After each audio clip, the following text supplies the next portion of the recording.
cricket, a nice full day to see a game move on. Each of the last 2 days, I thought there'd be more interruptions on Saturday. Yeah.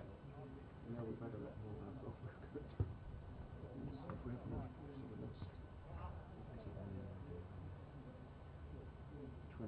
Actually, because we were losing, yes, no, because we had more.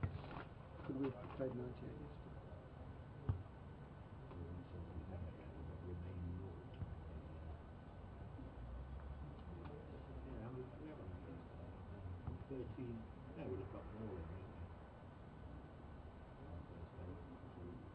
Yeah, because 13 overs.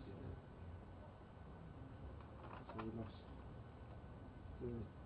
29.5 yesterday.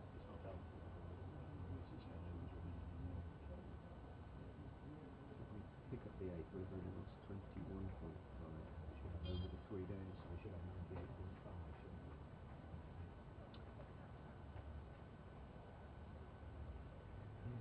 Why did it say remain 9? Oh, that's yesterday's score. Yesterday's card. Well, even then, it wouldn't say remain 9. Unless it was a bit close of play. Yeah, we got close of play.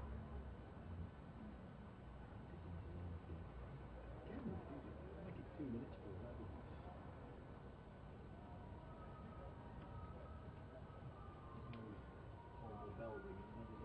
No, it's a big fill. Let's crack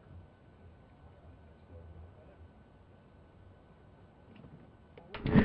Well, good morning everybody, welcome to the Fisher County Ground, Grace Road in Leicester, day 3 of the Bob Willis Trophy, first class match between Leicestershire and Nottinghamshire. And the first thing I should tell you, and I'm delighted to be able to tell you, is we are set very fair indeed. Every prospect of a full 98 overs, 98 because we can catch up 8 that we lost yesterday. BBC Radio Leicester and BBC Radio Nottingham bringing you ball-by-ball commentary as my voice comes out of the computer. Richard Ray and Dave Bracegirdle, your commentators. BBC bring you ball-by-ball commentary on every ball bowled in county cricket throughout the summer. And Nottinghamshire about to resume their first innings in a wonderfully strong position. They're 221 for 2. That's in reply to Leicestershire's first innings score of 222. And next 2 sessions, Dave, should all be about runs as far as Nottinghamshire are concerned? Yes, you'd imagine so. Morning, Rich. Morning, everybody. Summer has returned, or at least partially. It's, I guess, not that warm out there, but we have got blue skies, and more importantly than any of that, we've got a nice forecast for the day.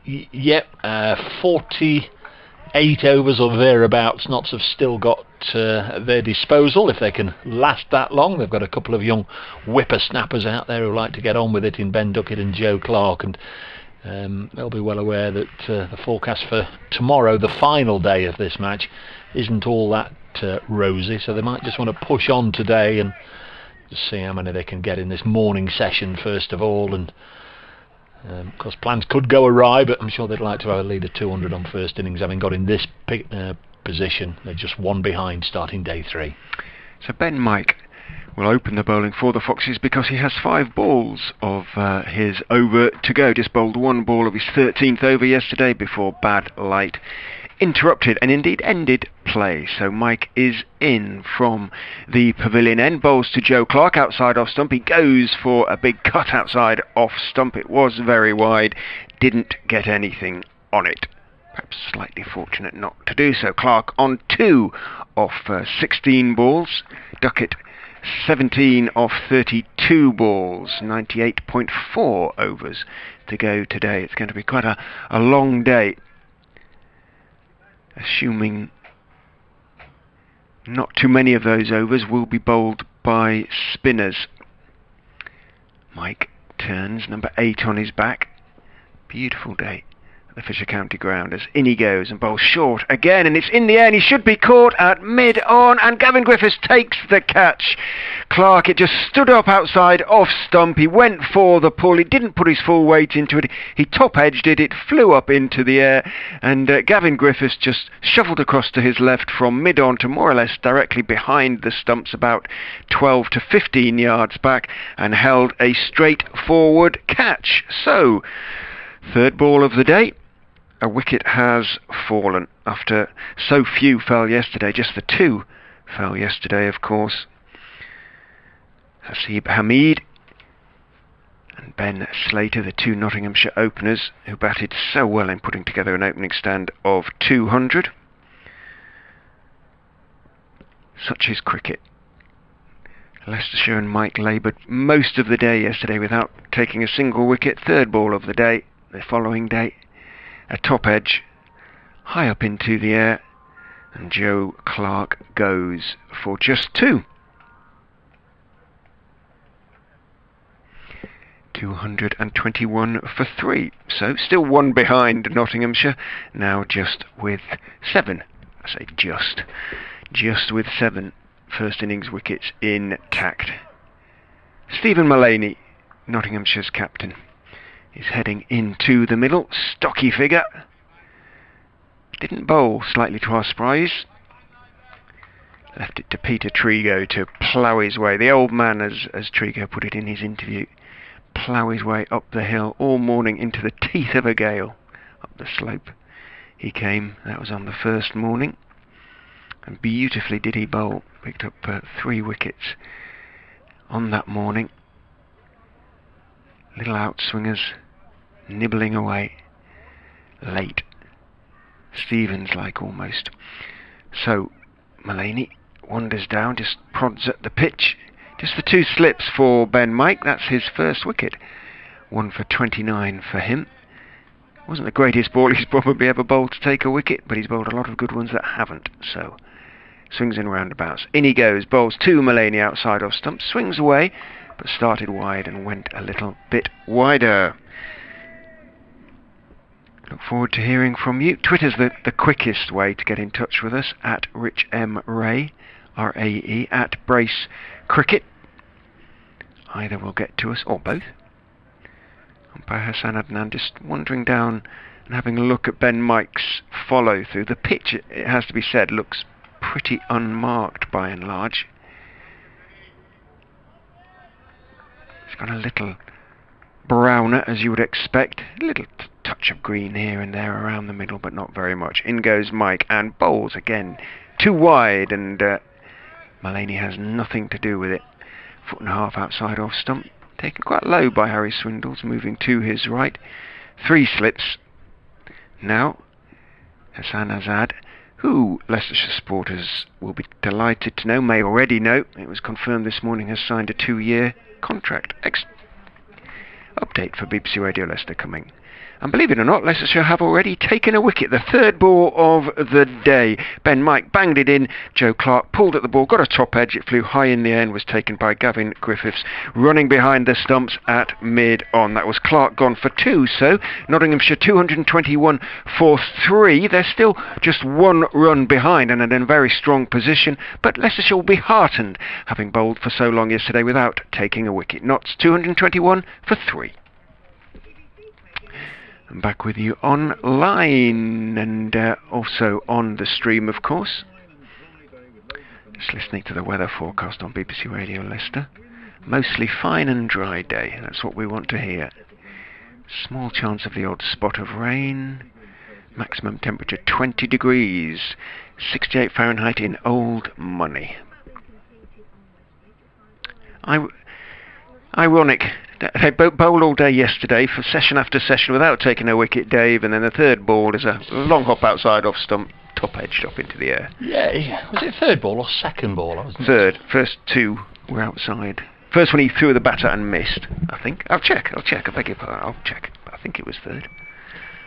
Either way, it's not the start that Notts wanted. They're still behind, 221 for 3. And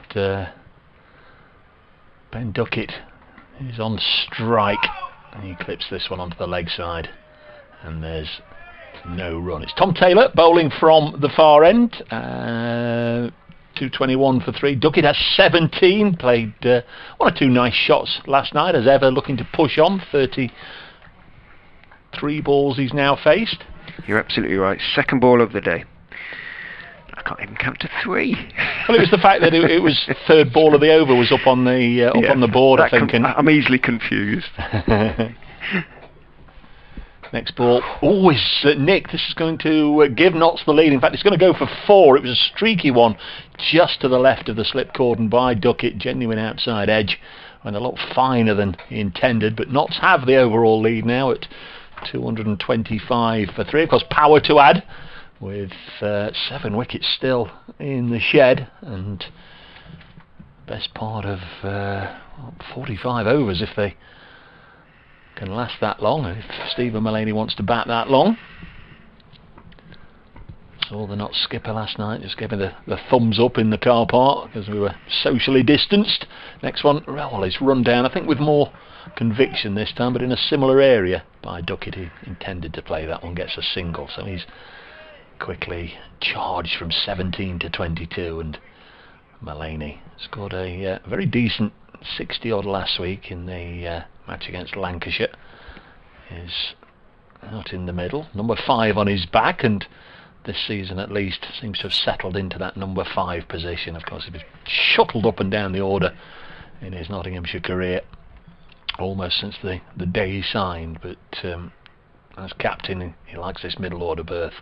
There's Taylor to bowl to him, and well, he's driven that handsomely. That's a lovely way to get off the mark. Going to be a bit of a chase on there, but should be pulled back just inside the ropes, and they settle for a couple of runs. That was a lovely confident way to get off the mark. That's a good omen for Mullaney supporters and Nottinghamshire supporters, and perhaps not so good for Leicestershire, because that was a really confident stroke. Nice sound of the mellow sound, wasn't it? It's become, I think, one of the more popular county cricketers on the circuit, Stephen Mullaney. You know, he's one of these that I think most people from afar sort of admire and wish he was at their county. This one goes through to the wicket-keeper, Harry Swindles. Had a little bit of belated international recognition when he played a few Lions games last year and the year before, skippered the Lions. Probably come too late in his career to sort of be taken any further than that, but it's still a nice one to have on the CV. And it was also nice to see he was one of the sort of first names pouched in the 100.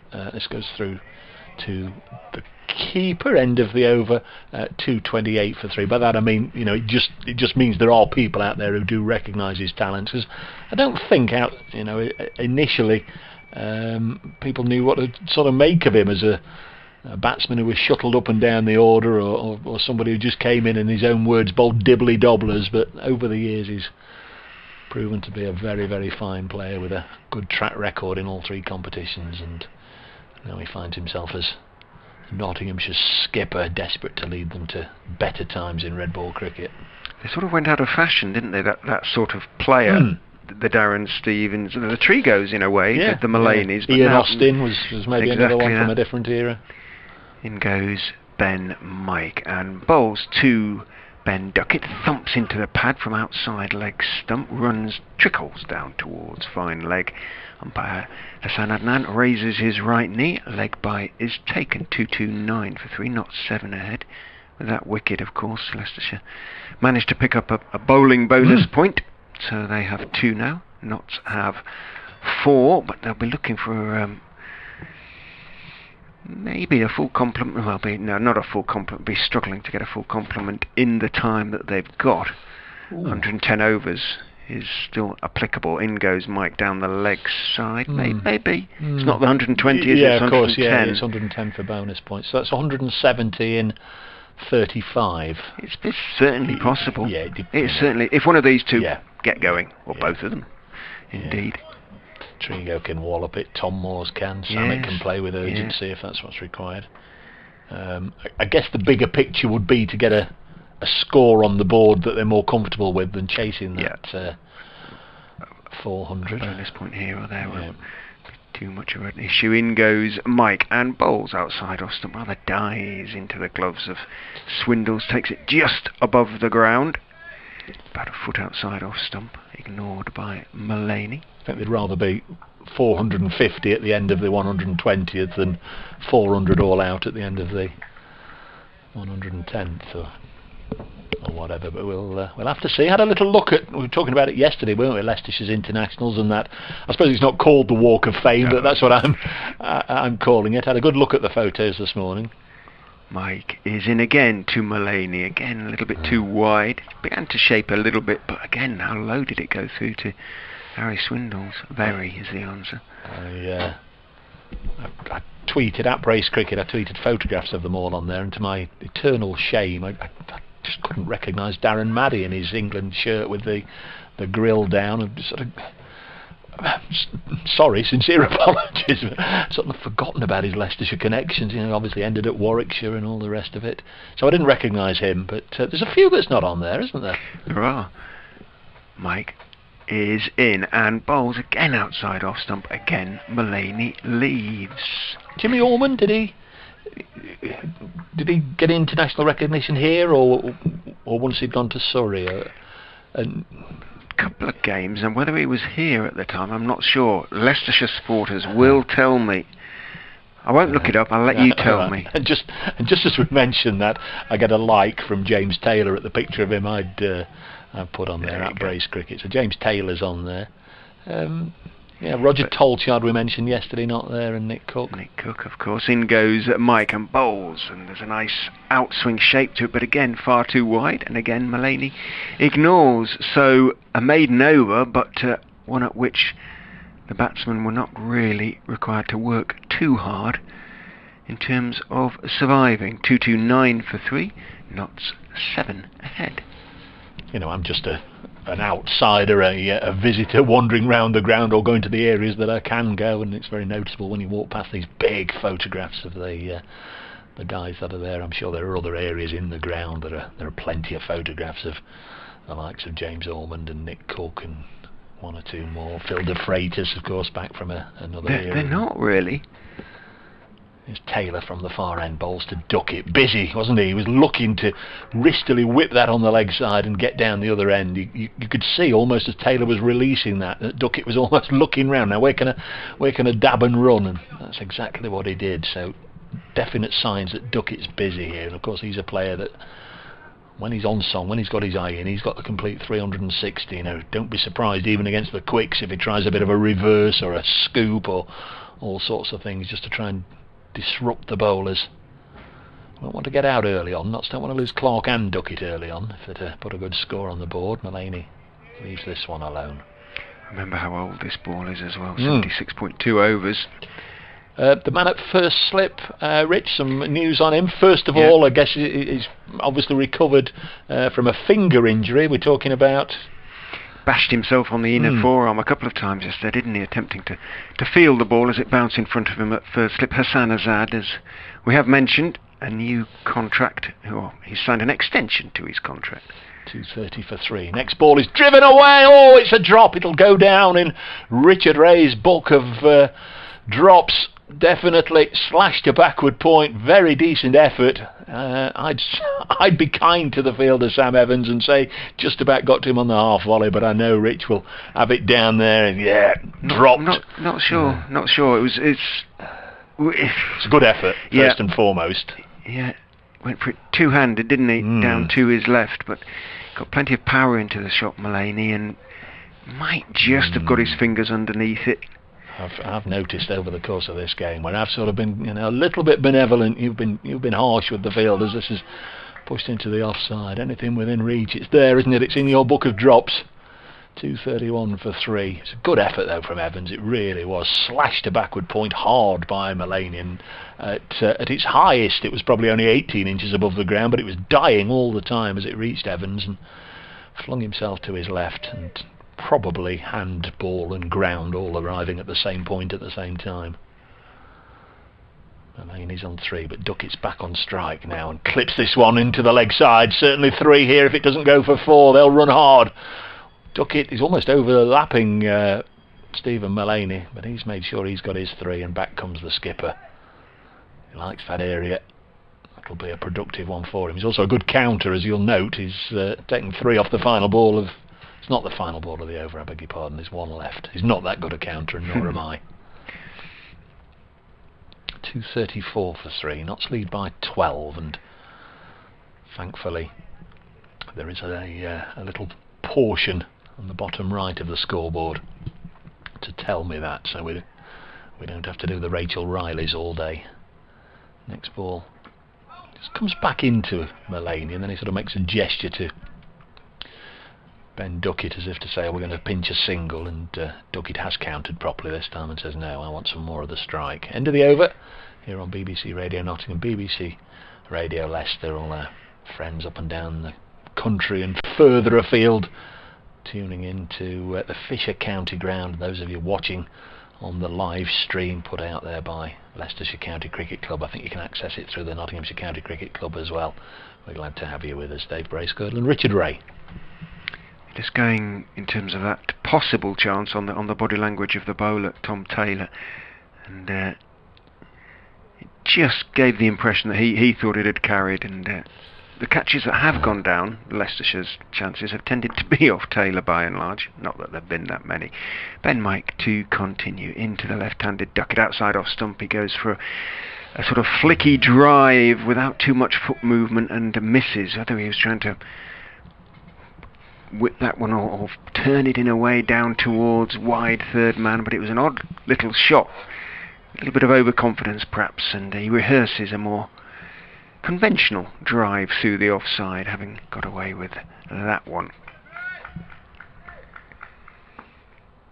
Slightly open stance for the England international. Then he stands up tall and raises his bat as Mike is in and bowling to him. That one shapes back in on towards off stump. Good delivery and played respectfully by Duckett. Defended with a straight bat back down the wicket on the on side, and there's no run. Very pleasant out there now, isn't it? It's one of those days where you don't often have just a reminder that it is still just about summer. Yeah, just about 20 degrees. I don't have those many days nowadays where I sort of fancy going out and having a game myself, but today's one of them. It does look pleasant to be out there, doesn't it? Batting, bowling or fielding. Mike is in again, and that's another good delivery on off stump that Duckett defends out into the offside this time.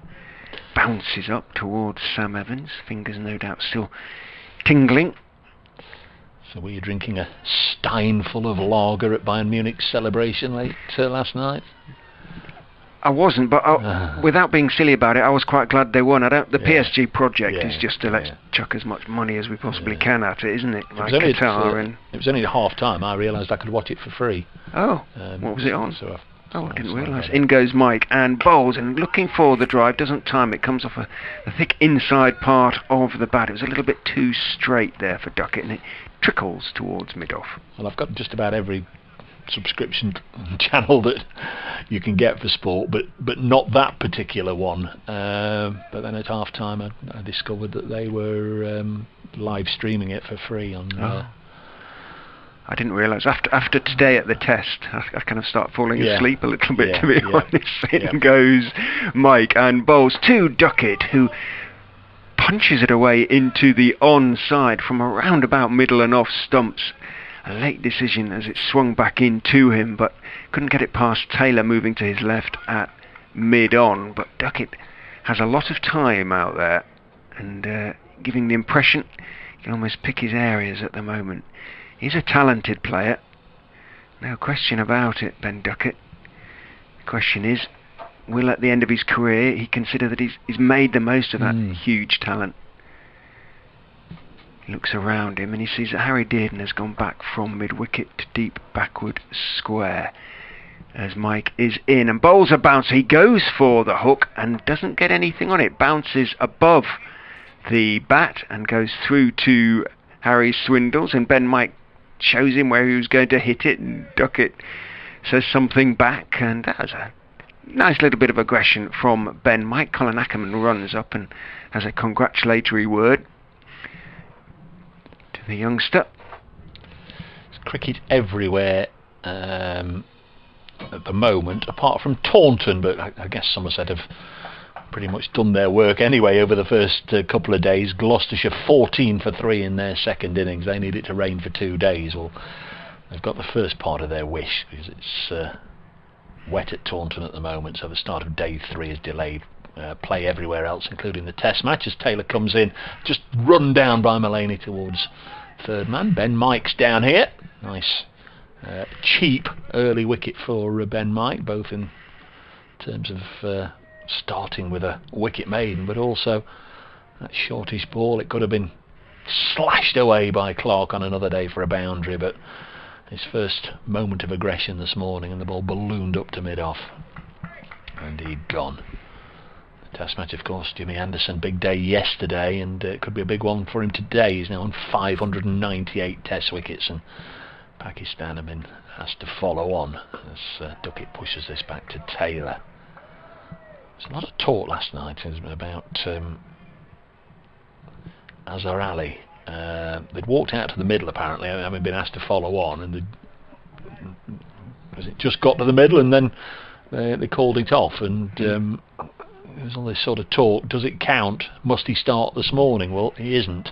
Masood and right, interesting. Abid have gone out there. 2:35 for 3. Slater for, I beg your pardon, Slater. It's a different left-hander. Ben Duckett. Slater doesn't do all the batting in the Nottinghamshire side this season. Ben Duckett, who got 100 last week, has pushed it into the offside for 2 more. Does like to keep the stride, doesn't he? He's on 28 from 47. Yeah, Shan Masood and Abid Ali are the Pakistan overs in the second innings, after it looked like Azhar Ali was going to open last night. Masood's a sort of walking Anderson wicket, isn't he? Isn't he? 8 times he's got out to him, other than that first test. I was going to say he got that big 100 in the first test and nothing since.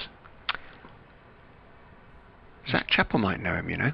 Tell you why. Here's Taylor in bowls, and against crikey, got to get out of this, calling him Ben Slater. That's how many times we've said it over the last 2 days. It's Duckett forcing it into the offside, no run. Chappell. Yeah, because they both went to the same school. Shan Masood went to Stamford School. Right. Obviously, different year. I don't know how old he is, 28, 29 I think he is, and Zach, of course, will be 23, 24. So he'll have been a few years above him. But another product of the Stamford School Cricket Academy. 2:37 for 3. Duckett, get his name right this time. Goes for the big hit down the ground, but just cloths it, I think, is the term the pros use, up to mid-on.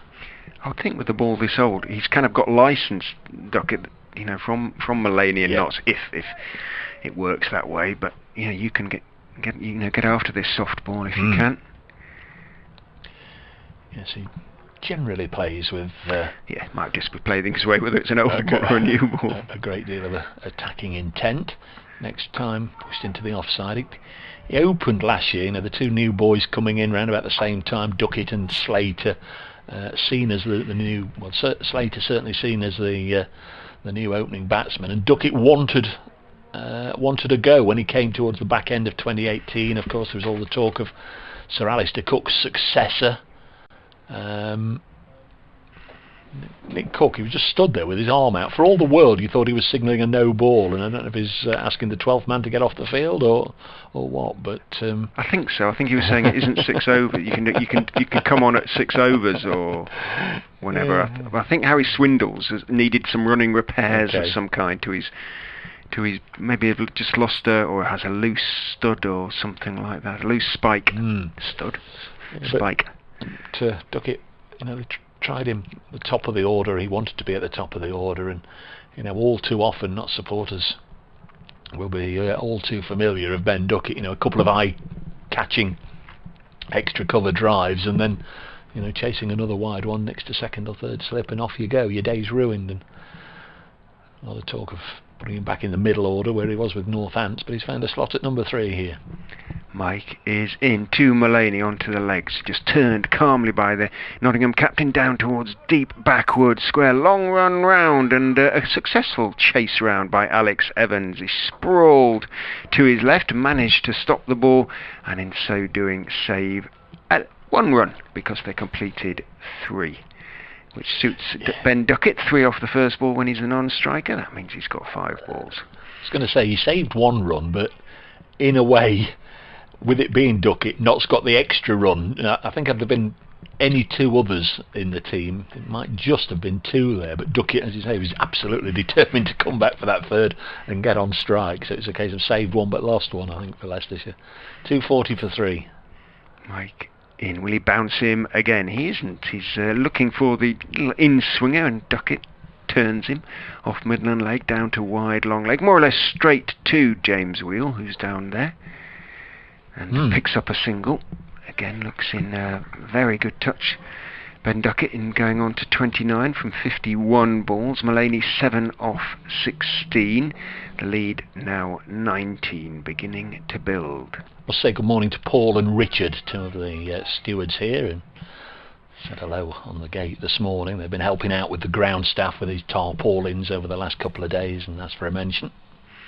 Mike is in, just onto the off stump. Mullaney drops it into the offside and takes 2 or 3 quick steps down the wicket. Duckett immediately sends him back as Harry Dearden closed on the ball. It would have been a very risky single indeed, and Duckett thought no point in taking a risk like that at this stage. And I think it was probably the right call. 241 for 3. The 3 slips for Mullaney. He's still being relatively new to the crease. Rhodes standing very close at 3rd slip as Mike is in and bowls to Mullaney, who goes for the drive. Didn't quite time it, but he's going to pick up 4 nonetheless. He got plenty of it. Didn't sound quite as mellow as the off drive he played at this end, but had to reach for it a little bit, and it's still a pretty good bat and a pretty good shot, and the captain picks up 4, moves into double figures onto 11, 245 for 3. One other match to keep half an eye on if you're of a statistical mind, Worcestershire-Warwickshire, where Worcestershire's openers 177 without loss. Obviously yesterday the 2 Notts openers here put 200 on. That's the highest in the Bob Willis trophy so far. Mitchell and Libby 177, and also Jake Libby 84 not out. If he gets to 93, he's gone past Slater as the highest scorer in the competition. Mike is in again, delivery on off stump, little bit of shape away, and calmly defended out into the offside by Stephen Mullaney, and there's no run. Centurion in the Roses match as well, Adam Live. A pretty lean time of things when Yorkshire came to Trent Bridge. Notts got him relatively cheaply. Another former England man. Probably a little bit unlucky to be discarded as quickly as he was, really. There's a number, weren't there, around about that time? Sam Robson, Adam Live. He got 100, Duckett, Hamid. They went through quite a few, didn't they? When you see Hales. Yeah. They've been patient with some, less patient with others. Live had his summer in the sun, so to speak. In goes Mike and bowls outside off stump. Grunt of effort, but stepping across, Mullaney then lifts his bat and lets it go through. End of the over. Dave's popping next door. A reminder that it's coming up to updates time. 245 for 3. The lead then 23. 7 wickets intact. 6 overs have been bowled, so sanitising hand gel time. Applied all around, including by the umpires. They've got a little bottle of the stuff each, presumably. Batsmen, of course, wearing gloves, don't need to. They're just having a drink, courtesy of the Notts 12th man, who's not only got his fluorescent bib on, he's masked up as well. Leicestershire's 12th man at the moment is Rishi Patel, on loan from Essex, young batsman. Out of contract at the end of the season, won't be getting another from Essex, he's been told, so hoping to impress enough to get a contract elsewhere, possibly from Leicestershire. Morning from Brunty, who is cutting verges on the cycle path between Newark and Cotham, Cotham, Cotham, C-O-T-H-A-M, and provocatively wearing his Leicestershire hat for all to see. Gotham, I guess. Taylor to continue from the Bennett end. 80 overs bowled in the innings, 40 remain. 30 in terms of bonus points, of course. Taylor looking to swing it away if he can from the left-handed Duckett. Bowls and Duckett goes for the drive, doesn't time it, hits it down into the ground. Bounces out towards mid-off, who moves to his left. Alex Evans in fields, and there's no run. Duckett rehearses the shot. Looks around him, sees just the two slips. A single saving field. A long leg and a third man as Taylor is in and bowls to him. It's in the air, it bounces a little bit. Reaching for it, thick outside edgy, slightly through the gully. Perfectly safe shot. But he didn't quite keep it down as he would have liked. Rehearses the shot, picks up one. Taylor, which was defended by Mullaney, out towards backward point, and again there was no run. Yeah, they've been busy, haven't they? What have we had? Just over half an hour, 27 for 1 knots this morning, but all the signs are there that Duckett and Mullaney are looking to push on. They won't want any of the Leicestershire bowlers really to settle into a long probing spell here, and to put them all under pressure, take whatever singles are on offer and put away the bad balls, and that should do the job for Notts. I wonder if they'll take the new ball. It isn't necessarily a given, is it? No, not always, no. If they're in containment mode. This is the 82nd over. Here comes Ben Mike to bowl to Duckett, wide of the off stump, had to go a long way to reach it. And he's hit it to Sam Evans. Very often when it's not taken, it's because you've got a couple of spinners going well on a drying, turning wicket. I think Leicestershire, in all probability, will have a bit of a go, especially if they can get a wicket just before the 90th over. Yeah, I think if a wicket falls, they'd take it. But if these two, in 10 overs or 9 overs time, are still going really nicely, they might think about it. Here's Mike. In again to the left-handed Duckett, diminutive figure. This one angling down the leg side, strikes him on the pad. An optimistic shout from Ben Mike, might have done just enough to quell any thoughts of pinching a sneaky leg by. That's 248 for 3 then, so on the brink of a second batting bonus point. Notts going into this round of games with more batting points than anybody else in the country. And you compare that to their record of 1 draw and 2 defeats, and it's all gone wrong at the back end of matches for Notts. They've been fairly solid over the first 2 or 3 days of all the other matches. Lovely shot by Duckett. Might not go for 4 here. The outfield fairly lush. It was damp yesterday. Didn't get it right out of the screws in truth, and they settled for 2. It was a good chase down here by Gavin Griffith with Sam Evans in support. 2 more to Duckett. That is the 250 up.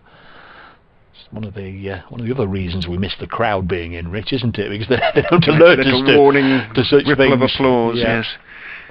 Why are they clapping? For 3. Yeah. Oh yes. Instantly drawn to the scoreboard. 250 for 3. It's like on the way home last night. Car on the dual carriageway, the A46, just pulled in front of me. So it's down the leg side, well stopped by Swindle. Straight away he put on his 4-way flashes. And I had a look, and I'd left my indicator on where I'd sort of pulled out to join the A46. I'd left my indicator on for 15 or 20 seconds, and he quickly noticed me and alerted me to the fact. 250 for 3. That was swinging a long way down the leg side, wasn't it? From hurt himself a bit, Swindles. I don't know whether he just winded himself the way he fell there. He stayed down on his haunches for quite a long time. You've got to be made of stern stuff. Some catch yesterday by Butler, wasn't it? It was indeed, yeah. County wicket keepers. Fairly tough constitution. This one's nudged up to Gavin Griffiths at mid-off, no run. He's down on his haunches again. Just don't know what he's raises his eyes to the heavens. Might have landed on the old hip bone or something. Shaking himself up a little bit, but I'm sure he'll be okay. Can't exactly run it off, can you, as the keeper? You've got to crouch for the next one as well.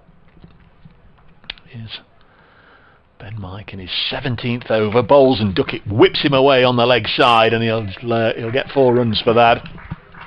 Slightly shortish side of the ground, or shorter side of the ground, and there was never any hope out there for Harry Dearden, who was square of the wicket to move around about 20 yards to his right before the ball could get there. It was hit fairly forcibly by Duckett, who's on to 36, and he's just gone out of trot mode. He's almost into gallop mode now.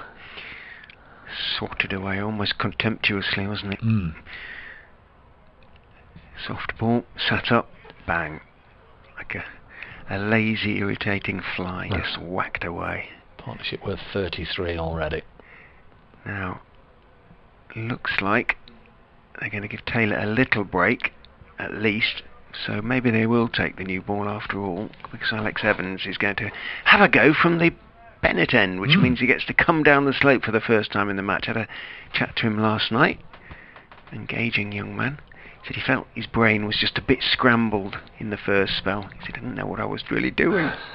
Bless him. That's an honest admission. Yeah, he said he'll learn to be more media savvy probably over the years. But he's just in his 2nd game for First Class County. Didn't know what I was doing. I batted 11, went out there to field, and the captain said, have a bowl. Don't know what I was thinking. Very pleasant young man. Down the slope he comes, very straight run to bowl to Mullaney, who gets a thick edge on that one. He went for the drive and a little bit disgusted with himself, Mullaney. He's run down to 3rd man and he's going to walk a single, but he sort of paused. He didn't go straight away because obviously there was a simple single to be taken. He was just a bit cross with himself, really, that the way he hit that one or didn't quite get it. Did he talk about his wicket getting a lead? He must have enjoyed that. Very, very, very happy, he said. Just managed to get. He said, I thought I'd got him before. I can remember there was another leg before appeal. So, Hamid, but he said, I'm sure he said he thought he'd got him, or maybe he thought he'd got one. I can't remember if it was him or Slater. In he goes, Evans down the leg side, and ignored by Duckett. And there's no run. Obviously, because it's taken by Swindles, diving away to his right.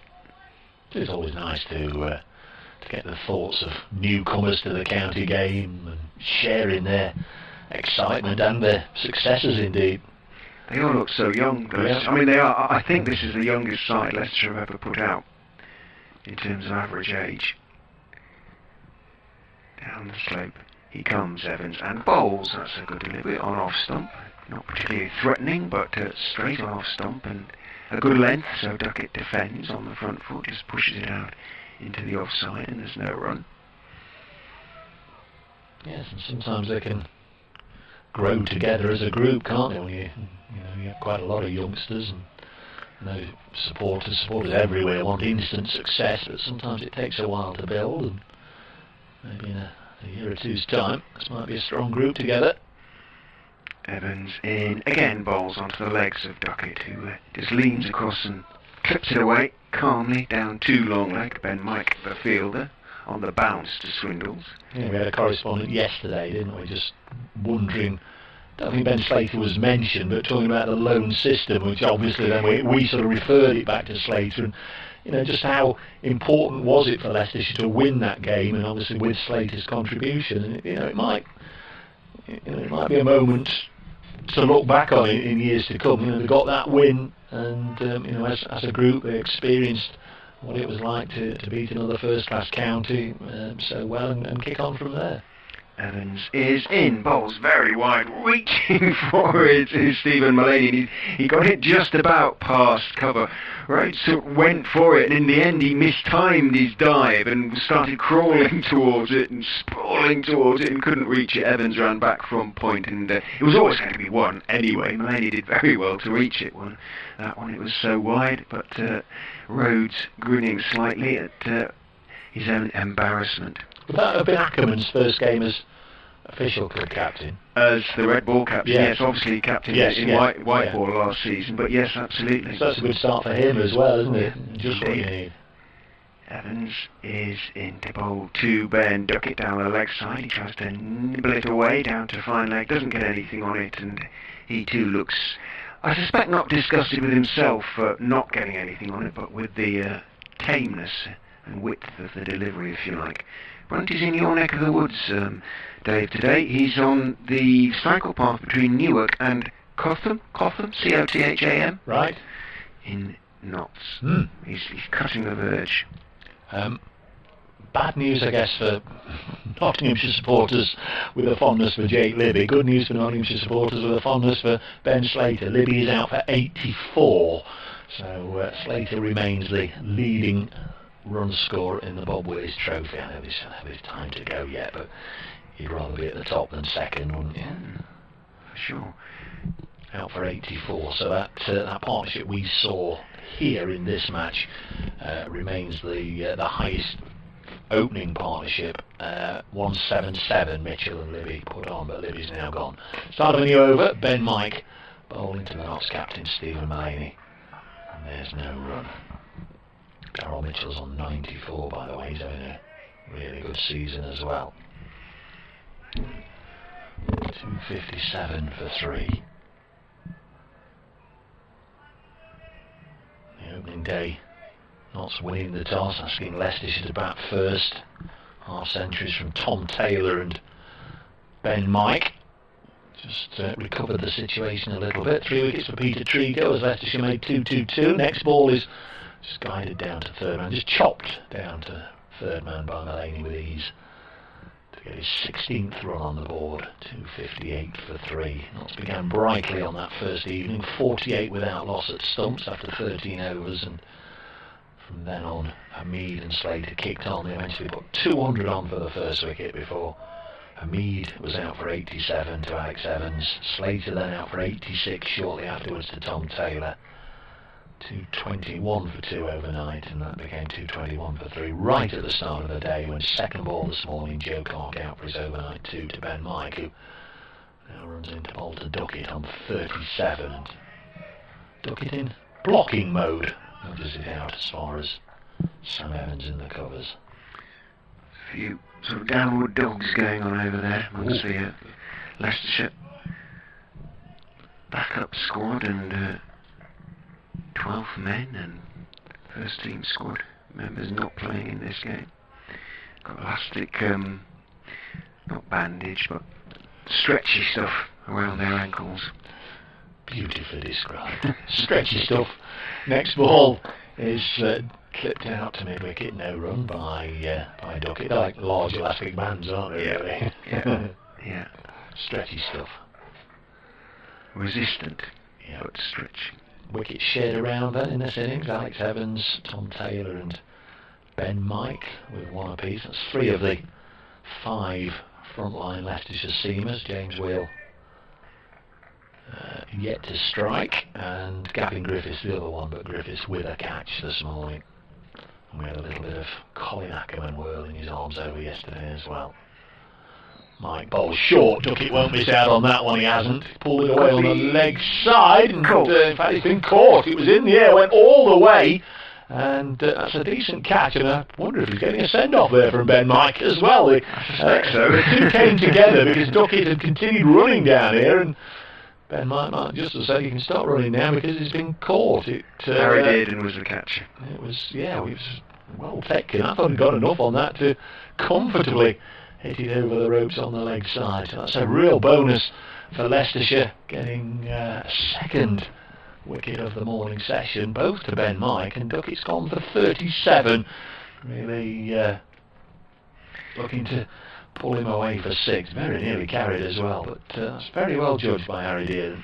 It was. He was almost reaching over the boundary, wasn't he? When he took it two-handed, you had to run a good 12 to 15 yards from more or less deep square leg to deep backwards square. But when he got there, the ball was just coming down. It was around about chest high when he took it, and his two hands, as he ran along the boundary, were almost over the boundary rope, stretched out. But he never looked like dropping it.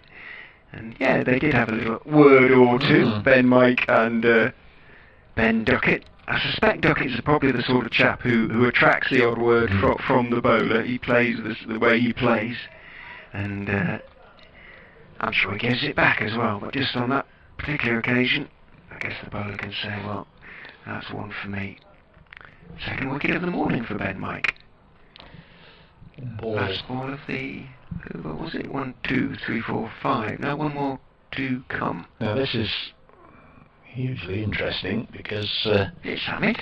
Yes, 4th match of the Bob Willis Trophy. The first 3, the batting order has been constant. Number 6, Peter Trigo. Number 7, Tom Moores. Number 8, Samit Patel. And Patel, coming back to the city of his birth, has been promoted to number 6. And that's off the back of her first ball duck last week at number 8. So that's how you get promoted, boys and girls. Get a duck one week in your club games and the skipper will promote you in the next. And Mulaney's on strike and very nearly gave Ben Mike another one, just nibbling at one that cut away from him sharply. Well bowled, Ben Mike. 18 overs now, 2 for 44. And both wickets this morning. Joe Clark for 2 and now Ben Duckett for 37. Nottinghamshire with an overall lead of 36 at 258 for 4, and once again a wicket, just giving them a little bit of a setback. Stephen Mulaney just chatting to Samit Patel there. He's perhaps, what on earth are you doing here? Where's Trigo? I think he's pulled a bit of rank, Samit there. Come on, I didn't have a go last week. It's my turn. Guys, I'm just going to get some fresh air, said Samit. I'm just going to sit outside, and then he clattered down the steps before Trigo could move. I'm interesting sure on there, yeah. Equally effective batsman though. I think he's actually, he's been around for 20 years in the game. Yeah, he's only played once at Grace Road before in red ball cricket. In goes Evans and bowls to him. He's very careful, just pushing the ball off middle stump, slightly cross-batted, pushing it out to mid-on. Paths haven't crossed that often in recent years, and they did have a game at Oakham School in 2007 that he played in, but his only previous innings at Grace Road was that match 3 years ago, and he scored 34. And he's only played 4 times against them in all anywhere. In goes Evans and bowls to him. Good delivery on off stump, and Samit Patel is forward carefully for defensive out to mid-off. Now Bowley is on at mid-on, which suggests that Tom Taylor might have gone off just to have a little... oh no, that's him down at long leg, Tom. I'll work it out. Applause from George Rhodes at extra cover for Evans. 2 slips behind Samit Patel, that very neat compact stance as Evans is in, bowls to him outside off stump. Patel steps forward, lifts his bat over the line of the ball. It's an interesting tweet just now from Lancashire County Cricket Club. Due to technical difficulties this morning, Yorkshire have made the live stream available to everybody. I think it's been originally set up just for members, but it's a strange way of phrasing it. Due to technical difficulties, they've everybody been forced into it, essentially. It can be a little bit mischievous, that Lancashire Twitter feed. I'll tell you why in a moment, as Evans comes in and bowls to Patel very wide outside off stump, and he, having got in position to cut it away, let it go through, and then he looks inquiringly at umpire Cook, but umpire Cook does not extend his arms. When we had that little incident with Dieter Klein throwing the ball at the stumps and hitting Danny Lamb, the Lancashire Twitter feed immediately retweeted the video of the incident and saying, "What do you think, MCC?" Thank you very much. Okay. Rather, it was a question that sort of required a certain kind of answer. In goes Evans and bowls again to Patel. Seams back in. He adjusts and turns it firmly, but only as far as Harry did at mid-wicket. There's no run. You know, in isolation, you sort of look at it and think, now what don't we know here? Has there been a build-up or a breakdown of communications between the two sides that's led to this, or is it just a one-off, or what? But for Nick Cook to award 5 penalty runs, you know, has it been simmering under the just under the boil for a moment or two? Evans in to Patel, who has a little nibble at that one outside off stump. Normally he would have left it. He didn't do so. Didn't take the edge. He survives. End of Evans' 15th over. 1 for 59 for him. Notts 258 for 4. Mullaney 16. Patel yet to score. They lead by 36 Notts now with 6 first innings wickets still in hand. We've had 87 overs, so we'll start to have a little bit of a look maybe at likes of Tom Taylor and Gavin Griffiths to see if they're getting ready. No signs as yet. Reminder that Sami Patel has not scored a first-class 100. Not saying he will here, but you know, just worth trotting out because his last one was against Leicestershire when he got that 247 at Trent Bridge. Nothing since in 3 years. This down the leg side. 258 for 4, but of course he did get a one-day 100 here in 2018. The last match, so it seems, of Michael Carberry's career. Carberry was skipper that day, and things went a little awry from then on. Notts got 400, Samet with 100, and Mike Carberry and the coaching staff, I think, went their separate ways, didn't they? They started going wrong in the game before, really, which Leicestershire lost up at Durham after making Durham follow on. Here is Ben Mike, 2 for 44, bowls a nice looking shot from Mullaney, and it's pierced the ring on the offside. Glorious from Mullaney, might be cut off by Taylor, who's let's just check he's okay. He is. He's kept them down to 2 with a very athletic stop. Not what the fast bowler would have wanted to be doing, I guess, just before a bowl, but showed real commitment there to throw himself to the ground, and it looked to be a very heavy tumble, but he's got up okay.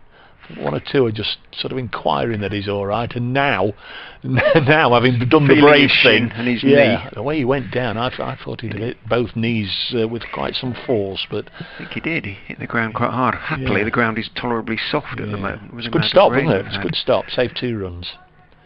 260 for 4. Mullaney on to 18. A very elegant extra cover drive. We've seen him spank a few of those away at Trent Bridge over the years, and the ball has sped away, often over a scorched outfield into the boundary boards with a real old thump, but this time it was Tom Taylor who did the thump as he made a diving stop on the boundary rope.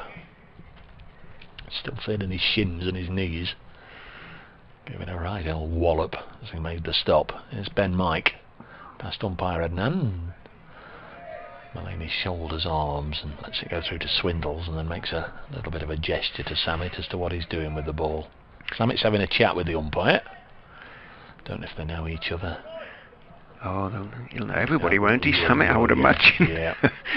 Strong connections with Derbyshire, of course. Akil Patel played for Derbyshire a bit, his brother. Yeah, Samet knows everybody. He looks in really good shape, doesn't he? Yeah. Sure, he's shed a few pounds. 260 for 4. Bit of a turning point for him last year. Mullaney's going to pull this one away, and he's been chopped on. He's out. Bowled. Stephen Mullaney. It becomes Ben Mike's 3rd victim of the morning. Ball running away on the leg side, so there was definitely a bottom edge, but then via the stumps, Mullaney goes. Leicestershire having a decent little spell here. Mullaney bowled by Mike for 18, 260 for 5. 3rd wicket of the morning for Ben Mike. 3 for 46 now. How fortunes change. Laboured away yesterday, beating the bat occasionally, but never really looking too much like taking a wicket. Now, I did sort of say he has a little bit of a golden arm sometimes.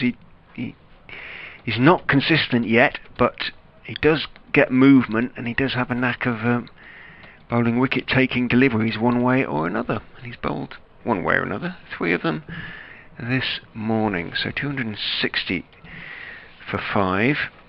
means that the lead is 38-5.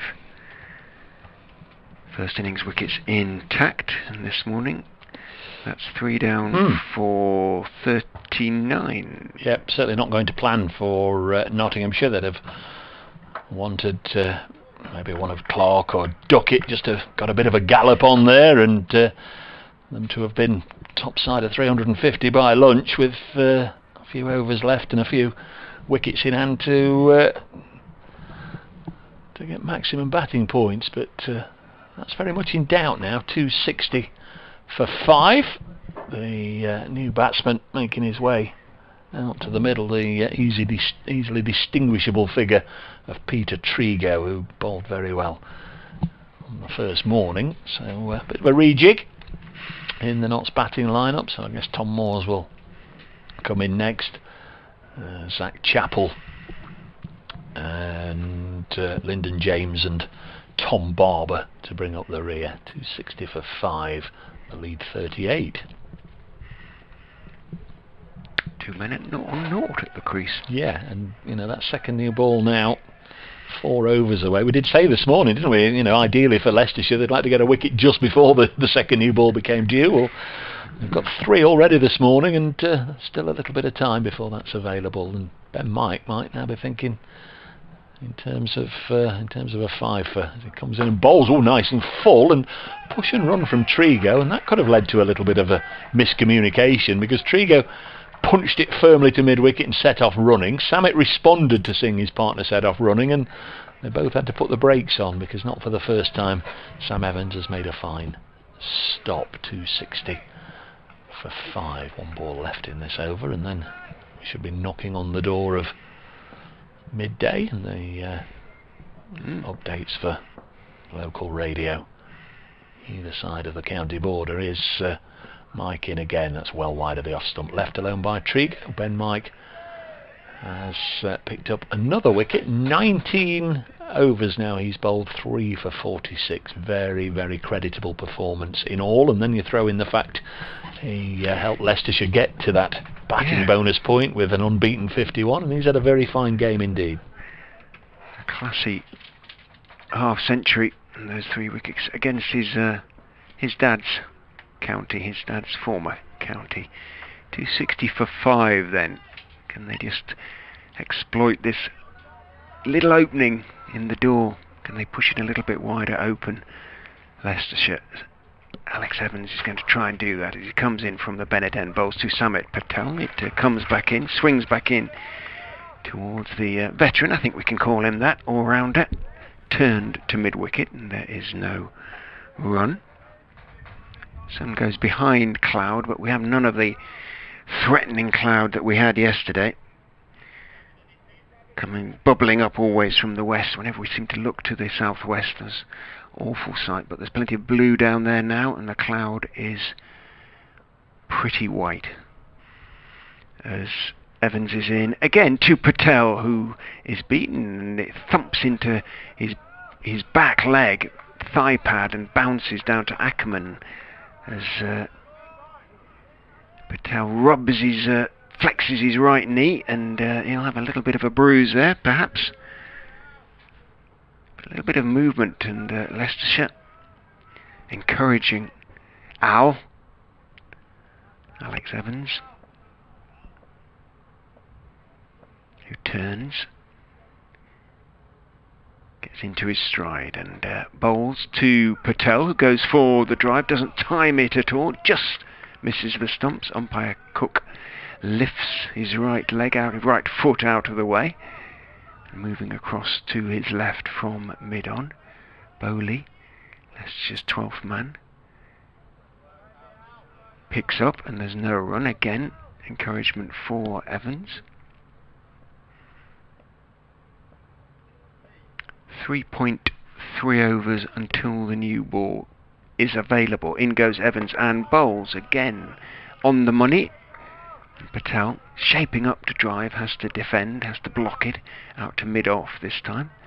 No run. Trigo, as ever, doing some exercises, getting himself warm, getting his feet moving at the far end, the non-striker's end.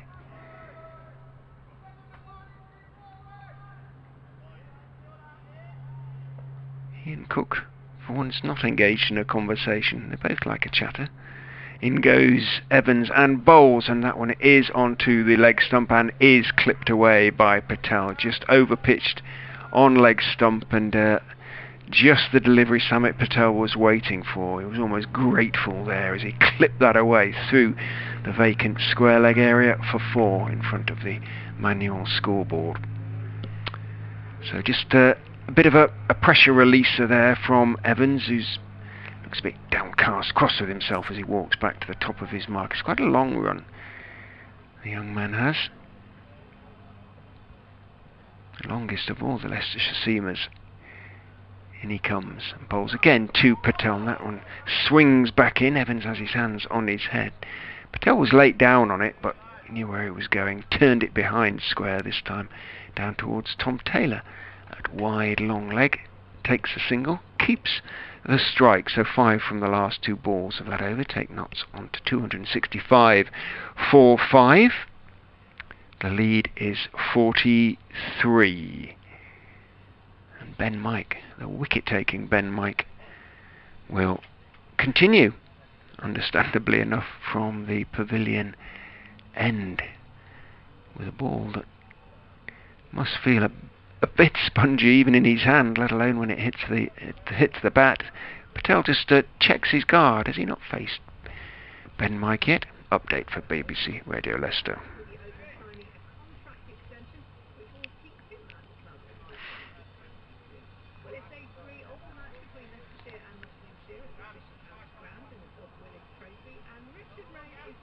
There's Ads at first slip at the moment, watching with a smile on his face, because Leicestershire have managed to pick up 3 wickets in the first hour. They've all fallen to the young all-rounder Ben Mike, who's having a pretty good game. He got a very good unbeaten half-century on the first day. He's now picked up 3 wickets. The last man to go was the Nottinghamshire captain, Stephen Mullaney. He went to pull a short ball, got a bottom edge into the stumps, and he was bowled for 18. That left Nottingham on 260 for 5. They've added 5 to that, so 265 for 5. They lead by 43, but now with just 5 first innings wickets in hand. He missed just 1 delivery there from Ben Mike, which was defended by Patel. The 2 slips, but he's dropped square leg back to deep backward square, Ben Mike, having had some success with the short ball. In he goes and bowls a short ball. Patel does pull, but he pulls well in front of square past Gavin Griffiths at mid-on. Griffiths puts in a really good chase to keep Patel down to just 2. Patel was only ever really going to take just 2, but Griffiths, when he really gets up steam running down that hill, is quick, and he fairly galloped after that one. Pulled it back around about 5 yards inside the rope, so Patel picks up a couple, moves on to 7. Notts 267 for 5, the lead 45 as Mike turns. He's ready to go, but and so's the batsman, but perhaps the fielders weren't quite, so he goes back to the top of his mark, then runs away from us and bowls another short ball, very short, outside off stump. And Patel got in position to hook, but not a percentage shot really, and in the end pulled out of it, let it go through to Harry Swindles behind the stumps.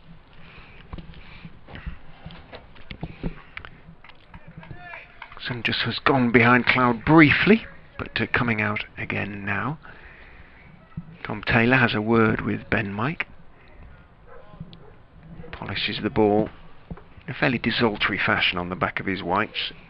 87.3 overs old. There can't be too much life left in it. In he goes and bowls to Patel, full outside off stump, and Patel, seeing it wasn't going to swing back in, decided to let that one go through to Harry Swindles, and did. 267 for 5. That's not Tony, the steward on the gate down there on the Milligan Road stand at the moment, but he's interested in the cricket. He's got a chair out there. He's looking the other way at the moment. And you were taken by the Outlaws sign. You were thinking it was Nottinghamshire Outlaws, but not quite. Different sort of Outlaws. The motorcycle gang. In goes Mike and bowls outside off stump again. Patel content to let the foolish delivery go through. Well, tweeted a photograph of it, that Outlaws sign outside the ground. I've not noticed that there before, and Colin came back and said, yeah, but I guess it evens itself out because we've got the Fox Road outside Trent Bridge. Yeah, good point. Good point.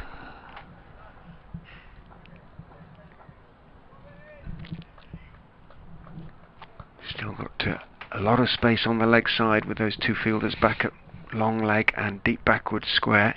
As Mike is in again, Patel looking for the Yorker, perhaps got it horribly wrong. It full toss down the leg side, quite wide, swung further, and the unfortunate Swindles concedes 4 byes. He dived away to his left, had no real chance of getting there, but it wasn't a wide in the strict sense of the word. It was about a foot or so down the leg side, but it kept on going, and no real chance for Swindles. So Mike perhaps just getting a little bit tired. He's had an hour's bowling this morning, and he's done so very successfully. He raises his eyes to the heavens. He might get one more before the new ball. We'll see. Tough for the keeper there. 4 byes against him, and a bruise either on the finger end or the wrist as he got across there and got something on it. He sort of winded himself earlier as well, didn't he? Tough going. It's going to be Evans to bowl to Trigo, who's yet to score. Not done the scores for a while, have we? I shall just tell you what's happening elsewhere in just a moment. Here comes Evans then. Peter Trigo, right-hander, drops it on the leg side, sends Samit Patel back. There's no run. So the test match in the second innings, Pakistan 34 without loss, still 270 odd behind England. In the North Group, Durham declared overnight their first innings 337 for 9, Derbyshire 39 without loss. At Headingley, Adam Lyther's now fallen for 103, Yorkshire 226 for 8, so not much ground made up in that Roses match. Lost a lot of time to the weather there. Day 3 and Yorkshire still batting as Trigo advances and calls Patel through for a single, so he's up and running. 272 for 5. In the Central Group, no play yet this morning at Taunton, where Somerset are almost on the brink of victory. Gloucestershire 14 for 3 in their second innings. They need 2 days of rain there to get away with anything, having been heavily outplayed. At Wantage Road, Northants 320 for 6, leading Glamorgan by 61 runs with 4 first innings wickets remaining. Here comes Alex Evans down the leg side. Patel giving everything at that one and doesn't get hold of it. Again taken by Swindles. Century for Darryl Mitchell, the Yorkshire captain. Lost Jake Libby this morning for 84. Worcestershire 208 for 1, replying to Warwickshire's 355. In the South Group, again they've lost a lot of rain at Arundel. Essex 186 for 3. That's in the first innings of the match still, so might be a little bit of a bargain entered into by the two skippers. This beats Patel outside the off stump. Called a no ball though, which is a real shame for Evans. He's bowled quite nicely this morning coming down the slope. Had a little bit of no ball issue going up the hill. Would have been even more of a shame if he'd taken the edge there though, so perhaps as well that he didn't. At Radlett, Sussex had a poor morning. They're 77 for 7 in their second innings, leading Middlesex by 167, 3 wickets remaining. Might be a result there today if could be a good game if the pitch is starting to go a bit. And Surrey 278 for 9, replying to Kent's 342. Next ball again down the leg side, well taken by Swindles. Summit not holding back though. Anything sort of angled down the leg side is throwing absolutely everything at it. He's just struggling to make contact really. He's got 7, Trigo has 1. The men out this morning. Joe Clark didn't add to his overnight 2. Second ball of the morning, went for a pull and managed somehow to get either a top edge or a leading edge, which ballooned to Gavin Griffiths. Went very, very high indeed. He was at mid-off, so that was the first wicket to go down without addition to the overnight score of 221. Next ball, Patel does clip wide of the diving wheel at mid-on. They'll certainly take 2 and settle for 2. These experienced players, they're both the wrong side of 30 now. 276 for 5. both the wrong side of 35 as well. 276 for 5. Patel on to 9. Second man out this morning was Ben Duckett. He'd busied himself at the crease, moved on to 37, went to pull Ben Mike away for what he thought would be a comfortable maximum to the shorter side, and was taken on the ropes by a well-judged catch from Harry Dearden. Next ball into Patel, and he's taken the aerial route away on the leg side. There's nobody there this time. It's one bounce for 4. Nice pick up by Samit Patel. I'd always have a man there for Samit. Seen him get out caught there so many times, but made the most of this one. Gets a boundary. He's on to 13. 280 for 5. Last man to go, Stephen Mullaney. He chopped onto his own stumps from the bowling of Ben Mike, who's got all 3 wickets to fall this morning. 280 for 5. What's happening, Rich? A whole host of chats going on out there, but apart from that, very little else. Colin Ackerman's going to bowl the last ball over, perhaps with, I suspect, the last over with the old ball. Mike Jelfs has been in touch on Twitter this morning. Mike, good morning. He says, well done to Ben, Mike. But he says, and this may be relevant to what's going on in terms of the way Patel and Trigo will play. He says, the forecast for tomorrow is now horrible.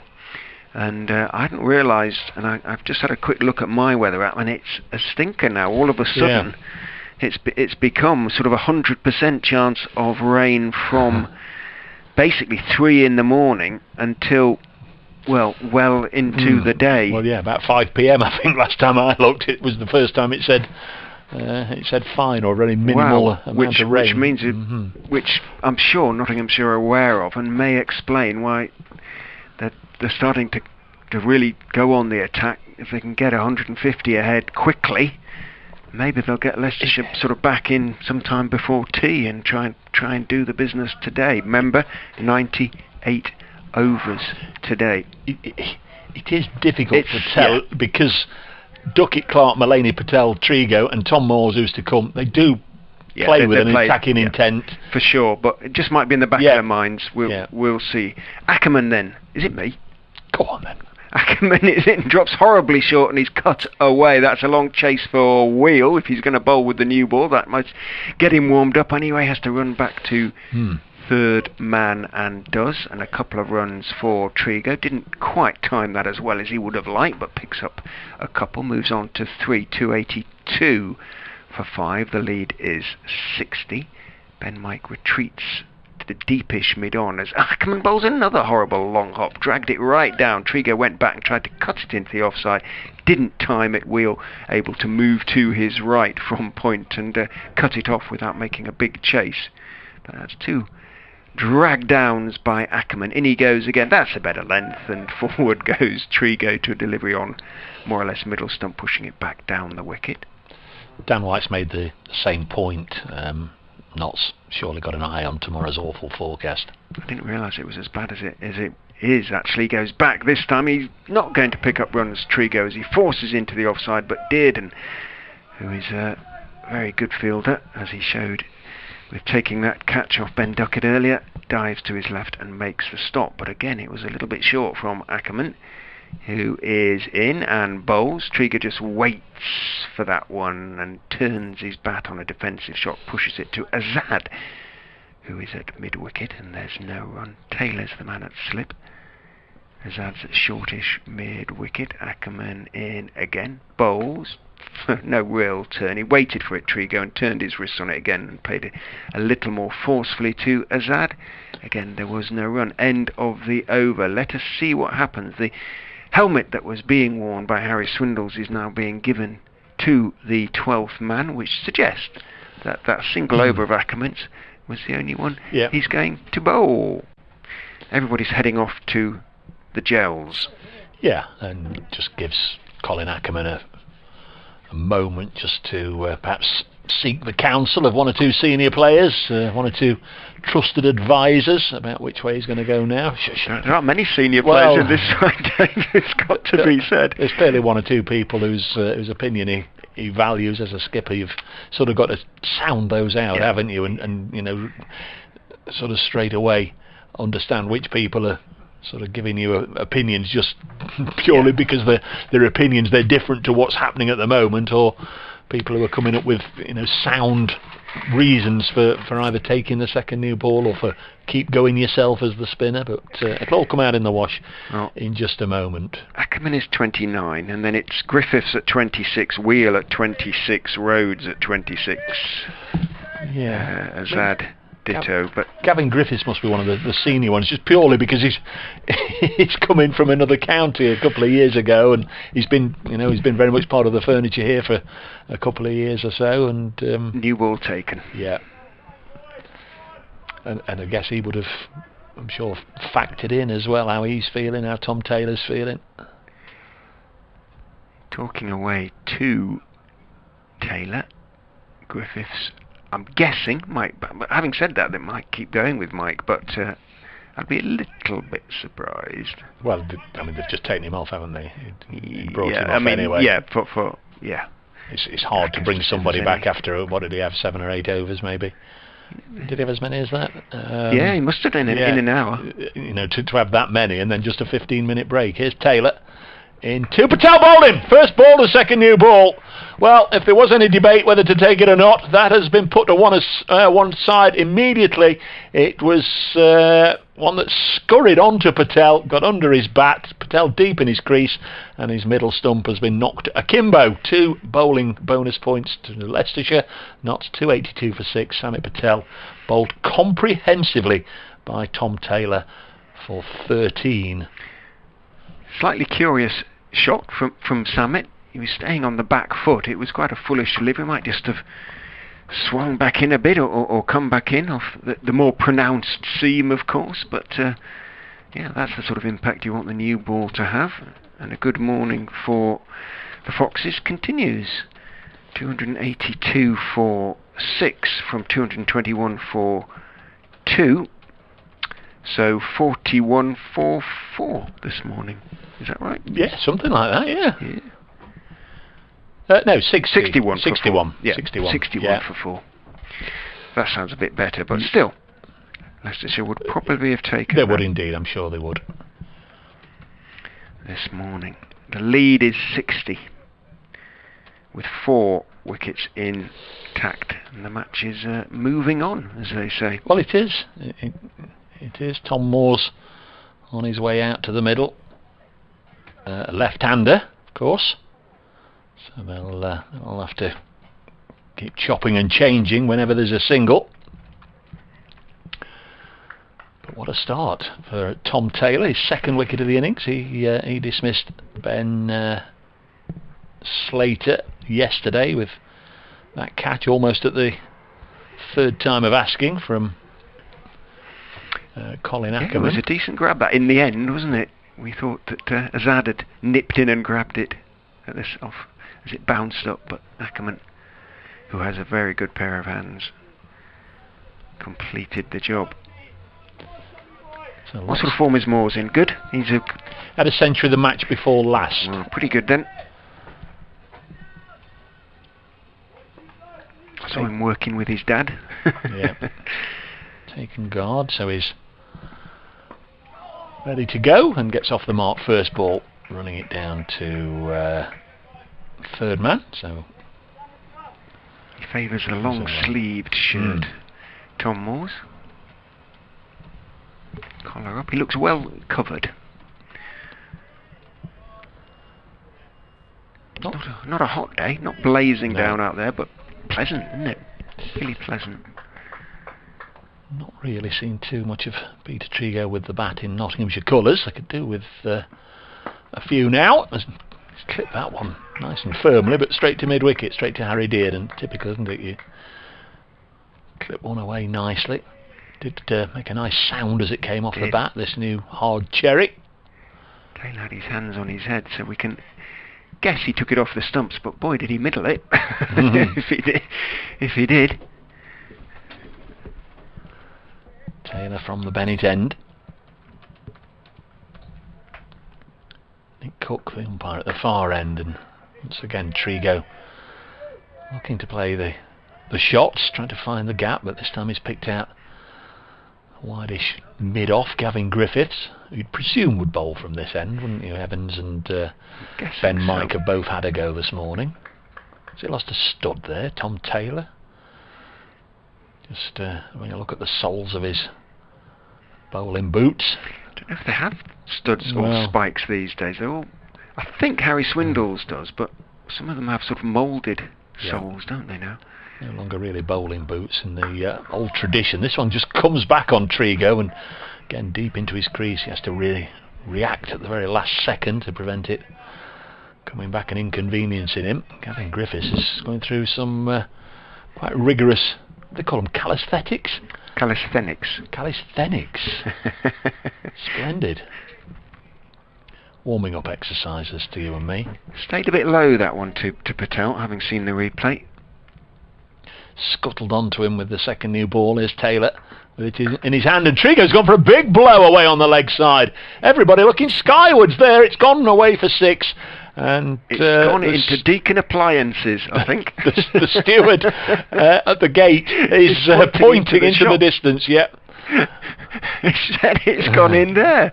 It bounced over Milligan Road. Well, not a problem getting a ball of the same age, because it's only, what, 6 deliveries old, the new ball.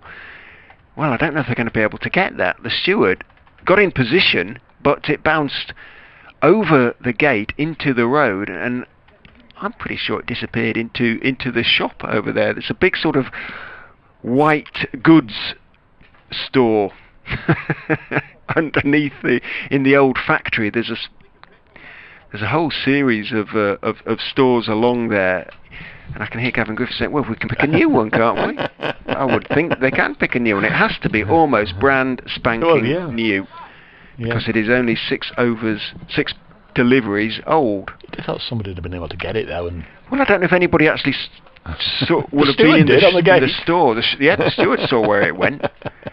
There was no tinkling glass or sounds of washing machines breaking or anything like that. It's certainly got to be temperature checked when it comes back if they do find it. Well, that might be the problem, mightn't it? Once it goes out of the ground, they might not actually, even if it's found, be allowed to use it again. That's a serious issue. Yes, well, no, it's a serious issue, but it might be an issue that will prevent them using might be in the guidelines. Ball again. It was a clean pick-up, wasn't it, from Trigo? His eyes just sort of lit up, and he went at it hard. And did he ever? Good connection. Did he ever? Pick that one up beautifully. Flew away. You'll be able to wax lyrical about that when you do your match report today. One leaving the ground without a return pass. We've had a couple of those, haven't we? Actually, the hook by Ben Mike on the first day that flew high over Samit Patel at long leg and bounced in the players' car park, we thought had gone down the road. In fact, it buried itself in the flower bed right at the back of the car park, and was retrieved in the end. So, a pretty new replacement ball surely has come out, but I think actually umpire Adnan, who, having examined the balls in the box, decided there wasn't one that was new enough and went to get a new one. Because he disappeared into the umpire's room, which is where they keep the new balls as well. So I think it'll be another new ball for Gavin Griffiths. Do the players still select before the match starts? They're doing the tests, don't they? The internationals, but I don't know in the county game whether they were involved. They certainly won't have selected this as a new ball. No, umpire Adnan picked this one out. Gavin Griffiths then in from the pavilion end to bowl to Tom Moores, who has a swipe at a very wide ball, and the whole episode was a rather ugly one. Not a great ball, not a great shot from Tom Moores, but again, given that was only the second ball he's faced, he absolutely launched himself at it, and you can't help feeling that this is a deliberate thing from Notts now. Yeah. Trigo picking up that 6, Moores throwing himself at his second ball. They are trying to get on with it. They know they need a little bit of time because they might not get any tomorrow. Plenty of overs left today though. Griffiths is in, 2 Moores, who drives pleasantly, not quite timing it as well as he would have liked, not quite off the middle, and it runs out to mid-off, a very straight mid-off. Ben Mike moves to his left and makes the stop and then does some stretches. It was an over of contrast, wasn't it? With the first ball he bowled Patel, and the last ball disappeared out the ground. I'd love to know if it actually went into that. I'm pretty sure it did. Yeah, the steward was pointing that. In fact, she's still looking yes. In that general direction. We'll ask when if they're still there when we leave. She's talking to a youngster. Can you ask your dad? Griffiths is in, and Moore's helicopter drive, almost square, drives over wide of point in the air for a long time, but again flung his hands at the ball, and he's going to pick up 4. Does so, it crosses the ropes and goes well beyond them. This could be an entertaining little session. 10 off 9 balls and a wicket. It's all happening. In fact, we've had 10 off the last 4 balls, really, but since the second new ball was taken, and now we're into the third new ball. 293 for 6. The lead is 71 now. No change to the field yet, as Griffiths is in again. 2 more's bowled him! A Yorker that goes straight through him into the bottom of off stump. Moore's being positive, going for the drive, drove over the ball and lost his off stump. So, the 5th wicket of the morning has fallen as Notts go for quick runs, and the first wicket of the innings for Gavin Griffiths. You're not convinced of the policy, or? Well, I just think if that is it, they've gone too early, or they've misjudged how easy they perhaps thought it would be to score runs here, because a lead of 71 is, on one hand a useful lead, but on the other I don't necessarily think they needed to go quite as all guns blazing as they have done over the last half an hour. 293 for 7 means the lead is 71, but now with just 3 first innings wickets intact. But one of them is Trigo, who, as we've seen already, and as Notts supporters will know, but they haven't seen yet, can be a hugely effective batsman and score his runs very, very quickly indeed. Yeah, Lyndon James is a proper batsman as well. He's on his way out now. He's coming ahead of Zach Chappell. So he's had centuries for the second team. Just have to pop next door.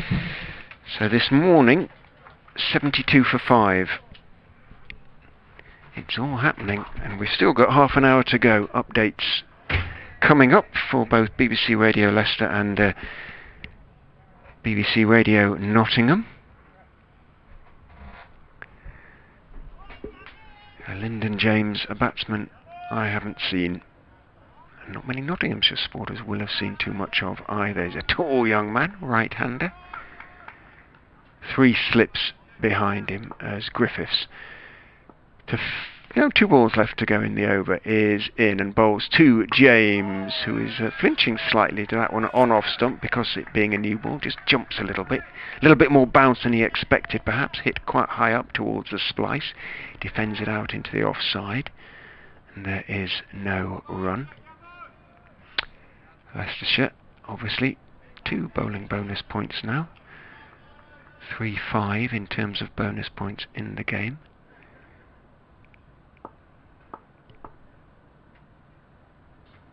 So tall, James, really, that he sort of has to reach down to tap his bat. Now he stands up tall as Griffiths is in, bowls to him fuller this time and pushed out firmly into the offside, only as far as Taylor, who is at wide mid-off, and that is the end of Griffiths over. A successful one in terms of taking wickets. Did get hit for 1-4 by Tom Moores, flayed away over point, but tried to drive the next ball, which was a full delivery on off stump, and lost that off stump.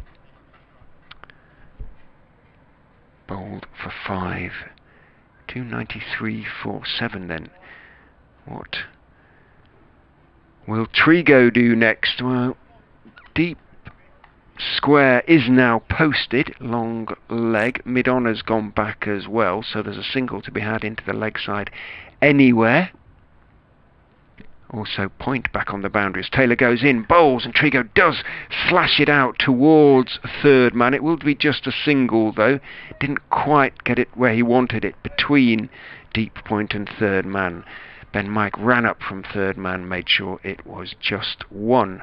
Trigo moves into double figures onto 10 from 15 balls, but it clearly is a deliberate policy of Notts now. They are going for quick runs, whatever, because Trigo absolutely launched himself at that one as well. 294 for 7, the lead 72.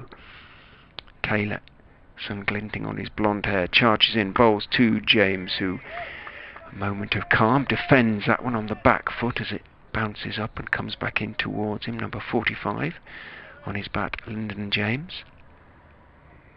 Walks towards square leg, twiddles the bat in his hand, pulls up the sleeves on his long-sleeved shirt slightly. Short-sleeved shirt for Trigo, showing off his copious tattoos up and down his arms. In goes Taylor and bowls, and turned neatly by James out through square leg, and that's going to run away for 4.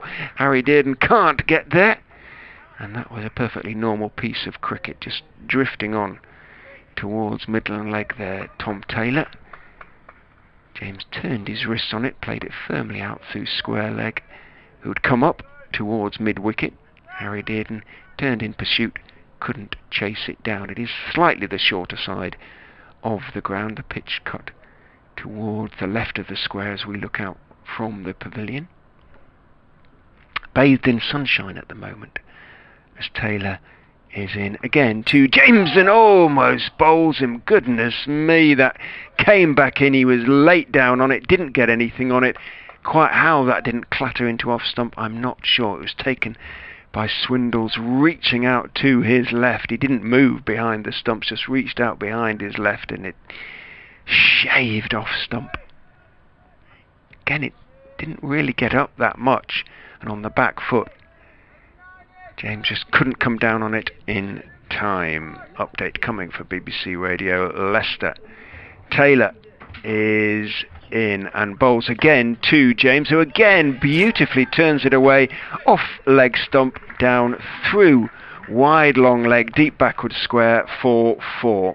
So showing James that proper cricket shots, you can pick up your boundaries with those as well. 2 4s in the over for him off the last 3 balls. Beautiful shots played by Lyndon James. He moves on to 8 off 6. The 300 is up for Nottinghamshire. Another batting bonus point. Their 6th of the game. Here comes the update, hopefully for BBC Radio Leicester. Taylor in, bowls, down the leg side, 4 more. 4 more what? And, well, Notts are going for their runs, and they're getting them, but they're also losing wickets. 5 have fallen this morning.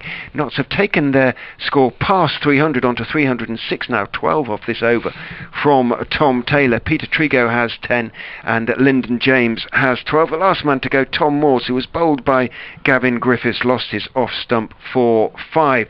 Notts lead then by 84 runs. They have just 3 first innings wickets intact there. I think they're going for fast runs because of the weather forecast for tomorrow, which is not good. They're trying to finish this today. It's all happening at the Fisher County ground. 306 for 7. That was an interesting over. You didn't mention the big 6. I waxed lyrical next door on Radio Nottingham.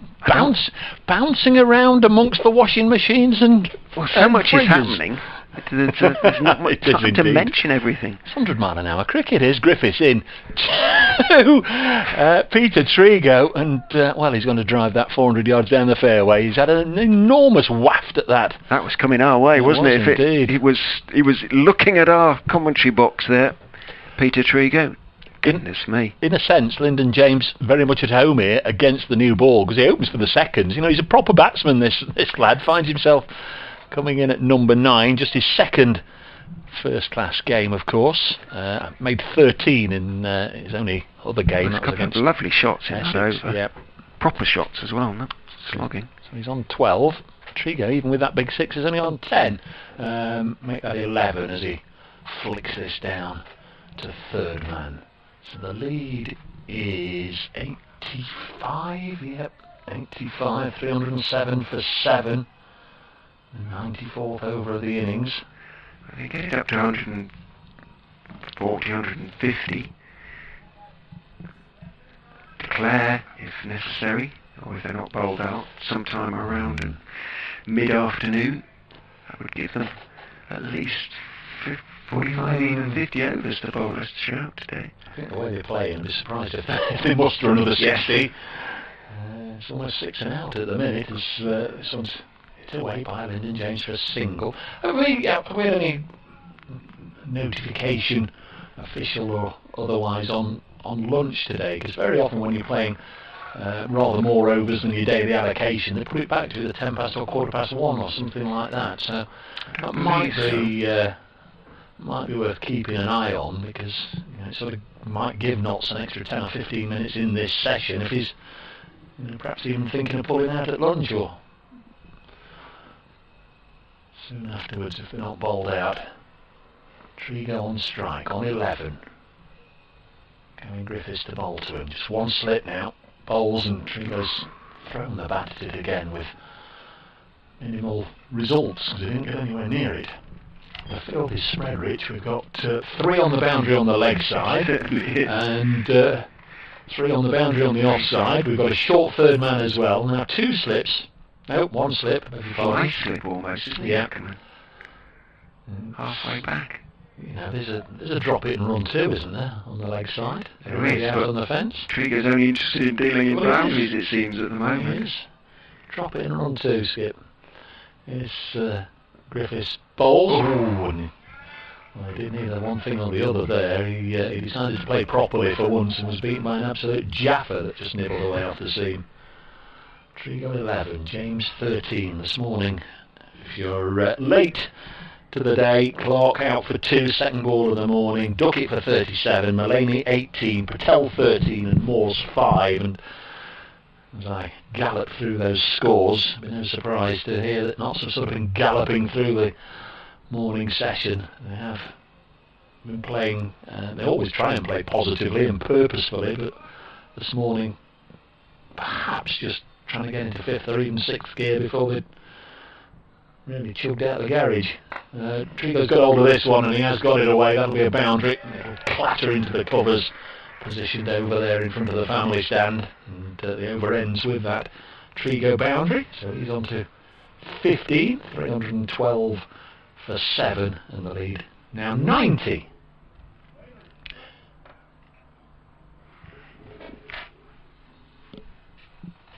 Not sure what Ben Mike is waving at the pavilion. Not sure who's in the pavilion for him to wave at. Yeah, what he was after, isn't it? Tom Taylor will continue to Lyndon James, who hit him for 3 fours. James Willis is the match referee, isn't he? I think Yes, he'll be in there somewhere, yeah. Don't know who else is there. The umpires, but they're both out there. The food, the restaurant, which is semi-converted into a gym at the moment. Whitaker's another one who could be on the Hall of Fame, Wall of Fame. Yeah, indeed. We can ask him. Taylor then in from the Bennett end, bowls to James, and he's beaten on the outside edge. Good delivery from Taylor, just holds its own. Puff of dust from the feet of Lyndon James as he felt for that one a little bit. 13 off 9 for him, so his strike rate is double that of Trigo's simply by playing cricket shots. Oakham School alumni, Lyndon James. Is he? Yep. Okay. One that Leicestershire have sort of missed then in a way. In goes Taylor and bowls down the leg side. James tries to help it on its way, doesn't get anything on it. Born in Worksop, 22 in December. Picked up 3 wickets in his first match against Essex, back end of 2018. Didn't get any red ball action last year, but did play one dayer against Worcestershire. Thought he bowled quite nicely on the first day. He got a wicket in his first over. Taylor is in, bowls to him slightly short, stands up tall, punches it, lovely shot out through mid-off, and is he going to pick up 4? Griffiths gets to the ball, drags it back, but he is going to pick up 3. Relay throw. Evans is the Alex, that is the man picking up and throwing in, but that was a super shot.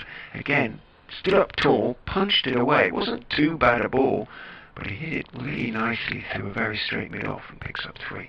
I'm sort of getting strange sensations going through my brain, seeing a Nottinghamshire number 45 stood there batting right-handed, because of course that was Michael Lum's number for many years, the left-hander. He liked to give it a bit of A bit of a wallop. I think James. What did he end up doing? Is he working anywhere? Well, he's done a bit of broadcasting. Oh, okay. But I think he's an agent. I'm sure he's a sort of player's agent. You know, the Neil Fairbrother sort of department. Players spread out as Taylor comes in and bowls very wide to Trigo, who doesn't even try and reach that one, but it isn't quite wide enough, says umpire Cook, to be so signalled. 315 for 7. The lead is approaching 100. It is 93. James's run rate 145, 16 off 11. Trigo's 15 off 21, 71 for 4, but Trigo's the one who's throwing the bat, curiously. I'm sure he'll be playing golf, Michael, and whatever else he's doing. That was his thing, was it? Away from the cricket field. Taylor is in, bowls to Trigo, looking for the Yorker. Trigo waits for it and just sort of whips it away through very straight mid-on, 2 walls long gone. Bottom of the bat, rather, didn't quite get it where he wanted it. So it is just the single. Alex Evans picks up, throws back to Taylor. Trigo and James both on 16 now. Ben Mike encourages Tom Taylor. 2 slips go in for Lyndon James. Fairly normal field with the exception of deep backward or deep square leg as Taylor is in, bowls, and it is turned off the hip by James out to that deep square, who's harried in. Single taken. James keeps the strike, which is probably a good thing from Nottinghamshire's point of view. 317 for 7. The lead 95. Trigo on 16. His last 50 was back in 2017. He did start the season with a 39 for Notts against Derbyshire. That's his highest score, but he's only scored 56 runs in total. So some lean time since that 39. This is his 6th match against Leicestershire. 150. He did get a high score of 50 a number of years ago in his Somerset days. This is his 222nd first class match, so double Nelson for Trigo. He's 39. Played for Kent and Middlesex, but of course many years long association with Somerset. Here's Griffiths into bowl to Lyndon James. He's played very nicely indeed for his 17 so far. Pushes this back to the bowler. He's a Western boy, isn't he? Western supermare. Well, so John Cleese was born in Western Supermare, wasn't he? Probably a few more Somerset cricketers as well. Used to play there, didn't he, many years ago? Western Supermare, one of Somerset's many outgrounds. Played at Bath and a few others. Glastonbury. Next ball is hit away onto the offside, and it's cleared the leaping extra cover. I think he got a hand on it. Yeah, he's taken the sting out of it. Yeah, so they'll only get a couple of runs. Do we put that down as a drop? You will. You'll have it in. You're convinced though. You'll have it in your book. You're a harsh taskmaster. He slowed it. He saved 3, didn't he? Really? Who is it? Evans? George Rhodes, I think. Yeah, Rhodes. Yeah. Flung himself high to his left and tipped it round the corner. Well, they ran 2, so he couldn't have saved 3. Saved 2. Yeah, beg his pardon. Here's Griffiths. Smear of right down his flannels. Fields off his own bowling. So 5 wickets have gone down this morning. Not started the day on 221 for 2. Been all happening. So 98 for 5.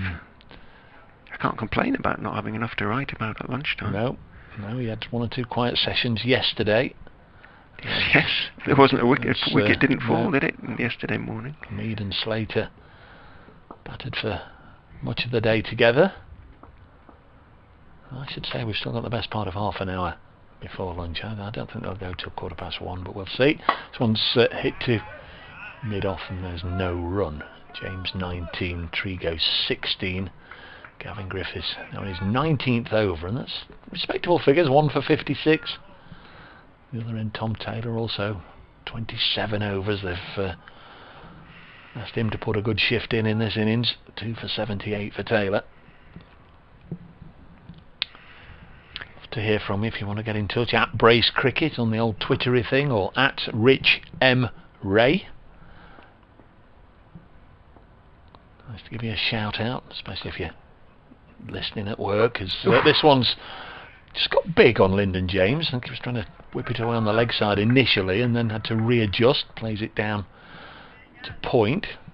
In the end it was all fairly safe, and towards the back end of the over here we often see this with Gavin Griffiths. He's sending sweepers out on both sides just to protect the boundary a little bit, obviously, and maybe they fancy they'd rather bowl at the number 9 than Peter Trigo. But again, folks, if you've done your own work, you'll be aware that this number 9 is a number 1 in second 11 cricket.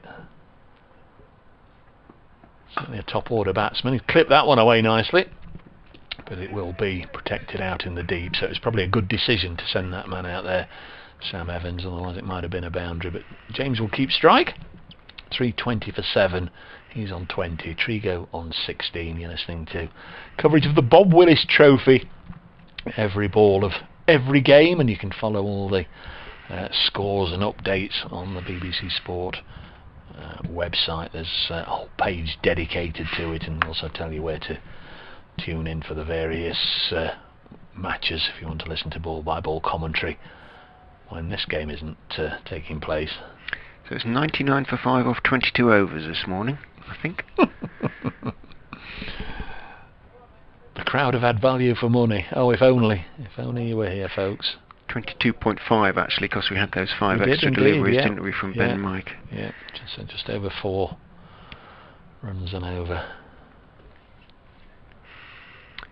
Sanitising gel application time. Yeah. We'll have another go in here. Makes it smell nice, if nothing else, doesn't it? Yes. It's a vaguely antiseptic smell that we're all becoming very familiar with. Taylor will continue. I suppose that they can, if the weather forecast is bad, assume that they won't be bowling again. Leicestershire.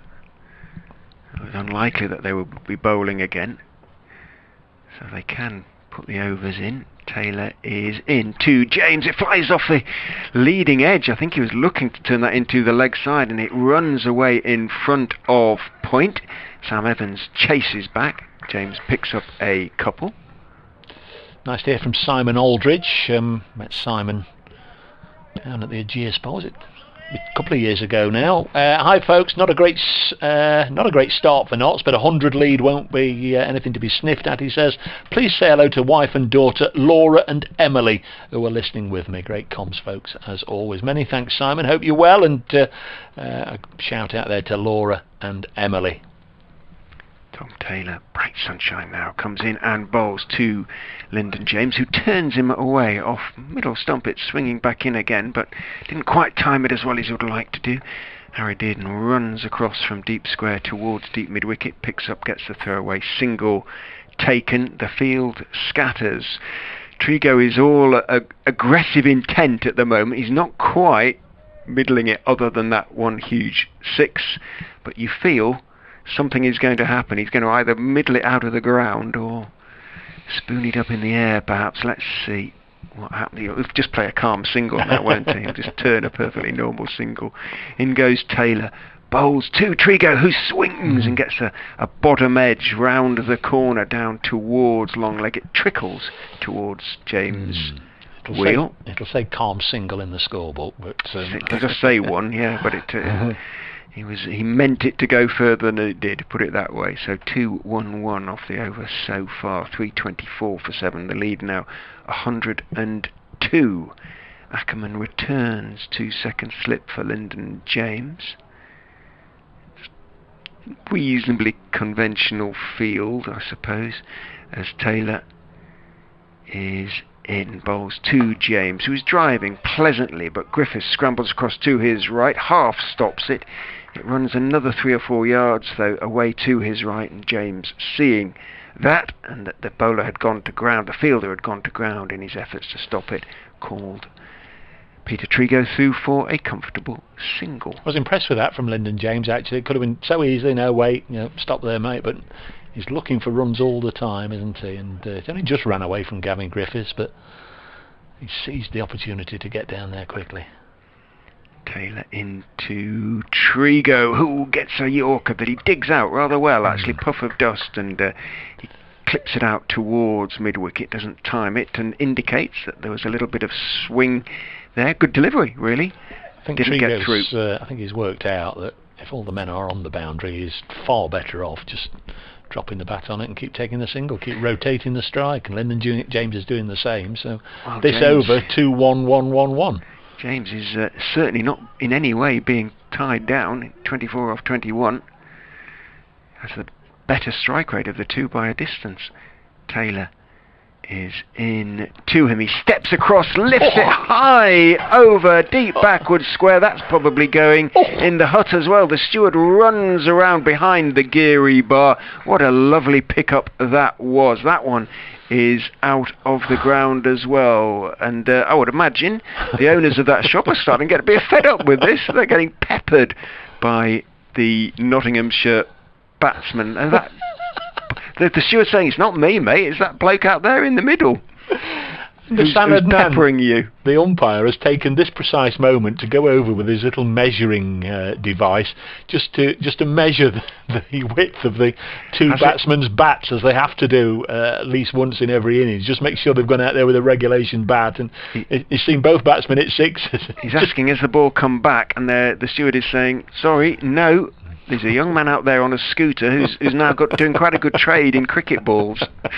That was a nice clean pickup as well, wasn't it? A beauty, wasn't it? This is an impressive little knock from Lyndon James. His highest score, his only previous innings, was one of 13 against Essex, but he's on 30 from 22 balls. The way he's playing, he's surely putting himself in the frame for the white ball squad as well. You would have thought.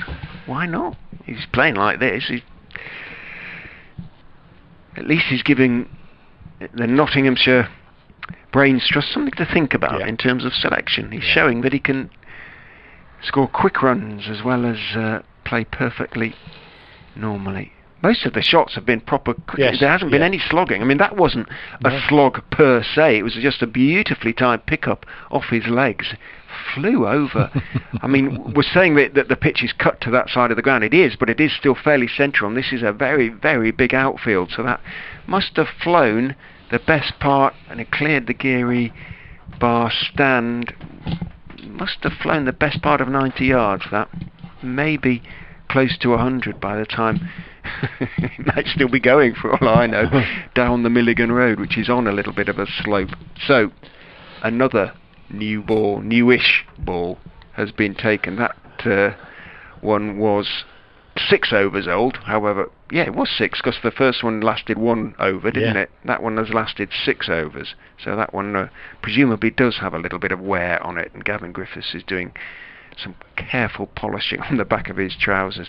Notts, after all that, 332 for 7, lead by 110.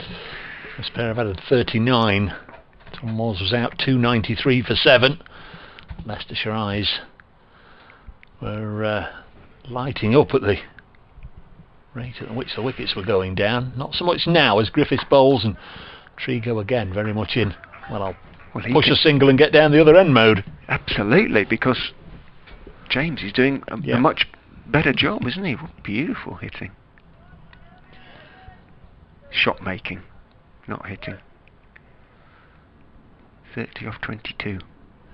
He'll have enjoyed that one, and in a way, the fact the crowd isn't here, there are no spectators here, he could hear every one of his teammates encouraging him from the balcony, because they were all right behind it, and we could hear them bellowing across the ground. Shot Lyndon, shot J-Mo. He's going to open a new department in that little white goods store, isn't he? Cricket balls used. Triple Nelson. Leicestershire were all out on double Nelson. Well, that's the other thing. The batting bonus point's very much in a factor now. There's Griffiths to bowl to the 21-year-old who's driven it crisply down the ground, and they scampered through for a single. Hit it so quickly to mid-off. Very often the first call would be no, because you could see it was going straight to the fielder, but very much in run-making mode here. He's alive and alert to every single possibility to take every run that's on offer. 400 off, 12.2 left to get to 110. 66 needed very much on the cards to get to 400.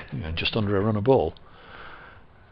Zach Chappell to come next. It'll be interesting to see the dynamic there when Chappell comes out to bat against his former side on his former home ground. Griffiths in to bowl. Oh, that's cut Trigo in two. It's gone between the batsman and leg stump and through to Swindles. It followed him, didn't it? Trigo almost running away to the square leg umpire, and the ball followed him.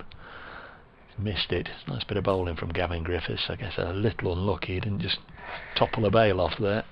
Is every player on the boundary now?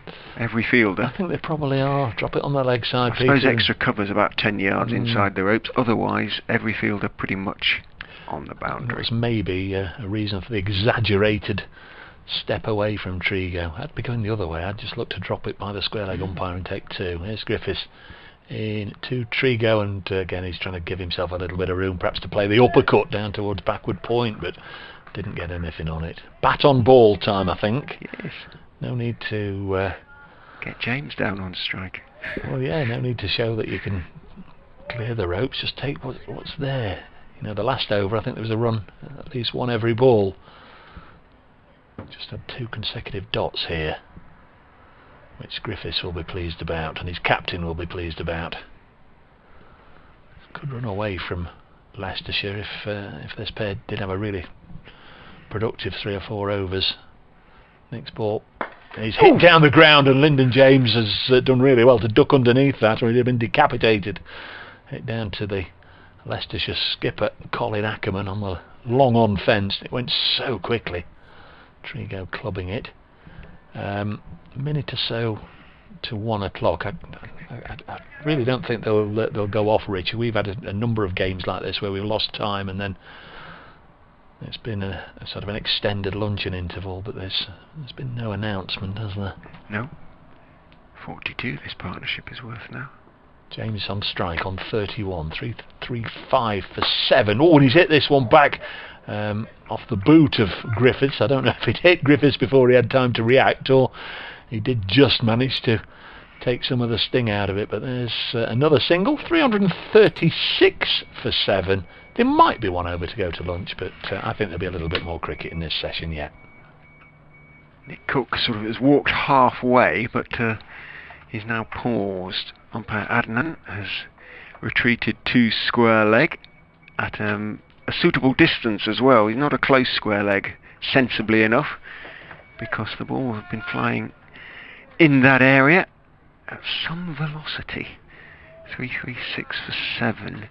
Run rate for the innings as a whole has got up to 3.4. 12 overs to go in terms of bonus points, 22 in terms of the innings as a whole.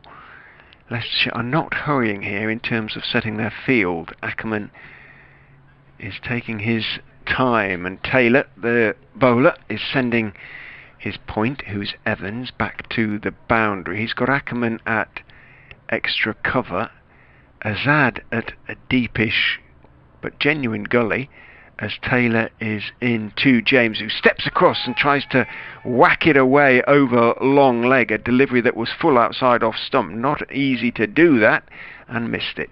It went underneath his bat. Swindles appealed. Not quite sure. He maybe thought just had flicked the bat, but there was no appeal whatsoever from the bowler.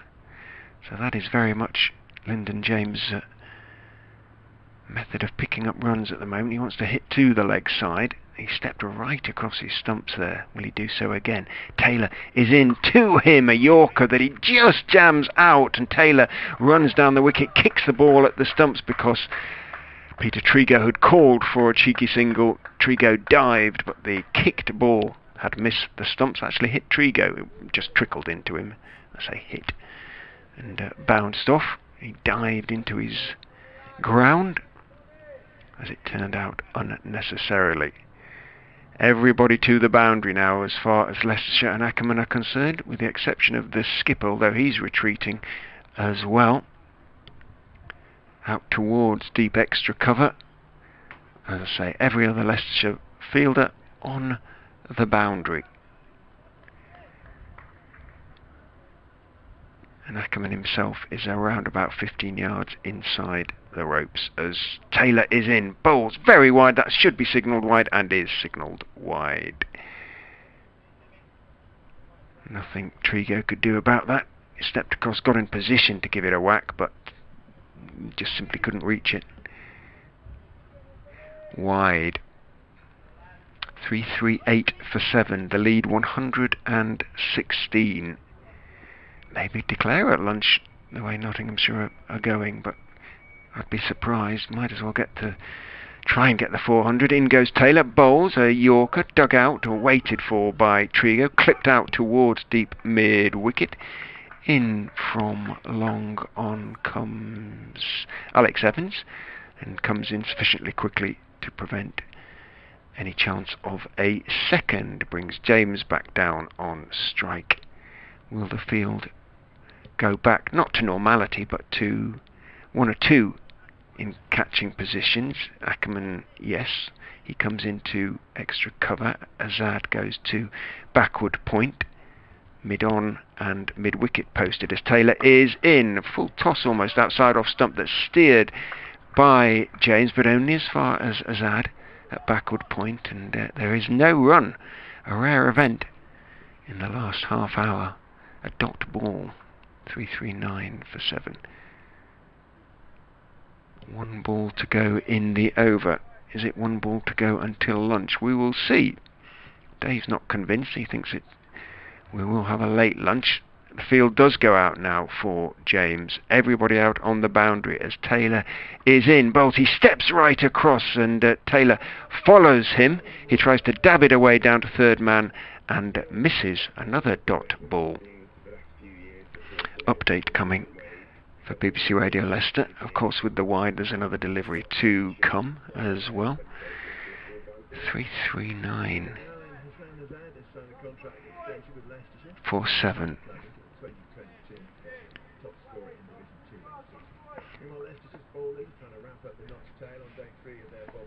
Here comes the update. Well, they have taken 5 wickets, but Notts have also scored quickly as well. They've taken their score onto 340 for 7. So as well as those 5 wickets, Notts have scored more than 100 runs in an exciting session. They lead by 118 with 3 first innings wickets intact. The key for the Foxes is to keep them out there as long as possible. It's a terrible forecast for tomorrow, so Notts may look to declare early in the afternoon, get Leicestershire back in. At the moment, they lead by 118. Just 1 off that last ball of that Taylor over, and we are indeed, as Dave suggested we might, having an extended session. Another over or 2. And the next will be bowled by Gavin Griffiths. 99 overs in the innings, 11 then remain to acquire bonus points, 60 needed to acquire 2 more batting bonus points for Nottinghamshire, and if they get them, I would suggest that they will then declare. The field spreads, I should say. A little bit of confusion in the Leicestershire ranks. Harry Swindles is doing some directing of traffic as well. Azad is at gully as Griffiths goes in and bowls a bouncer, and James tries to pull it away. It bounces over the top edge and misses the bat by some distance. 1 for the over, says umpire Adnan. It was a decent bouncer that. He came advancing down the wicket, James, ready to whack it away over mid-wicket. Banged it in, Griffiths, and he went through with the shot, bounced over the top edge. Dot ball. 340 for 7, the lead 118. Griffiths takes his time again, polishes the ball on the back of his thigh. Great red stripe down his slightly creamy whites. The white of the shirt is a brighter white. In he goes and bowls to James, who waits calmly for that one and just dabs it out to through point in the end, because Harry Dearden is down on the point boundary, and a single is taken. 341 for 7. Dave is back with us, so you were right about the sort of extended morning session. How far will it be extended? You reckon to about quarter I think past? quarter past. So we could get 2 more overs after this, maybe 3. They've given us 8 extra overs, haven't they? So I think that's quarter of an hour onto this session, and then quarter of an hour into the afternoon session. Griffiths, a little dance, runs away from us and bowls to Trigo, who just drops it into the onside. Will only be 1, although Trigo indicates to James there might have been a second. He didn't quite hit it far enough, and Griffiths fielded off his own bowling around about 4 strips away. 342 for 7. So what's that? That's 49 they've now added, isn't it? And considering James came in after him, he scored 35 out of the 49.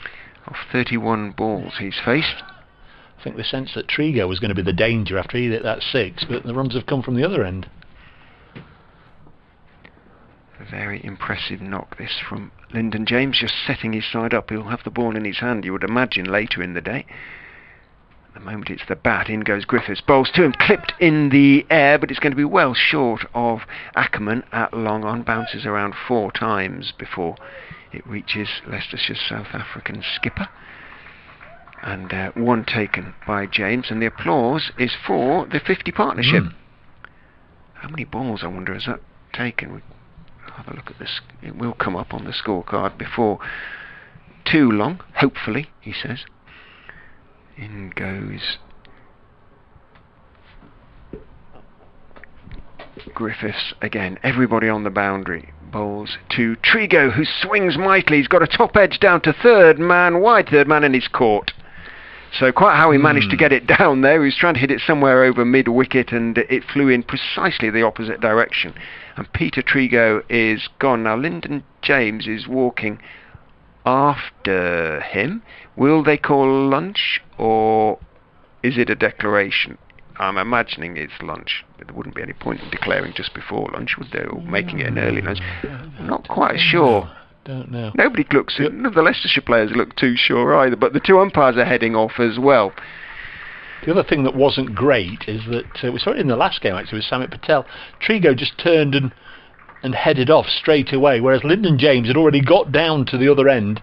And clearly wanted his partner to pass him, so they crossed, so he'd be on strike for the next ball. But 343 for 8, they're leaving the field with Nottinghamshire having a lead of 121, so they put exactly 50 on for that wicket before Trigo out for 22. Lyndon James is 36 not out, and we'll just have to wait and see, I guess, if this is a lunch break or if they have declared.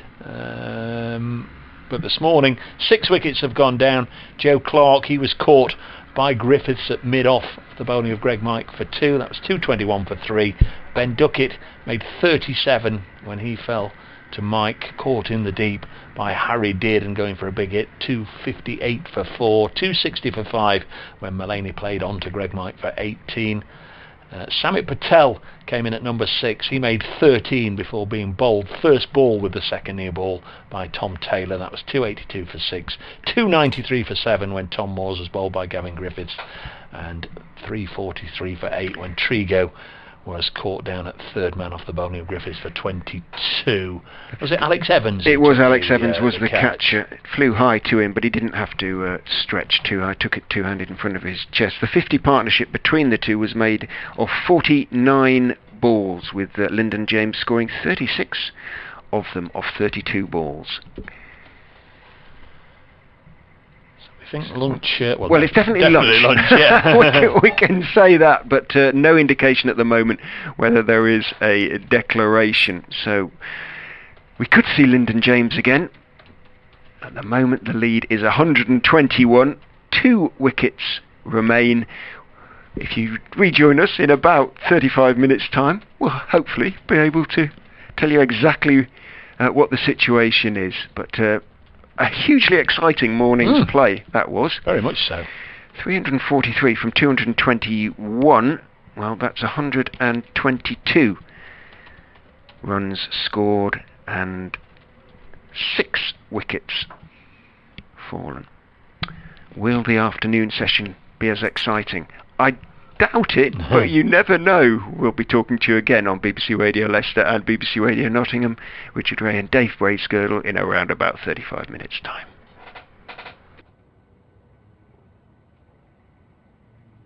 Somewhat unexpected, but that must be to do with the weather forecast for tomorrow. I didn't realise it was now as horrendous as it is. It can change again. But Well, yeah. Slightly went off there. If lunch was, lunch would be 1:15, so why go up at 8 minutes? Well, I think about another 2 hours. that's why I thought it must be maybe a declaration. But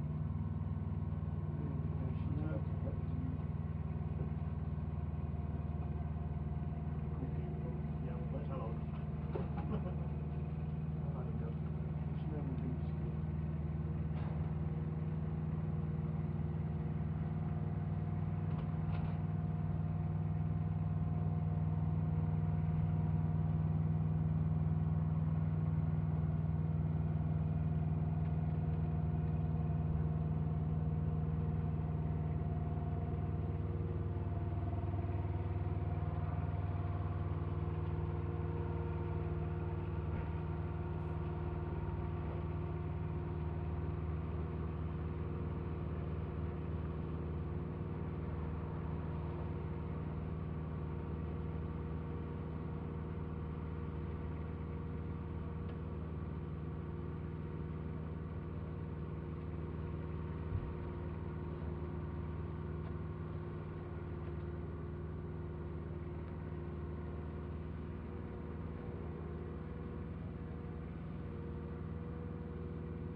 Declared.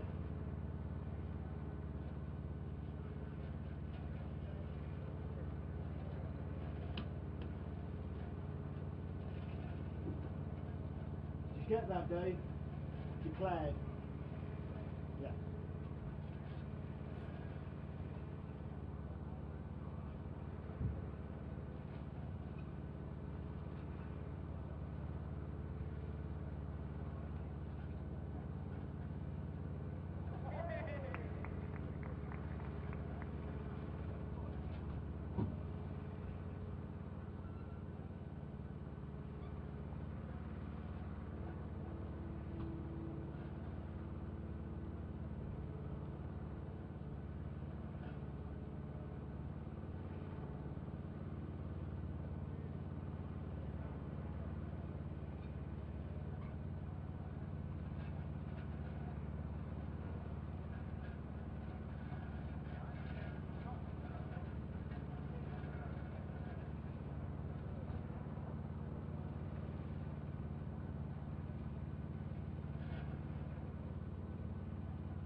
Hello. I wasn't sure you'd come to me at 1:30.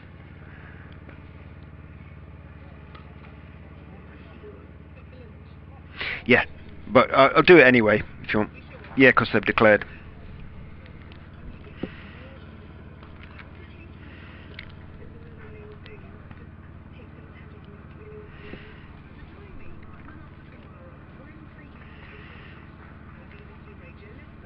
It's 33 of the match between Leicestershire and Nottinghamshire this year. Hello, the players off for lunch at the moment. A hugely exciting morning session. 122 runs scored, 6 wickets taken, at the end of which Nottinghamshire have declared. This is no doubt prompted by the terrible weather forecast for tomorrow. They're trying to give themselves enough time to bowl Leicestershire out today. They lead by 121. There was 3 wickets for Ben Mike this morning, a couple for Gavin Griffiths and 1 for Tom Taylor. The Foxes are going to have to bat well now. There are still 72 overs left to be bowled today. Potentially, they have got to make sure that they are still batting at the end of them. Play restarts shortly.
Well, take off, do take off.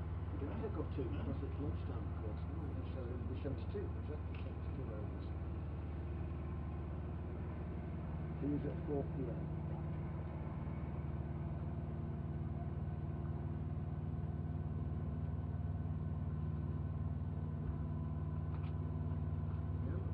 Well, I was going to say, if the rain doesn't come to our aid or Leicester fault like a deck of cards, we could be able to win that. 2, 36 overs.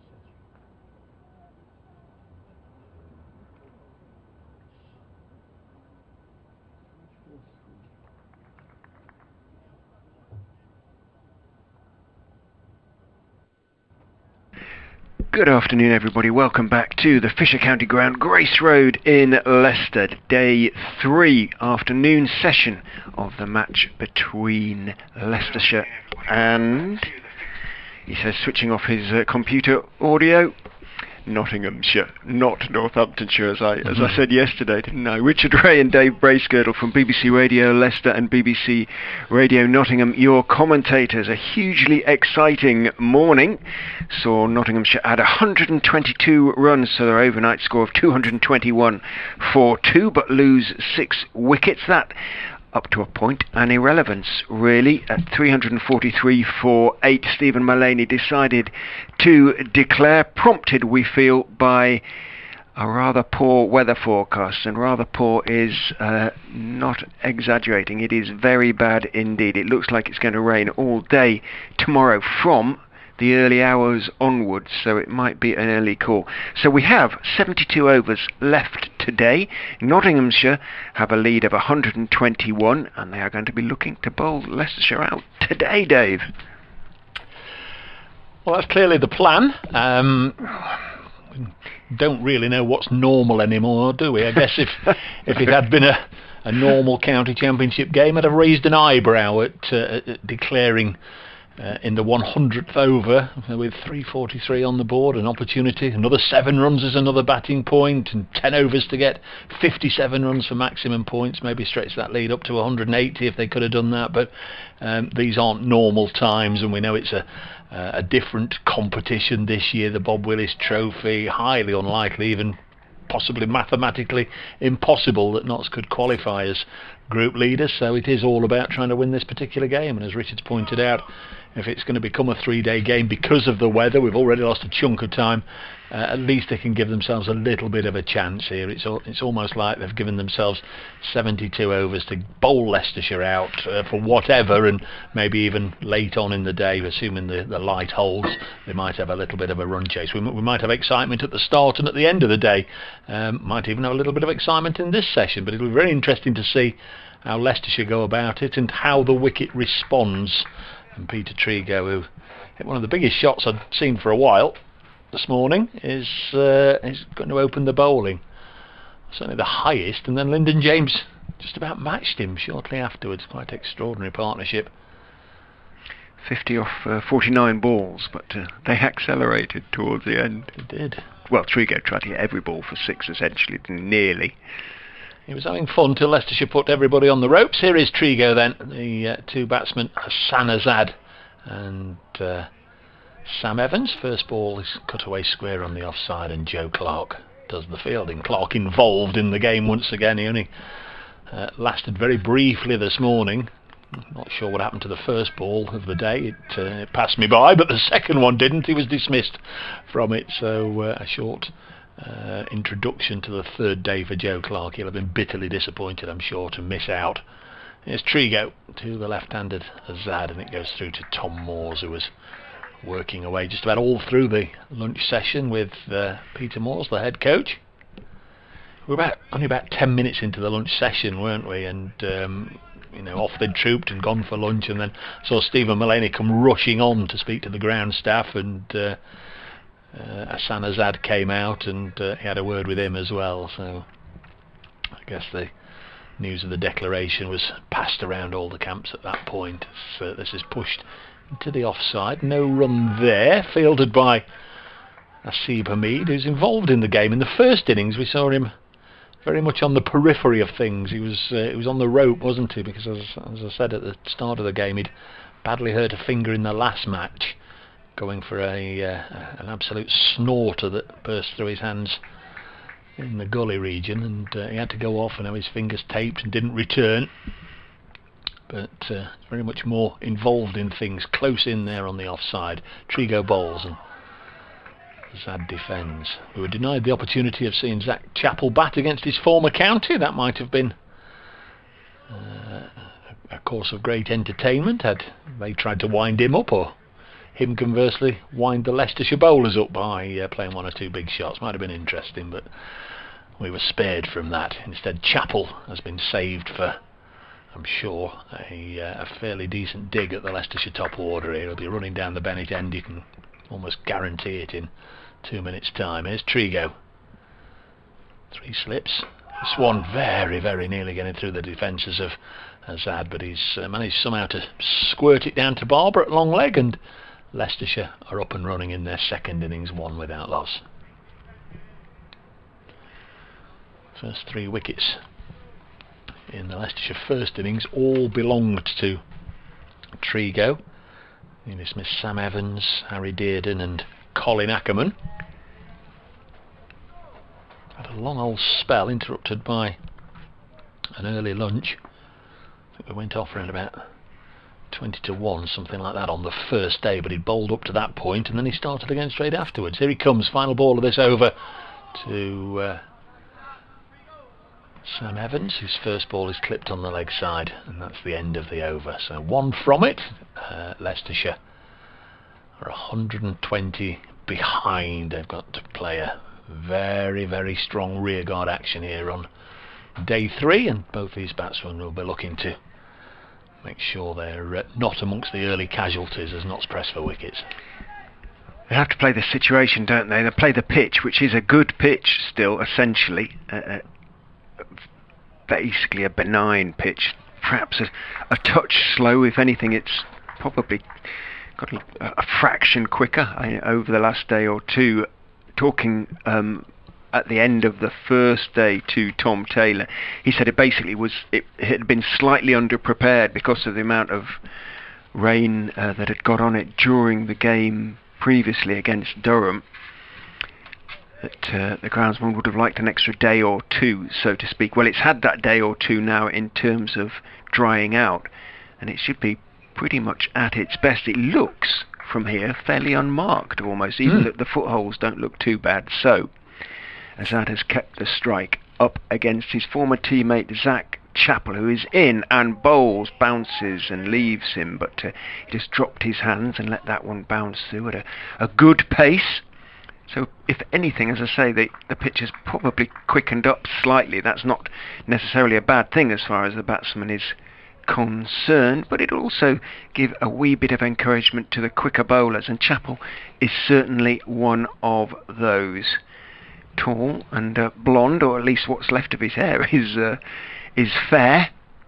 Bearded Chappell at the moment, but more hair on his chin than on the top of his head, bless him. In he goes and bowls to Azad, and a little bit squared up is Hassan Azad. Defends that one as it bounces around about middle leg and moves a fraction away, plays it off middle, drops it out into the offside, having just signed his or the announcement was made this morning that Azad is committed to the club for another couple of years. End of 2022. Good time to sign players, I think, right now, daft as it sounds, because it's very much a buyer's market. You know, people are so uncertain of their futures that if you get offered a contract, you might be tempted to sign it. Chappell in to Azad, very full, just waits for it and pushes it out calmly into the offside, and there's no run. Of course, the PCA have announced, the Professional Cricket Association have announced that they will accept part-time contracts next season as a bit of a one post-pandemic, hopefully post, which I'm saying post, it might still be going on, but anyway, pandemic-related, shall we say. Seasonal contract. Almost like BBC commentators. Welcome to our world, boys. Welcome to our world. In goes Chappell, loping in. Tall man bowls and full again, jammed out by Azad, who is asking Evans whether he's interested in a single. Evans responds, back scrambles Trigo from point, gets to the ball, but the single was always there and has been taken. Azad on 2-2. They'll be scrambling about for winter jobs. It'll be back to the days of the likes of was it Ed Giddins and Nadeem Shahid, who had a Christmas tree selling business during the close season months during their time in the game. Going back even further, Bob White, who was at Notts, he sold birthday cards and Christmas cards and all that sort of stuff, gift cards. But there are a whole host of different jobs that county cricketers had to get back in the day. Of course, season ended in September, and off you go till beginning of May. Sam Evans on strike for the first time to Chappell, who bowls very straight, but back quite a long way in front of his pads as he defends that one. Not a long way, but in front of them. Sam Evans, almost on the walk, pushes it back down the pitch towards Big Chappell. He looks like he's filled out a bit across the chest as well. He's a big boy now, Zach. He was tall, but a little sort of coltish and uncoordinated, but he was still growing into his body, but he looks very much a man now, fully grown, and across the shoulders as well. In he goes and bowls to Evans, who is driving nicely, pushing firmly, not driving, but he waited for that one and pushed it firmly out into the offside. Hamid chases after it. There'll be one for the throw as he picks up around 5 yards inside the ropes at the extra cover boundary. Evans then is off the mark with a pleasantly stroked 3, and Leicestershire, after 2 overs in their second innings, are 5 without loss. The deficit therefore is 116. It's a nice shot from Sam Evans, local lad. 85 in the last game against Durham. Very much like to put a score on the board here. That wretched weather forecast for tomorrow. Keep having a look now and again, but it does seem as if it's going to be fairly torrential for most of the day tomorrow. And the thing is, it starts early, doesn't it? So it's not like it's about to start at 11. Here's Trigo in and bowls and run down. Oh, there's going to be a run. It initially looked as if Samit Patel might be able to cut it off at backward point, but it was too far to the left of Samit, so he had to scamper after it, and they get 2 runs. The Leicestershire squad number 21, Sam Evans, and the Nottinghamshire 21, Samit Patel, both involved in that little passage of play, which takes the Foxes on to 7 without loss in just the 3rd over. 5 to Evans. According to Richard's notes, he dropped a dolly early on this morning, Sam Evans. I'm not. A wonderful attempt, we think. I'll check afterwards whether it did actually carry. Have a word with him. You've got it, you made a note.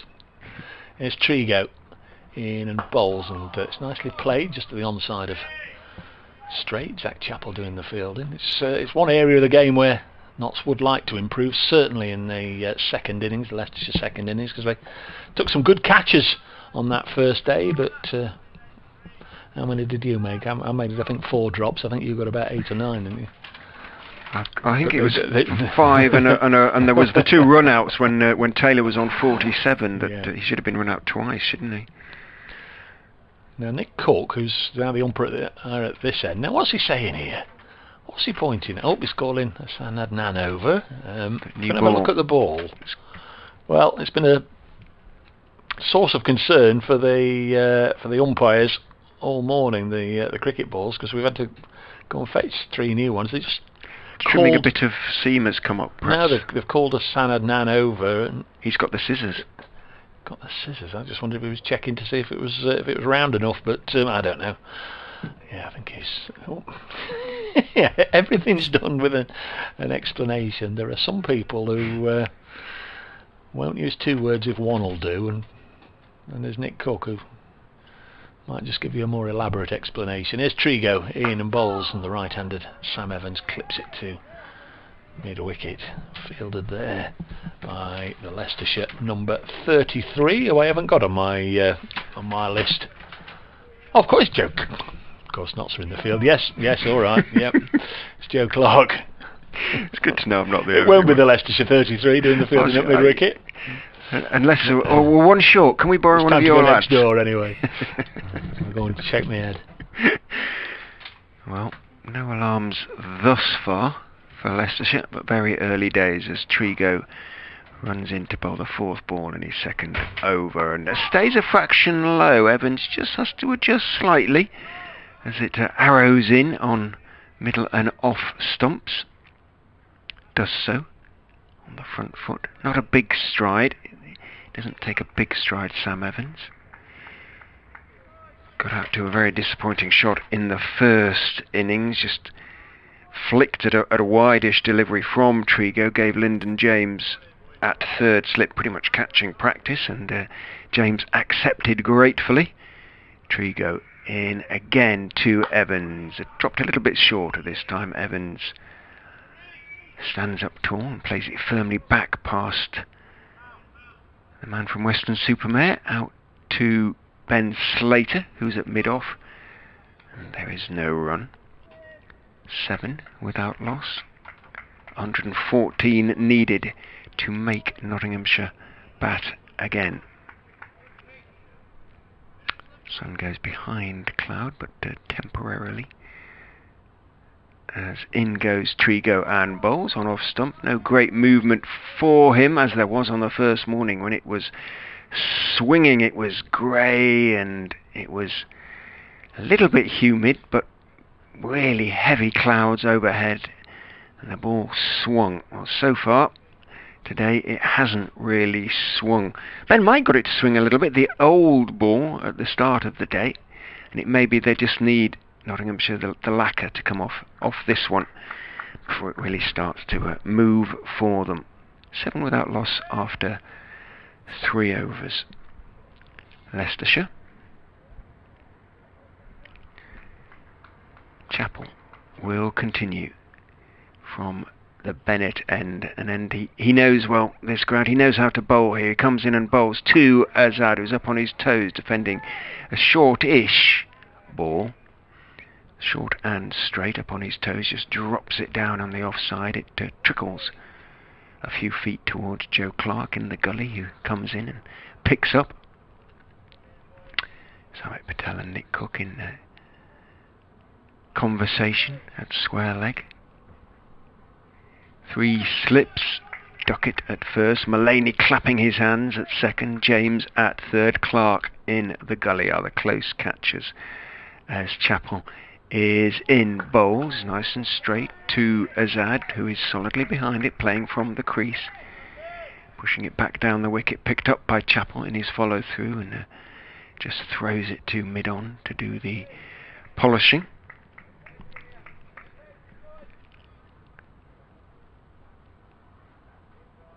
Sun back out.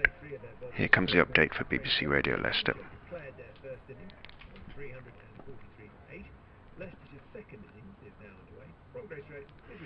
Yeah, they need 121 to make Nottinghamshire bat. Again, it shouldn't be a problem for Leicestershire. The pitch is playing well. Knots have declared early because of a terrible forecast for tomorrow. They're trying to finish this match today. So Leicestershire's main job is just simply to bat through the afternoon. Hassan Azad, who's just signed that new contract, he is 2 not out. Sam Evans is with him, 5 not out. They've reduced the deficit by 7.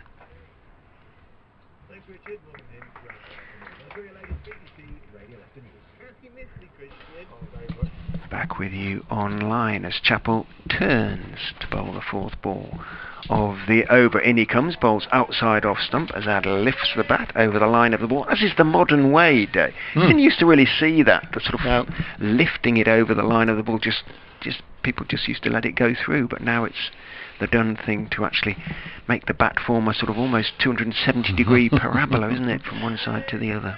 Well, he's been fielding at slip for the last day and a half.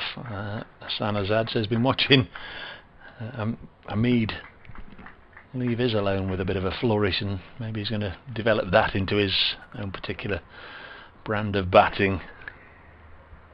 He waits with bat raised as Chappell comes in, bowls to him, full and sharpish, maybe just a little bit of swing back into the left hand. He keeps it out, thick outside part of the bat, sees the ball run out towards Slater in the covers, and there's no run. So far so good, no alarms for the Foxes.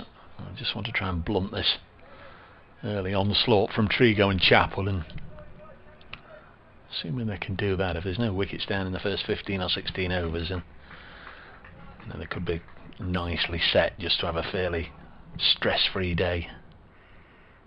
Chapel is in bowls, slightly shorter of a length and up on his toes. Azad just adjusts and blocks it out towards backward point. And the two ignore each other, Chapel and Azad, as they walk past each other. Chapel having finished his over, heading for mid on Azad. Maiden over remains on 2. Sam Evans has 5, and Leicestershire trail by 114. So even though he left winter before last Zach Chapel, there'll be quite a few unfamiliar faces as far as he may know them, may have come across them or got to know them, but they certainly would have been teammates of Zach Chapel a lot of this side. As Trigo starts a new over and Sam Evans defends. Now I'm just thinking, Azad obviously came into the side at the start of last season, really, from Loughborough. Zach might have played against him for Leicestershire against Loughborough. Not quite sure. On the other hand, he will have played with a lot of the other Leicestershire players in the sort of second team, although he was very much a first team member when he left. Comes Trigo in again and bowls, goes through to the keeper. Just trying to see if there's a black rim on the back of Trigo's cricket shoes, bowling boots, or if it's black socks. It never used to be a thing to wear black cricketing socks. It was strictly taboo, wasn't it? But there's an awful lot of black there as he runs in, comes up and bowls to Evans, forced into the offside, and there's no run. Could be just the sort of top of the back of his boots with a sort of tab on them or something. But we used to have sort of greyish cricket, probably because they hadn't been washed enough or something, but they were sort of dark greyish. Remember my old, I think they were Gunn and Moore ones actually. Yeah. There you go, talking about George Gunn, founder of the firm. Yep, cream flannels and grey socks. Trigo bowls once more wide of the off peg. Kept low, bounced again before reaching Tom Moore's, and couldn't take it cleanly because it bitted and bobbed its way to him. Nightmare for the wicket keeper, that. Bounce again about a foot in front of him, and you just got to hope the bounce isn't going to hurt. It's not going to bounce up and on the chin or somewhere like that, hit him on the chest. Still no play at Taunton today, very wet in Somerset. Gloucester shall be praying that it stays like that. So, there's a run here as Sam Evans just really blocking a ball from Trigo into the offside, takes a comfortable single, just wedging it into that gap between Patel and Hamid. Evans on to 6, as that has 2, 8 without loss. Could be huge, that, because Somerset looked nailed on for the final. They're like a strong side, but if they weren't to win, they might just have to win their last fixture. Yeah, I mean, you say that, but Worcestershire were actually 1 point clear, because in the last round of matches it rained all the final day at Edgbaston, didn't it, with Warwickshire 9 down. So Somerset were denied a certain win there, and Worcestershire won. Next ball from Trigo is a full toss, clipped away. That'll go for 4. Nice bit of timing by Hassan Azad. What were you offing at? The two batsmen run into each other. They actually banged into each other. They were both watching the ball. I thought could have done some damage, but Evans just sort of he was lighter on his feet than Azad.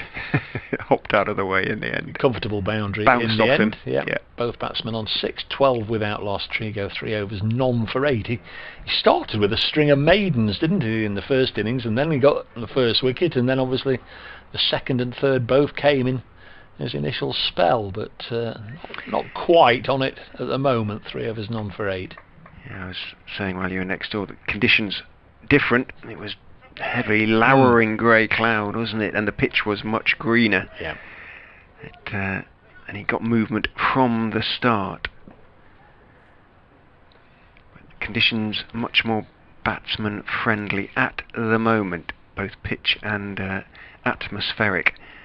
In goes Chappell, bowls to Evans, who is playing slightly across his front pad, and one or two hands started to go into the air behind the stumps, and from Chappell as well. It was pushed off middle stump, really out to mid-on by Sam Evans.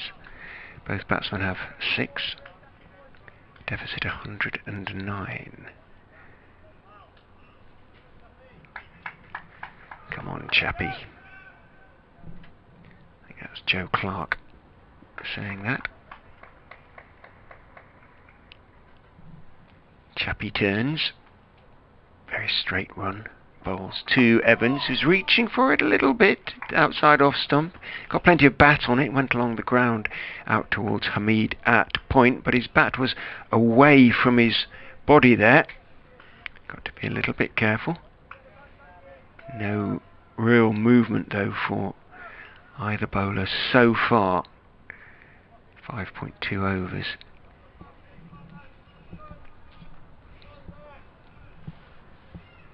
Lots of encouragement.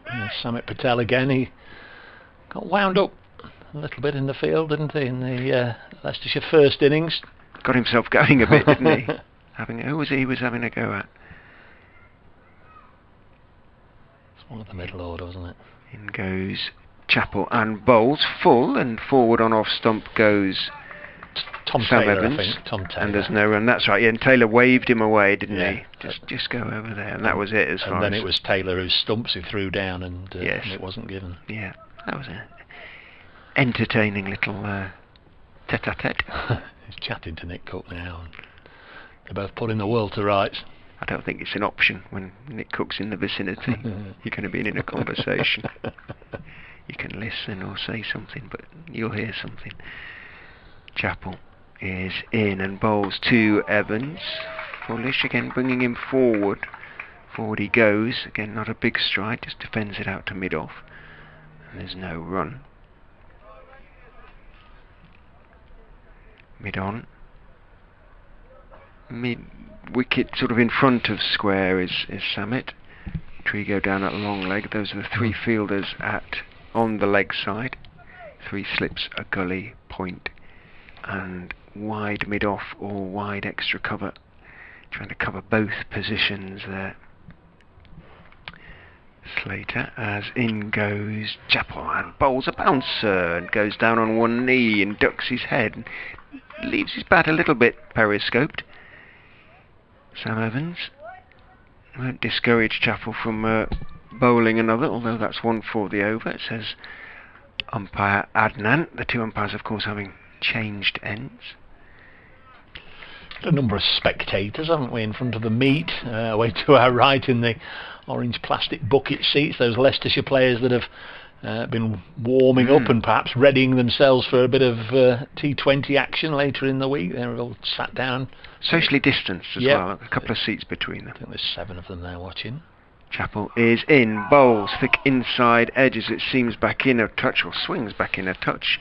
And Evans plays it reasonably competently. It runs off down towards Trigo at long leg, and Trigo keeps hold of the ball because it's the last ball of the over, and he's about to be bowling the single taken. Leicestershire move on to 13. 6 overs have been bowled. You know what that means. Actually, Trigo, what will he do? He ought to put the ball in his pockets and go and sanitise. Go and sanitise. He's sort of walking backwards, and that's exactly what he's going to do. He pops the ball into his pocket and heads off to the chow. Is this Rishi Patel who's run on with the drinks for the Leicestershire batsmen? Yes, yeah. As the 12th man, the new boy. It's on drinks duty. Sad has his drink on one knee, like a knight alone and palely loitering.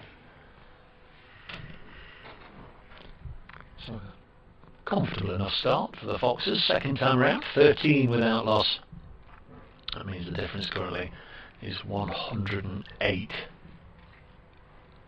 Going to be under a little bit of pressure scoreboard-wise with that deficit, but I mentioned a few minutes ago, as soon as they can get into the change bowlers and feel that the hardness has just started to diminish a little bit, from these two bowlers. I think they'll feel a little more comfortable and they and those that are to follow will fancy that this could be a good day to make a decent score.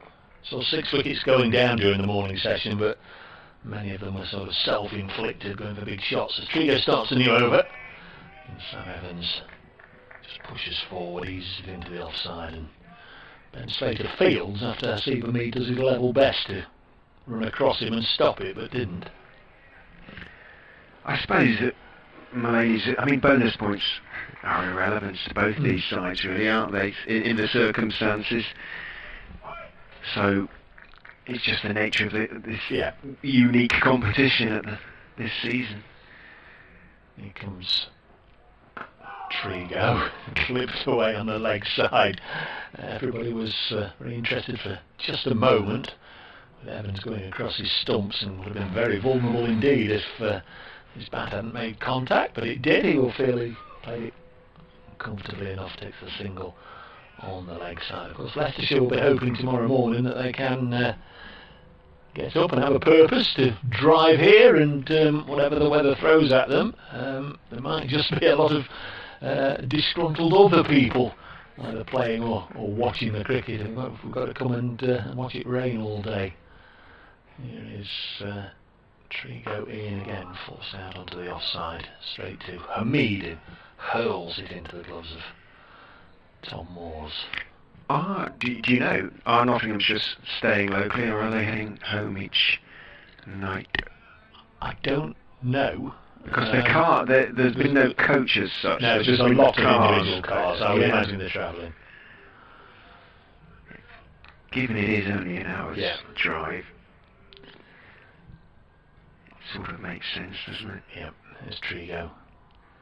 In once more, bowls, edge caught, and there is the breakthrough, and Trigo's done it again. Azad just nibbled at that one, feathered it through to Tom Moores, just had to move slightly to his left, Tom Moores, but gathered it up, and Trigo goes off on a little bit of an Andre Adams type celebration.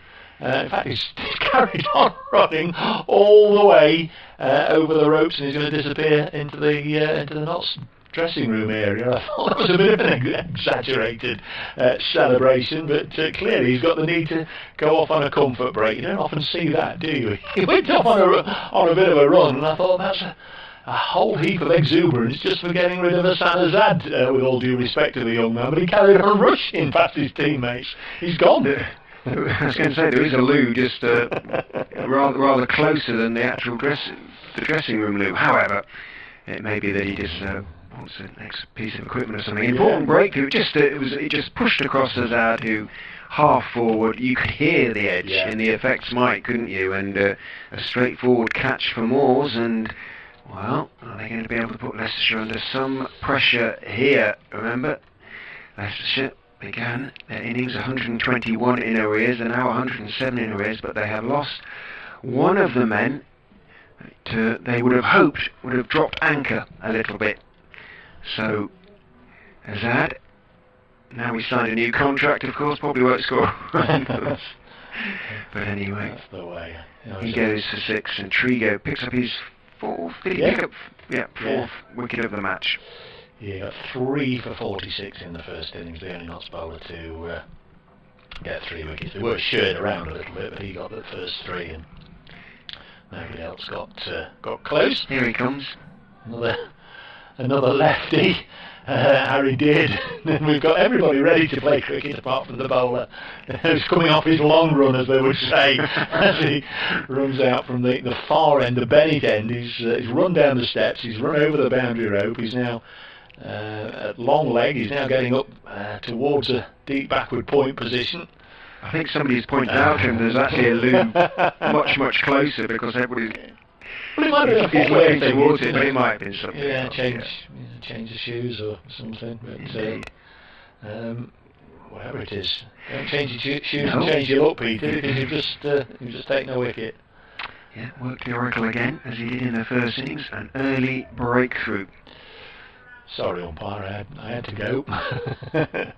Totally understand, Peter. I know what it's like at our time of life.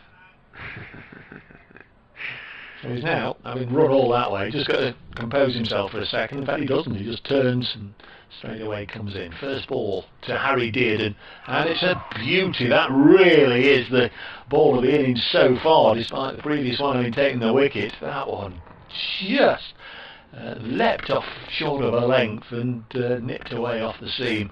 Fabulous bit of bowling. And it swung sort of early, and then, as you say, did everything else you describe it. So yeah, that was a handful. You just hope you don't nick those, don't you, really? 3 slips. Lyndon James at third, Mullane at second, Duckett at first. Dearden gets bat on ball, pushes it out to a Mead with a very wild throw from the young Bolton puppy. 14 for 1 Leicestershire at the end of that over, and Trigo now 4 overs, 1 for 9. Well, Mullane's plan working so far. Can Chappell back up Trigo by making another breakthrough? Evans and Dearden touch bats, as you're supposed to do these days, rather than punch gloves, or you don't have to really do anything too much. Again, a relatively modern phenomenon, this business of punching gloves, or now touching bats, as Chappell, in for his 4th over, comes in and bowls to Evans outside off stump, goes straight on, and Evans just lifts his bat, lets it go through. There's no run. Well, I thought you were getting provocative when I arrived here on the first morning, elbowing me. That's the other thing you're supposed to, isn't it? Just sort of touch sort of elbows.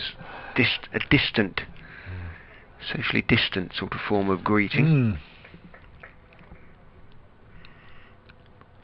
A few more clouds around, but it's still all light white stuff for the most part. Lots of blue away to the southwest at the moment. In goes Chappell and bowls again. It's too wide, and again Evans showing us the green straps on his white pads as he steps forward. Lets it go through. Well, almost matches the colour of his number, the number on his back. Certainly they match his gloves, so obviously that is sometimes the case. It's the manufacturers identifying. Remember, was it Fernley's they brought in green straps. Certainly green piping, that was it, green piping on the pads. In goes Chappell and bowls, and forward goes Evans, leaning forward with a slightly angled bat. The athletic Hamid leaps to his left and makes a stop, because Botham wore them, didn't he? Yeah. And they became very trendy for a while. Anything that IT Botham wore. Just had the binoculars on him, yeah. He's very colour coordinated, isn't he? Bat as well has got a green sort of. So it's all the same manufacturer. That Australian bird. Oh, is it? Yeah. Oh, okay. Cost a bomb bats these days, don't they? Yeah, they do. There's Chappell. Turns. Lopes in and bowls to Evans, fullish on off stump or just outside. Evans is forward, but no weight in the shot, pushes it back past Chappell, who half stops it, and Slater completes the fielding, running across from that wide mid-off position. Leicestershire need a partnership somewhere in the top order, otherwise it might just be a dispiriting day. It might just be a sense of, well, here we go. 57 for 5 would not be easy to recover from again. No. 14 for 1. Sack Chappell once more from the Bennett end. Umpire Adnan looks on, and this is a harmless delivery outside the off stump that Sam Evans has nothing to do with. You just nipped in there.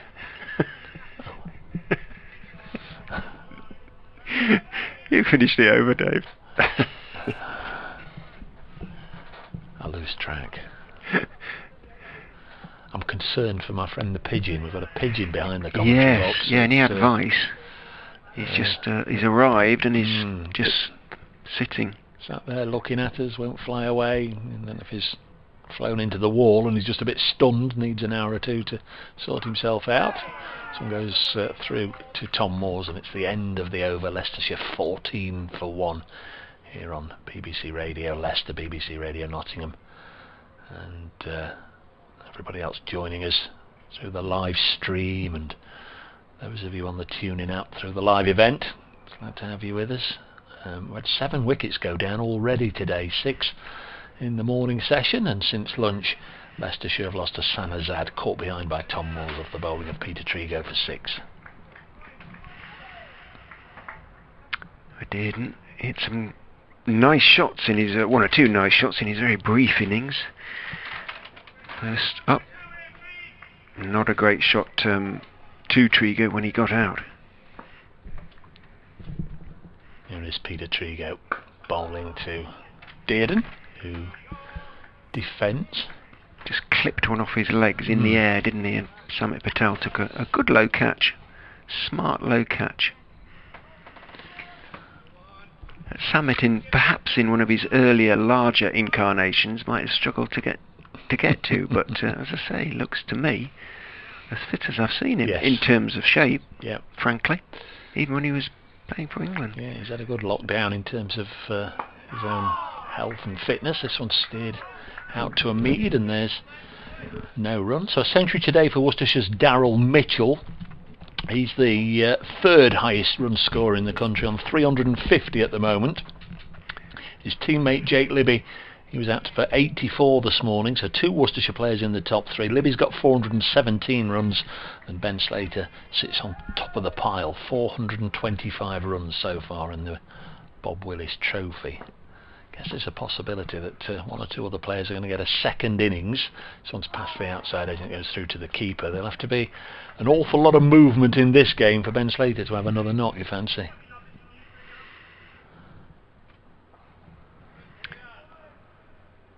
Be interesting, wouldn't it, if Notts were to need, I say need, if they were left, say, 60 and 8 overs. Yeah, I was about to say sort of 110 off 12 or something like that, theoretically. Yeah, 60 and 8 with everybody on the boundary. Next ball from Trigo, swings away from the left-handed Dearden. Makes for an exciting finish, doesn't it? Brings in the viewers. Could be interesting. You'd back them to get something. They'd obviously absolutely nothing to lose by going for it, and would, I'm sure. And then you're 40 for 8 and rack up tomorrow morning, and it's a lovely morning. It's a beautiful day. Yeah. Crikey, we're in a bit of a hole now. That's absolutely not the suggestion. Yeah, speak to Trigo. Bright sunshine at the moment, very lovely as the left-handed Dearden, very watchful.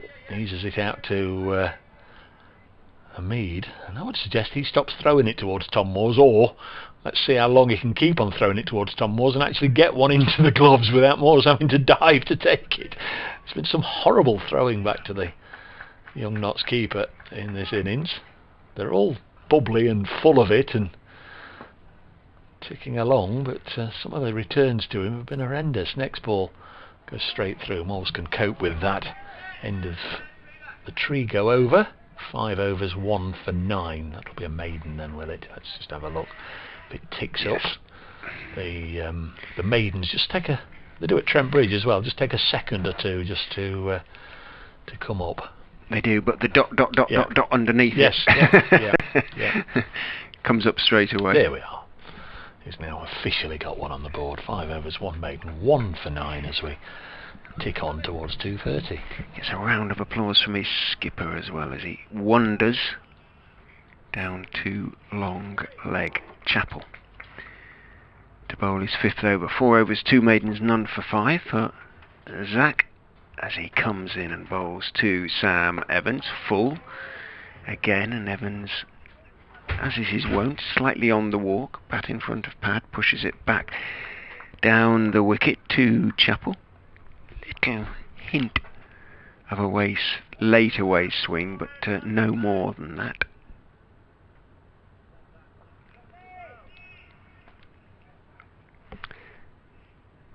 Think how hard the wind was blowing on the first day, and the breeze on the second, not at all today. In goes Chapel and bowls on off stump this time. Again, it's foolish, but again, Evans not really committing to the front foot, playing it from the crease, waiting, pushing it out to Slater at mid-off, and there's no run.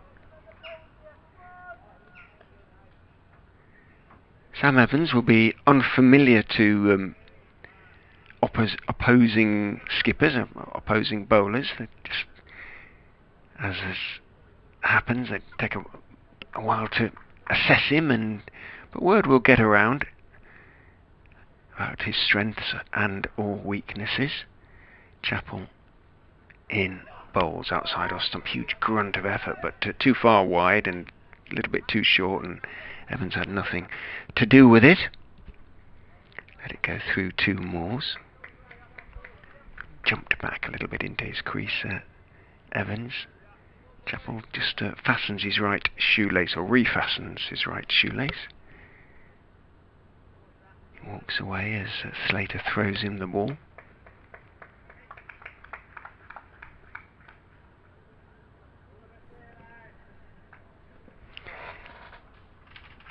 Turns, runs down the slope and bowls outside off stump. Good lift again, but again the direction missing. Evans can leave. Barber applauds at mid-on. Police car, I think that is, rather than an ambulance. Down Saffron Lane rather than Milligan Road. It's a little bit further away. Saffron Lane is the main thoroughfare in the Ayleston area.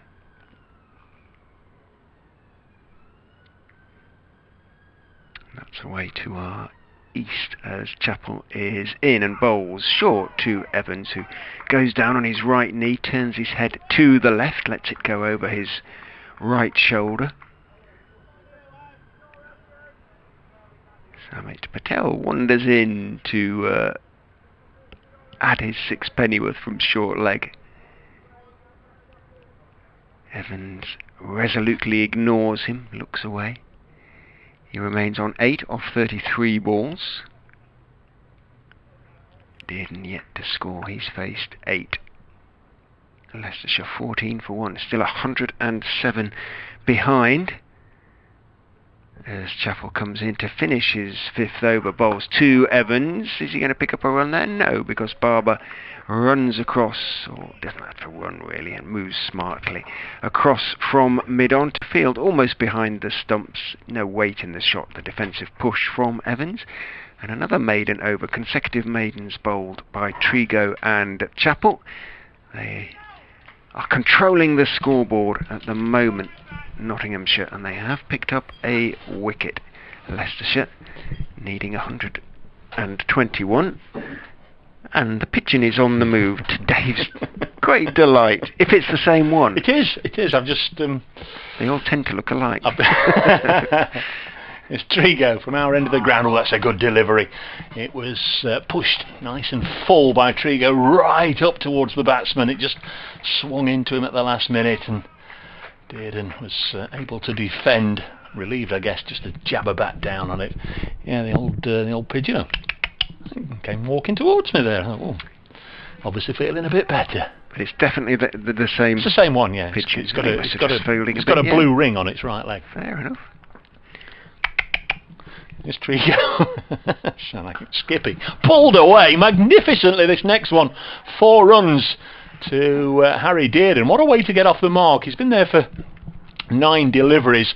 Very much watchful, defensive, very cautious. But the 10th delivery was nothing more than a long up from Trigo. He's gone after it and got hold of it. 4 runs pulled away through the leg side. That was magnificent. Reasonably safe as well, wasn't it? Yeah. Trigo will be annoyed because it was short of a length. Update for BBC Radio Leicester coming up.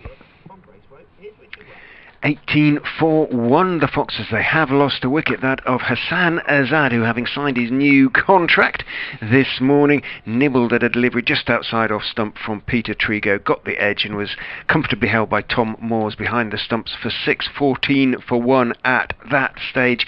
They need 122 to make Nottinghamshire bat again. Leicestershire, they'll be targeting an awful lot more than that. Terrible weather forecast for tomorrow, so all their objective is to occupy the crease for as long as possible. They're 18 for 1.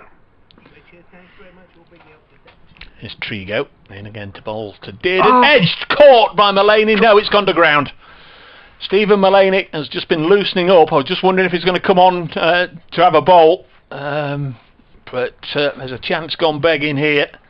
He's right up at the top of the list of catchers in this championship. He's taken 9 so far in the Bob Willis Trophy, and that should have been number 10. It went very quickly up round about right shoulder high, got both hands to it, and for a second I think everybody thought he'd got it. It was just like the first innings where he looked like he'd got it, and as he was falling, it was, even if it was in the air, it was going to land on his chest and he was going to catch it, and somehow did. And on 4 yeah, is spared. Here's Trigo. Seen it all before, of course, bowls, and we've all seen that before as well. When a batsman is dropped, he'll then punch the next ball away for runs and gets a couple of it. Yeah, I was just about to say, Stephen Mullaney didn't bowl a single ball in the first innings, despite Bracegirdle imploring him to put himself on. And he has just, I don't know if you've noticed, been whirling his arms around in the last minute or two, as if he is getting ready to have a bowl. I wouldn't have thought that distracted him at all. He seemed to have it, but and as you say, it fell to the ground and escaped. It was not a great shot by Harry Dearden, again in the circumstances. Here's Trigo. 20 for 1 Leicestershire. Bowls wide of the off stick. Dearden has nothing to do with it. Trigo just kicks away in disgust, imagining there was a football there that he sent screaming into the top corner as he kicks wildly in frustration. 20 for 1. Unfortunately, they do put up highlights and extensive highlights of little videos of incidents as the game goes along on the stream, but it tends to be falls or wickets, or landmarks, not chances missed. I'd love to see that again, because must have had 3 or 4 grabs at it in the end and just couldn't quite hang on. Zach Chappell, 5 overs for 5 runs, will continue. Down the slope he comes. Bowls to Evans, who is forward. Again, he's bowling full Chappell. He's giving it every chance to swing. It isn't really for the tall Grantham-born Chappell at the moment. 20 for 1, but it should be 18 for 2. Could have been 18 for 2, and Leicestershire really would have been wobbling. They are a little bit uncertain. Discussing it, Mullaney, with the rest of the slip cordon, and Tom Moores, he's put his hands up to his right shoulder a couple of times, as if I had it in here, and then it got out. Chappell in again, and bowls, reaching for it a little bit, is Sam Evans. Bat a long way from the body, got plenty of bat on it, hit it down into the offside, and Ben Slater came in and fielded, but away the bat was, and it won't discourage Chappell and Nottinghamshire at all. He went at it hard, but as I say, he got 2 hands to it, Mullaney, and seemed to have it. Yes, went very, very quickly indeed, but he's cross with himself, so he clearly feels he should have held on.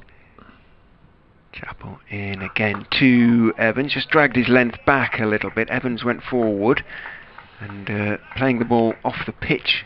Did fractionally come back towards him, but solidly behind it, out into the offside. No run. Pleasantly warm now, actually. Yes. Hot in here, isn't it? Because the breeze is gale stroke breeze. The gale first day, breeze second day. Trees barely moving now, if at all. Actually, looking around, maybe just a little. Gorgeous afternoon. Enjoy it while we can. The weather people are telling us. In goes Chappell. Bowls outside off stump again. His back foot almost slipped back a fraction there as he reached for that one, Evans, and steered it out towards Hasib Hamid at point. I'm glad you confirmed that. I thought I wondered if I was seeing things there. He did almost topple over, didn't he? Slipped away, didn't it, from him? And maybe in the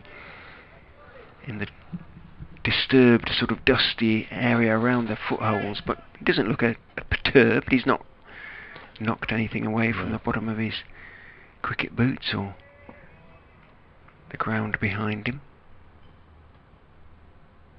Chappell bowling very tightly at the moment, giving Evans nothing. In he comes and bowls. Evans gets the delivery on middle stump this time and pushes out into the onside, out as far as Tom Barber at mid-on, who comes in to meet the ball. Not been much play in the test match today. We haven't mentioned it. for a while. That's because it's raining. They went for an early lunch. Pakistan 41 without loss in their second innings, a mile behind, and there's been no play today, as we keep saying, at Taunton. Match between Somerset and Gloucestershire, where Gloucestershire 14 for 3 in their second innings, an absolute mile behind. Chappell to finish his over, looking for a fourth maiden. In he goes, outside off stump. Well, he's got his fourth maiden, but that was the one ball in the over that wasn't a particularly threatening one, because it was a little bit short and a little bit wide, and Evans let it go through. So Chappell 6 overs, none for 5, 4 maidens, and that means that 12 overs have been bowled. Leicestershire 20 for 1, and time for a hand gel break. Yes, we'll update you around the country. The other 2 games in the North Group, remember Derbyshire and Yorkshire up there at the top. Well, Derbyshire are playing Durham. Durham 337, Derbyshire 102 for 1, and in the Roses match Yorkshire have been dismissed for 260. Had a lot of rain over the first couple of days. Lancashire 35 without loss in reply. Central Group, yes, Somerset will win if they can ever get back on at Taunton. No play there yet today. Northants 332 all out, so a healthy first innings lead over Glamorgan, who were 21 for 5 second time round. They were something like that in the first innings, and then the young debutant Callum Taylor came in at 7 and got 100. I wonder if he can do it again. Worcestershire, Warwickshire 355, Worcestershire 317 for 5, century for Darryl Mitchell. Ricky Vessels has just gone for 0, former Notts man. It's raining at Arundel. They've had a lot of problems with the weather down there. There've only been 3 wickets go down in the entire match. Essex 249 for 3. At Radlett, the run chase is on, and Middlesex have made a fine start. They need 193. They're 45 for none. And at the Oval, Kent are 68 for 3 in their second innings, leading Surrey by 132. Going to be Trigo after a fairly lengthy hand sanitising break, just to allow me to update the scores from up and down the country. Now we're about ready. Trigo had Dearden dropped in his previous over, bowls to the same man again, and Dearden forces it into the offside. In comes Hamid, underarms it back to Tom Moores this time, and it remains 20 for 1, so the deficit still in 3 figures, but only just 101 behind Leicestershire are. 3 years ago in this game, Notts had a first innings lead of 70 odd, and then bowled Leicestershire out for 81 in their second innings, but James Pattinson with a 5-for, and Stuart Broad and Harry Gurney and Luke Fletcher doing the damage collectively. This one's cut away into the offside. Sol Buddinger's on as subfielder with a white floppy sun hat. Don't see that Leicestershire should really be bundled over for 81 today, and with all due respect to this attack, it's not of the Pattinson and Broad international standing at this moment in time. Buddinger's sun hat is not one of these wide brimmed ones. It's a sort of... It's a plant pot, isn't it? Plant pot, yeah, it is. Trigo to bowl to Dearden. Nice and straight. He's right on the mark here, Trigo. And Dearden again gets everything behind it. I was thinking Bill and Ben. Yeah. You know, the Weed. flower pot men. Just a whiff of that about it. You're not old enough to remember that. Yes. Weed. Andy Pandy and Luby Lou. Trumpton and Camberwick Green. My word. 20 for 1. Watch with mother. Then you turn the telly off till about 4:30 because there was nothing on in the afternoon, just the test card. A little girl sat there with her balloons. Pile of building blocks. Next one's pushed into the offside, fielded by Hamid. There's no run. 20 for 1. They'd be Listen with Mother on the radio, and Grandma would stick that on to listen to before we went to, when I was very small. Watch with Mother and Listen with Mother. I think I've tapped a seam here, haven't I? We're talking about... He's not happy about the ball, Trigo, again. No. Bowlers usually aren't when, in fact, Stephen Mullany just said, can I have a bit of a look at it here? Remember, they only get one. You've got to be a bit careful, haven't you? Yeah. So that rule still applies. This business of you can show it. Is it twice to the umpires? so, but yeah. if it's rejected a third time, then you keep it, whatever happens. Yeah, I think Nick Cook reminded Peter Trigo that you've got to go through the captain, so that's why Trigo lobbed it down to the far end to Stephen Mullany for him to walk up to this end to show Nick Cook. Got to go through the captain. Here's Trigo in again. Bowls to Dearden, jabs down on it, and subfielder Buddinger does the rest. 20 for 1. Mullany's stopped whirling his arms around actually since putting that chance down. Perhaps he was thinking of taking Peter Trigo off, and now he thinks, well, no, I better keep him going to make up to him. But he certainly looked as if he was getting ready for a bowl, but didn't have a single over in the first innings. Next one clipped away on the leg side, straight to Patel, who comes herring in, and this is a better throw into the gloves of Morts. End of another maiden. It's been a run-free little 5 minutes or so here. Yeah, more than that. It's Chappell has certainly bowled 2 consecutive maidens. Trigo bowled 1 previously, so I think we've had 4 consecutive maidens. Yeah, we've had 6 out of 13 as maidens, haven't we? Well, the ball is being shown by Mullany to umpire Adnan. Look at Nick Cook. He's doing the full teapot at this end, as if to say, well, it's been shown to me, and I've said it's fine. And as all teams do, then they'll try it on with the other umpire. Now Samit's going to get involved. Does that count as 2 shows? Looks as if Lyndon James is getting ready for a bowl, because Zach Chappell's come off. 6 overs for Chappell. Chappell's off the field, and that's why Buddinger's on. So Sanazad has taken it to Nick Cook, hasn't he? Mullany's convinced it's out of shape, but Nick Cook less so at the moment. Samit Patel's having his sixpenny. Nick Cook saying, "No, look, it goes through the ring. So get on with it." What's going on here? You know, you show it to him, you show it to me. By rights, I should report you. It's an interesting one.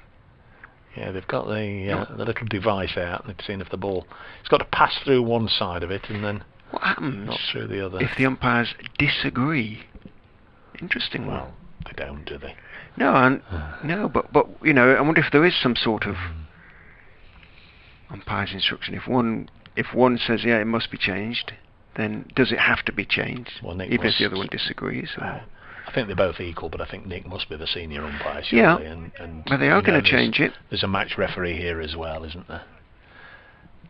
Just wondered whether there was any sort of protocol in those circumstances. But how many overs have we had? 13 overs. Ball change, it looks like. And it can't half make a difference. Well, they were more than happy to keep bringing on spare balls this morning when it was being larruped out of the ground. I think in those circumstances they had no choice. Joe Clark's having a good feel around. Nick Cook's writing on it. Don't know why. Don't know why he'd be writing on it, because presumably it's number of overs. Yeah, but why? Because it's not going to be used again. If it's not fit for use now, maybe I know a lot of them have to be sent, if they do go out of shape, back to the manufacturer. Okay, yeah. So it may be. Yeah, well, he might be writing that on it. Out of shape, 10 overs, Leicester v Notts. Can we have our money back, please, on this one? Joe Clark is the one who's choosing here. You would have thought Mullany might be involved. Well, I'm watching Duckett and... Oh, he's not happy, Nick. Cookie tossed it to Clark, who wasn't ready for it, and it bounced off his chest. Duckett and Buddinger are playing frisbee with one of the fielding discs. Or a bowler's Did you hear that? No, I didn't. Cook pointed at Clark and said, get on with it. He's not happy, Nick Cook. So it has been changed, but he's not happy about it. He pointed at Joe Clark and he said, get on with it. But he meant it. It wasn't a jocular expression. I don't know what it's got to do with Joe. Well, he was down there choosing it, but Clark had something to say about it. He's not happy, Nick Cook, at all, which is kind of unlike him. And he's marching to his position. He wasn't happy. Does he think his position's been undermined a little bit, perhaps? It's possible. It's possible. I wonder whether he'll explain to us afterwards. I suspect not in those sort of circumstances. But no point appealing for anything for a while, lads. Bowling change. Lyndon James is coming on. Batted nicely this morning, better than nicely. Did everything that Notts would have wanted from him. 36 not out. He's an all-rounder, that is for sure. He turns. Tall young man, and bowls slightly short of a length. Upon his toes is Evans, playing firmly but bounces towards point where Hamid fields, and there's no run. Just slightly, for a tall man, bandy-legged is Lyndon James as he walks back towards the top of his mark. But he's a sharpish bowler, and he's a very useful batsman. So he looks like he's a really good prospect as far as Nottinghamshire are concerned. Good to see him getting an opportunity. In he comes, all energy, and bowls to Evans. It comes back a fraction, and Evans is right behind it, playing it down the wicket on the onside. It's a nice action, actually. I was just, really studying him there. It's somebody he looks like. Let's have a little bit of a think.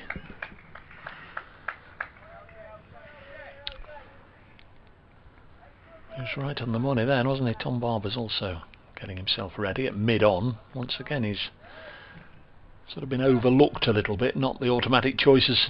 First choice, Tom Barber. He wasn't in the first innings, had to wait a while.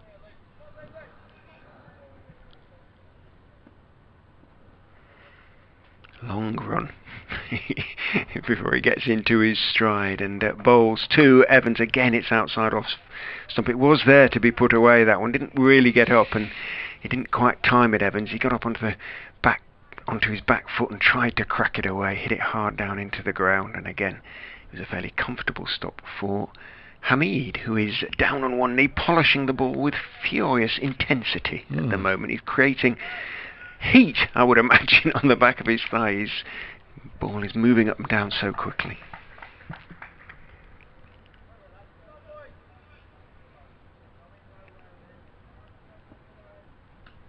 Studies the ball almost, Lyndon James, as he grips it and then turns and runs in, and bowls full down the leg side to Sam Evans, who steps across and in a sort of desultory kind of way tries to help it on its way, but with no great intent, and doesn't get anything on it. Taken by Moores, moving to his left. Who reminded you of?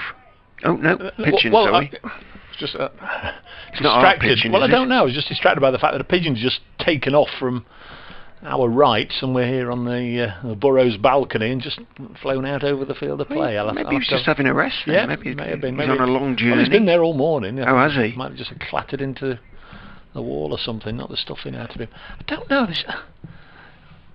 Don't get me wrong, I'm not comparing him to Richard Hadley, but there's a bit of a whip there. James is in, and again Evans is looking to push it away through the offside, reaching for it, plenty of bat on it, but once again he can't get it past Hasib Hamid, and goes more or less straight to him, and Hamid gives it the works on the back of his thigh. It's a lovely fluid action there. Very nice. The flower pot hatted Mr. Buddinger. I was thinking of Beringer. Oh, I know why. Saw him in a programme this morning briefly. Tom Beringer, the actor. In goes James and bowls on off stump. Solidly forward goes Evans, pushing the ball out to mid-off. There is no run. The end of the over. Yet another maiden over. This could be good with Nick Cook coming to this end. Again, he's strode in purposefully. Peter Trigo has just moved up from the boundary edge straight to the end of his mark. Yeah, 20 without. 20 for 1, I beg your pardon. So I'm just looking at Lyndon James's figures. They've not. No, they've not they didn't. clicked They on. didn't put the over up. It might be a switch on, switch off job, but Yeah. certainly it was a maiden. Yeah. I'm certain of that. It's not clicked on, has it? I think we've had 5 consecutive maidens. Yeah, something like that. 13 overs gone in the innings. 59 to go in the day. So a good chunk of cricket left yet. Tea is at 4 o'clock, we understand, as Trigo bowls. Dearden, who's practically taken root at the far end, blocks another one. He's 6 from 21 deliveries. Evans 8 from 40 deliveries. Yeah, it has. It's frozen. Yeah. So we'll keep an eye on the manual scoreboard. Well, it's not being used, is it? That's why the board is frozen. Because it's still showing Evans as facing. Yeah, five maidens, so it's given up. There is Trigo, squad number 77. Bowls now pulled away for 4. That's all we needed to get the board and the individual score of Harry Dearden moving again. Just mention that we've had a string of maidens. It's a nice looking shot. It's 24 for 1. He's done a John Lees. That's twice he's done that to the bowling of Trigo. Dearden should be on 10. Will be on 10 when the board does eventually catch up. Evans has 8. The man out, Sanazad, who made 6. A couple of low scores then in this game for Azad. I'm sure he was looking forward to this match, hoping to do well against Nottinghamshire.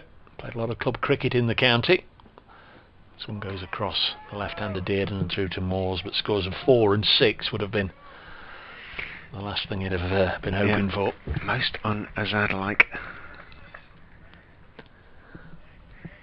Second season always, or often at least, not always, but often, rather more difficult than the first. Even a very short one like this. Fell to Lyndon James in the first innings. Yeah.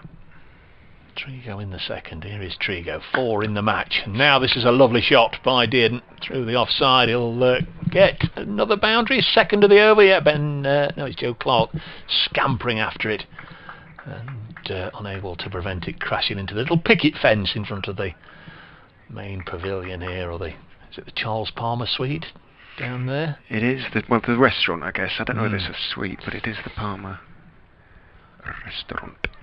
4 runs. Fair few buildings that have been funded by the benevolent Mr. Palmer at some stage.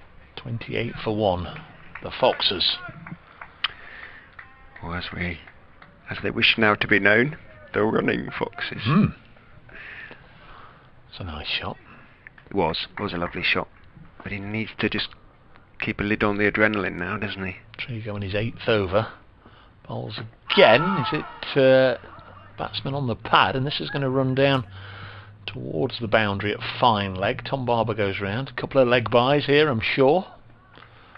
Although, is it? No, Nick Cook hasn't tapped his knee, so... Nick onto the pads. Yeah, a bit of bat involved. 2 more, so profitable over for Dearden, who is asking the umpire how many balls left in the over, because the screens aren't working. Usually you can just have a little bit of a look and see if you're 4 balls through or 5 balls through, but he asks the umpires then. There's Trigo to bowl to Dearden, pushes it into the offside, and Clark will field the final ball of that over. You heard Stephen Mullaney say, "Peter," I'm sure it was have a little bit of a blow, mate. Stephen Mullaney's taking his he's taken his sweater off and handed it to Sol Buddinger. It might be because he's having a bowl. I think it probably is, or it might be that he's just feeling warm, but he's given him his cap as well, so I'm sure Mullaney will have a bowl from this end next time around. Knocking on the door at 3 o'clock, it's going to be Lyndon James, it's going to be Richard Ray. 30 for 1 Leicestershire, so they've got the deficit below 3 figures. Step at a time, as far as they're concerned. Lyndon James down the slope, very straight run, and bowls to Evans, who is forward, going to pick up some runs there. He's pushed it back past the bowler. The 12th man goes chasing after the ball, picks up around about 10 yards inside the ropes at long off, throws to the wicketkeeper, but Evans has picked up a couple of runs, his first for some little time. He's moved on to 8 now. Faced the best part of, I think, 50 balls now, 47, 48, something like that. Can't tell you exactly yet, because the electronic scoreboard, as Dave has been telling you, has frozen. In goes James, and bowls shorter of a length this time, and forward again. Weight on the front foot anyway from Evans, just dropping it out into the offside. But this time there is no single to be had. Mullaney practices a couple of deliveries and winces a little bit as he grasps his left shoulder, a little bit stiff perhaps. 32 for 1. Ooh, life on the electronic scoreboard. In goes James, bowls forward to a fullish delivery with a slightly angled bat. Goes Evans, pushes it out into the offside. Hasib Hamid picks up. It's catching up with itself as play goes on, so ticking over. So the instructions were going in, but they weren't getting up as far as the scoreboard itself, which now has caught up with itself to the start of this over.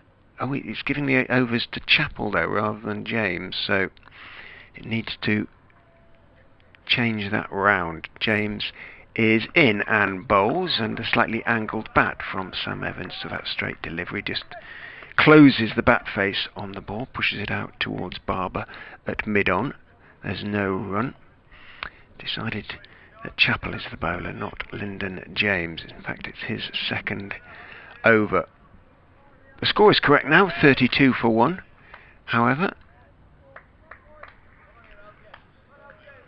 somebody needs to point out to the scorers, if they're listening, it's Lyndon James, not Zach Chappell.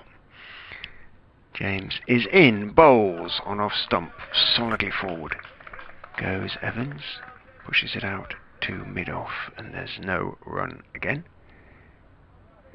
At 32, the deficit is 89 now, with 9 second innings wickets in hand. Few more clouds now coming over, but certainly no hint of rain. Some of them are slightly darker than others. That's keeping up the volume. James is in and bowls, squares Evans up a fraction, but he gets plenty behind it. Again he pushes it out to mid-off, this time off middle stump. End of the over, just 2 from it. Leicestershire remain on 32 for 1. Run rate 2 per over, 16 overs. That means have been bowled in the innings so far. Potentially 56 to be bowled today.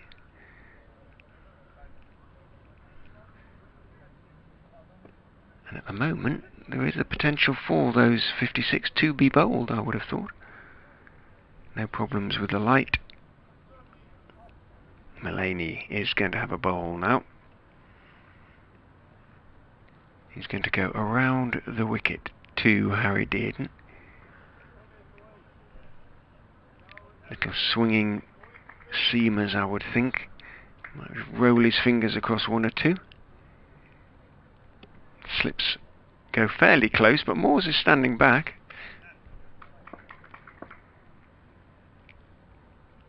As Mullaney is in and bowls, driven hard down into the ground, bounces out to Hasib Hamid. Dearden couldn't find the gap on that occasion. Scoreboard continues to insist that Chappell is bowling Lyndon James's overs. It's giving Chappell figures of 8 overs, 5 maidens, none for 7. That's incorrect, because 2 of those overs have been bowled by Lyndon James. In goes Mullaney, bowls, back foot defensive shot on off stump, the ball arrow straight, no movement at all for Stephen Mullaney.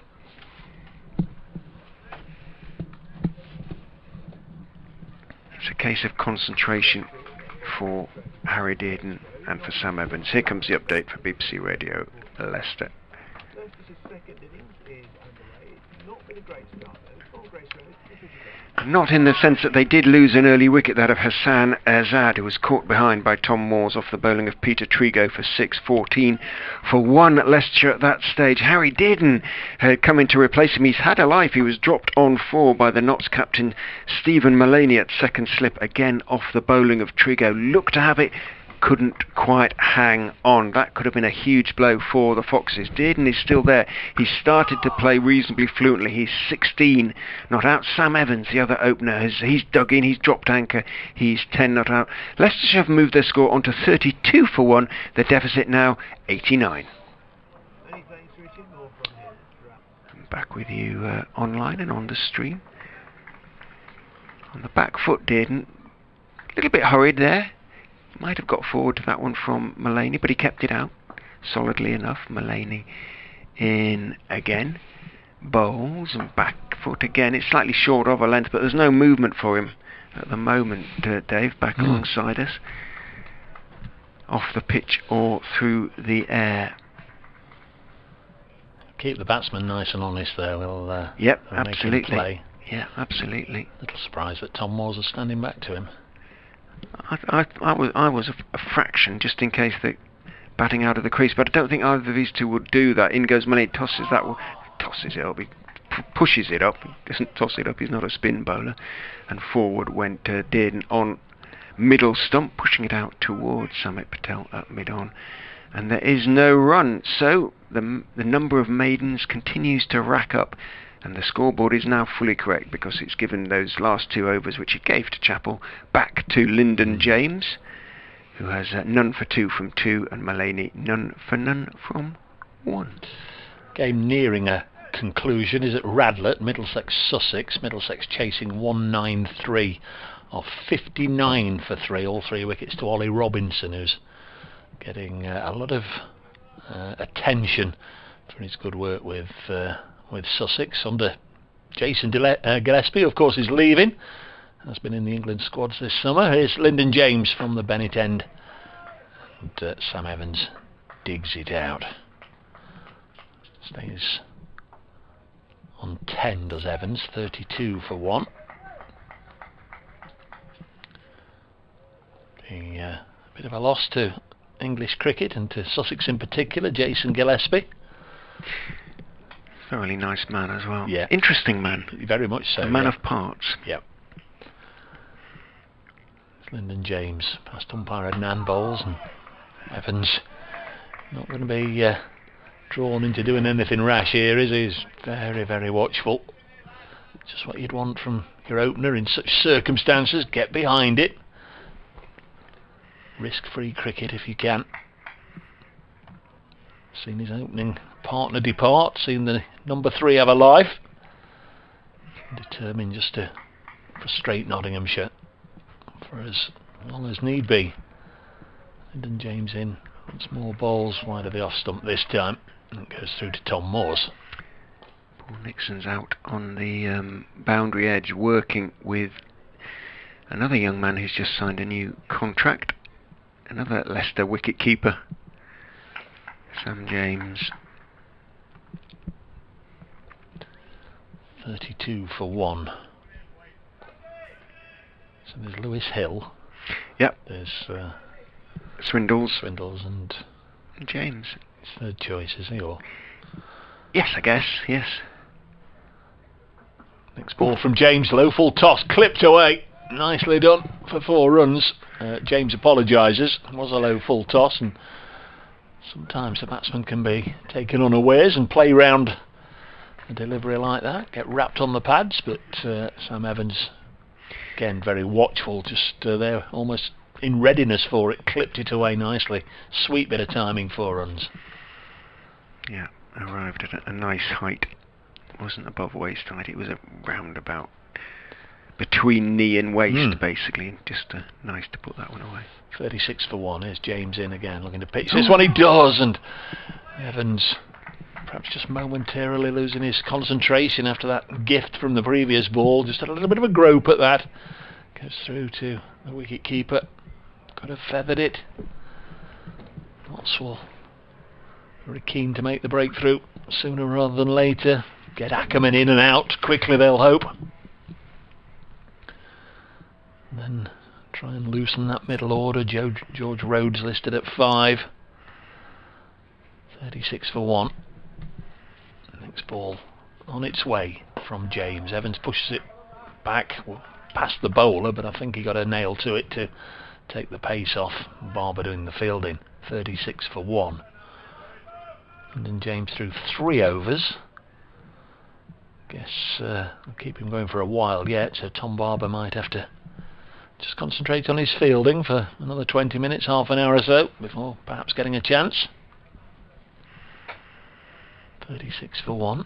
Chappell's got blackish, unless it's some sort of bandage or ankle support on his socks. Or so maybe Trigo's dark flashes indeed. Socks, maybe that's the new thing, as well as coloured soles on your cricket boots, to have black socks.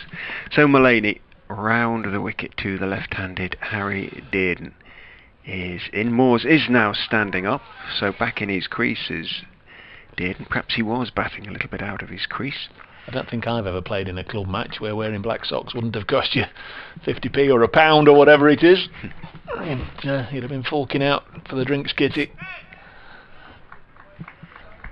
It can be an expensive enough day if you don't get many runs or drop any catches or miss field. In goes Mullaney, hits him on the back pad.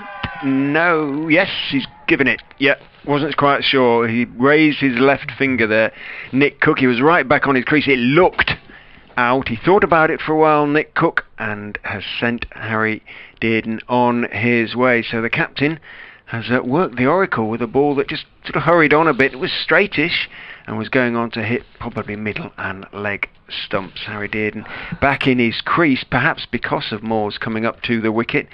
And they're chipping away here, Nottinghamshire, because Leicestershire, needing 122 to make Nottinghamshire back again, are 36 for 2. Yeah, Nick Cook did me as well. He was expecting the right hand to go up, but from our commentary position, I don't think either of us had noticed. I certainly hadn't, that the left hand had come round and was sending him on his way. Mullaney knew, he was celebrating anyway, but often bowlers do, but it did look a very, very adjacent shout indeed, and that's an important one. Just as we were saying, Dearden, having been given a life by Mullaney when he dropped him off the bowling of Trigo, has now been dismissed by the same player, and here is that moment I was talking about. Notts will pay all due respect to every one of the Leicestershire side, but they'll know that Ackerman as the skipper is a key man to get. 36 for 2. Yeah, 85 the deficit. Nick Cook had his back to us and raised his sort of left finger in front of his chest, so we couldn't see it, and sent Dearden, who again really has rather flattered to deceive, on his way. Hit some glorious shots, but it's they need someone to really apply themselves and score big here. Leicestershire. Evans is digging in, but as Dave has been saying, this really is a key wicket now. Ackerman has been in good form. He has proven time and again he can bat long. Leicestershire needs someone like Ackerman to still be there at the end of today if they are going to save this game. Yep. Evans 14 from 58 balls. Did have, as we were saying on the first day, a rather lengthy duck in a pre-season game. Here's Mullaney in to bowl to the skipper of the Foxes, and somehow that's gone past bat and off stump and through to Tom Moores. You fancy this over as well? Yeah. What was it? Was it a duck off? Was it 40 balls or something like that? I can't remember at Trent Bridge in that warm-up game, Sam Evans. 10 overs, certainly. So, yeah. Yes, be my guess, Rich, sorry. It's alright. As Mullaney comes in to finish, not quite yet, finishes over bowls outside off stump. Nice little bit of lift taken by Moores, but Ackerman let it go through. I'm distracted again a little bit because my wife has just sent me a photo. She's at East Midlands Airport and there's a Spitfire on the runway. Oh, crikey. Apparently. So I know that passengers, not as many passengers as usual, but if they hand her a flying helmet and a pair of goggles, they say, hop in. In goes Mullaney, and bowls. Hits him quite high there, I think. And indeed, Mullaney makes the gesture, didn't he, that it was high. Stepped forward. It was quite straight, but it was top of the pad or above, and it looked a little bit high, and Mullaney knew straight away. So if you booked on the 4:20 to Paris, there might be a late alteration to your flight plans.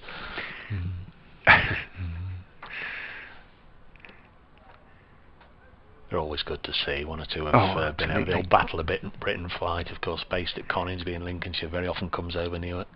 Absolutely. In goes Mullaney, bowls to Ackerman, who's forward, middle of the bat. Mullaney hands on his head, but he got plenty on that one.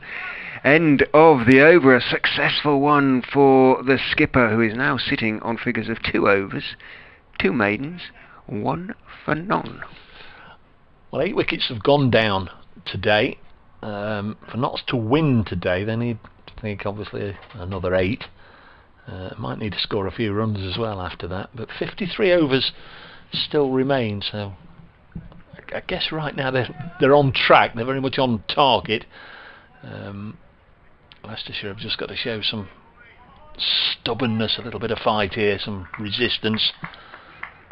They need everybody to play a Sam Evans and maybe even just increase the strike rate a little bit, but certainly defensively Evans has done wonderfully well.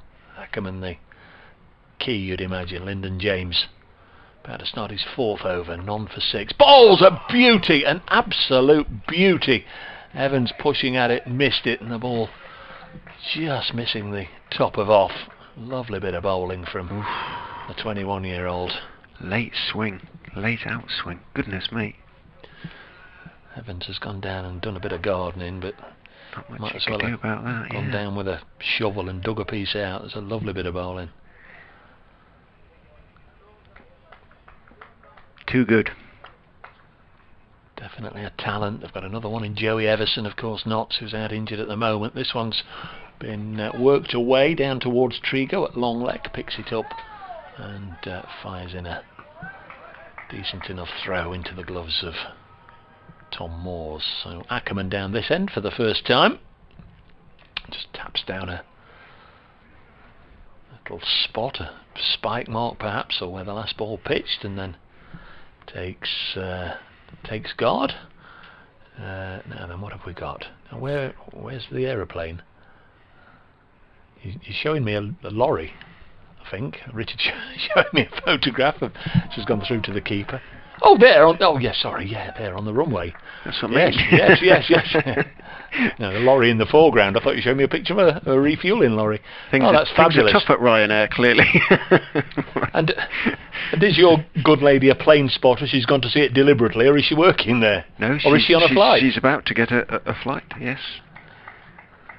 Not in a Spitfire, I presume. Well, that's what she thought, but as I say, maybe, if they hand her a flying helmet. Ackerman yet to score. Lyndon James bowls to him. We can hear the ice cream man. We're over here. This one goes through to the keeper. Chalk ice and whatever Rich wants. I'll pay. Ooh. I'll let you get down the stairs. You might have to chase him down Milligan Road. He's going to have a day off tomorrow from the weather forecast, judging by the weather forecast. Don't know. He came in the rain yesterday. Did he? He's optimistic, is he? Leicestershire hoping they're going to get a day off tomorrow, but for the right reasons at the moment. Might be for the wrong ones. 37 for 2. Lyndon James past umpire Adnan bowls, and it's a nice line, but Ackerman didn't play at that one, definitely. Hasib Hamid then absolutely bouncing towards the wicket, and when they went past, if it did go past the outside edge, it's getting very leaping excitable into the air. Well, why not? Why not indeed? They can just sniff a first victory in 25. Well, this will be the 25th against the first-class county, no, is that right? Hang on. Was it 24 against first-class, 25 including Cambridge or whatever? This one is pushed to mid-off. We'll find the bit of paper. So, they have since beating Essex in June 2018, they have now played 25 first-class matches. So they've played 25. 8 of them were draws. 17 have been defeats. One of them was against Cambridge MCCU. So they've physically played 25. So if they win this one, it'll be the first win in 26 first-class or 25 first-class against counties. Yeah. Okay. If they win. 8 draws, 17 losses since June 2018.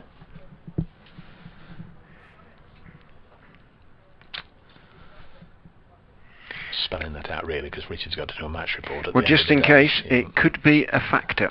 Yeah. Mullaney hoping it is going to be.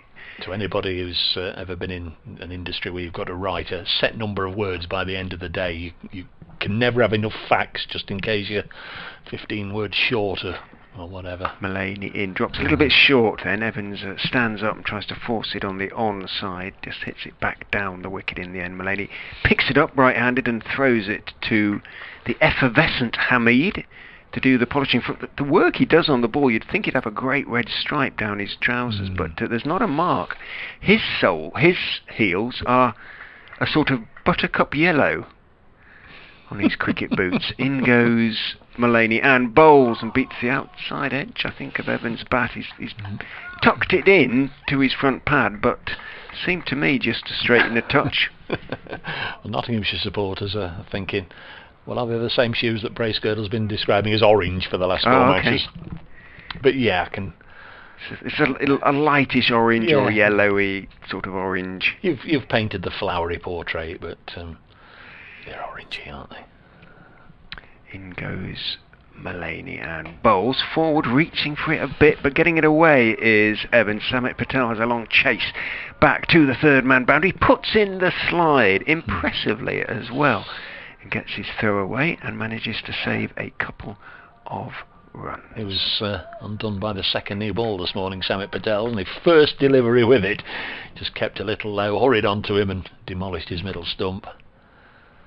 Poor old Samit, he'd gone nicely then, up to 13 before getting that one. Came in at number 6 in the order, ahead of Trigo and Moores today. Mullaney in again. That one is just drifting in towards off stump and forward when Evans pushed it out.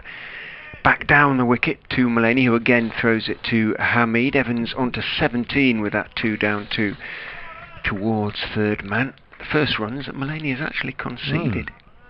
Who's going to win the North Group then, Rich? Yorkshire look in tolerable shape. In goes Mullaney and bowls outside off stump, steered away for 4 by Evans. It was a bit of a nothing delivery, just outside, foot outside off stump, didn't really move, and Evans just had to get it past point and did. It's both these sides, like me. You've seen Derbyshire win a game. I was quite impressed with them at Trembridge, to be honest. You know, a lot of people, you know, and I was as well. You know, understandably disappointed at Notts losing, but did like the way they played their cricket, and they'd got plenty of character there. I like Godalman. He, you know, really does galvanise the side. And at Trembridge, the young man Finn Hudson Prentice 91 not out on the last day to see them chase down 360.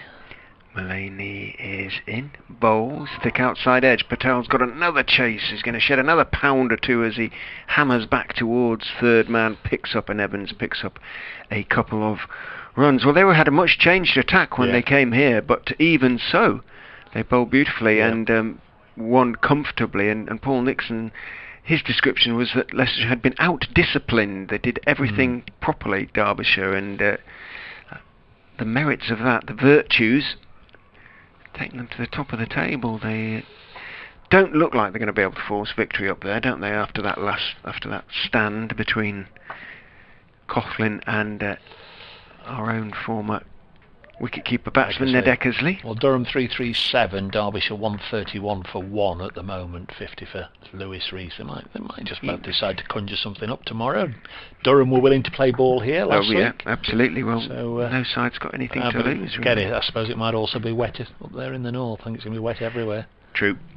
There's Lyndon James coming in to bowl to Ackerman. This one goes through to the wicketkeeper. And Yorkshire, when we as in Notts, when Notts played them, they're Johnny Bairstow and David Milan, of course, they look a lot a lot lighter without those in their ranks. Yorkshire 260, Lancashire 76 without loss. And again, if there's going to be pretty much a complete day decimated by the weather tomorrow, you'd imagine that would also finish in a draw. So it'll be a shootout, the last round of games between Derbyshire and Yorkshire, as the next ball is pushed back to Lyndon James by Colin Ackerman. Leicestershire skipper still looking for his first run. He's faced 10 deliveries now. Evans has 23. Men out. Sanazad for 6 when the score was 14, and Dearden for 16 when the score was 36. 45 for 2 now. 76 the difference between the two sides as Lyndon James bowls. Ackerman pushing it back to Lyndon James. Resolute start this by Ackerman. Like all batsmen though, he'll be a little happier when he's got his first run, when he's got his innings up and running and he's been able to scamper up and down a couple of times and just start to see the ball ticking over. He's got green flashes on his gloves as well, but he's not as sort of coordinated, colour coordinated as Evans at the other end. It's Lyndon James in his 5th over. Bowls again past the off stump, left alone this time as it goes through to Moores. Lots of encouragement still. Lots of hand clapping. I think Tom Barber's a good hand clapper, one of the new boys. Always nice when you bring somebody to a county and they're a little vocal in the field. And I think the feeling was last year that perhaps the 3 new boys that came in all at once, Ben Slater and Joe Clark and Ben Duckett, not overly audible in the field. This one's hit to mid-off, fielded by Chappell. You do need 1 or 2 or 3. Samit Patel will always encourage all day long. Luke Fletcher when he's playing. Jake Ball will, but obviously the skipper. But I think the more you've got geeing them up, the better. Sometimes I suppose not shyness, but just a certain nervousness about asserting oneself until you've sort of settled in a little bit. Yeah, absolutely right. 45 for 2. James in once more. Left alone by Ackerman. Tidy enough stuff from Lyndon James, who's through 5 overs now, none for 7. Might just be thinking tonight, if the skip hadn't declared, I'd have had a half century, my first in first class cricket. But I think he's bowled the ball of the day so far. That was a beauty to Evans. He'd rather be on the winning side, I'm sure. He's in fact, he's got a nice little batting average of 49 at the moment in first class cricket. He's had a score of 13 and one of 36 not out, so 49 not out, my batting average. Just, compare that to yours. Absolutely. Yeah, it's the way to go. Almost time to pop next door. I'll just see another couple of deliveries with you. He's got his hands on his hips at the moment, just waiting for his team to settle down a bit. The Notts Brains Trust has decided to walk a wicket. In goes Mullaney and bowls to Evans forward. Stays a fraction low on off stump there. He's got the bat well behind it, pushes it out into the offside, and there's no run. It is at 4, isn't it? Today, it is. Whatever. It's not an overs thing. It's not a movable feast today. The interval 4 to 4:20. 49.5. So at that stage, there'll probably be about 42 overs left to bowl, maybe 43. Mullaney, not quick, but he's not particularly quick getting through his overs. In he goes and bowls to Evans, who is feeling for one a little bit outside off stump bat, a long way from the body, doesn't get the edge. Yes, certainly if Leicestershire find themselves on the wrong end of the result today, they'll go back. Yeah, they'll go back to this situation. I think 45 for 2, half an hour before tea. Should really have put up a better fist of it. On a decent pitch, that's for sure. It's been hard work for the bowlers. Mullaney in again to Evans, back foot, doesn't really get up the ball, but as a consequence it's quite hard to get away. We're talking to the batsman after each day that's passed so far, and so it's one of those pitches when it doesn't always come on. Tom Moores, who had been standing back for the first 3 balls of the over, takes off his Nottinghamshire cap, revealing his very, very almost white, presumably dyed hair. And although he is fair, but there's fair and fair. He's standing up to the crease anyway now, as in goes Mullaney and bowls. Evans defends off the off stump, out into the offside, picked up by Ben Slater, and there's no run. He's of the Ben Duckett school of hair dressing, it would appear.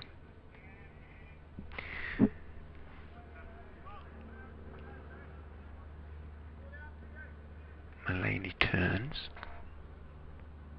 runs up, no great hurry, bowls on off stump, forward, getting to the pitch of the ball is Evans, defending it out into the offside. Beg your pardon, it's not Samit Patel on that side. It's Hasib Hamid who's polishing away at point.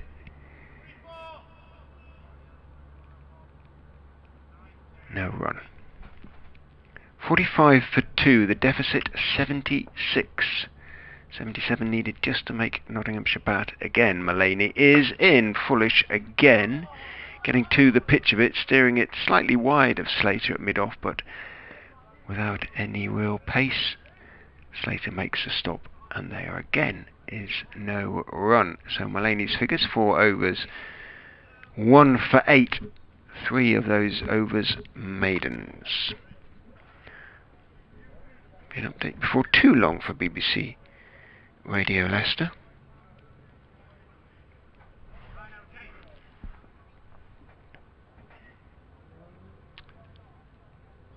Lyndon James, 5 overs, 2 maidens, none for 7. Will continue from the Bennett end, coming down the slope.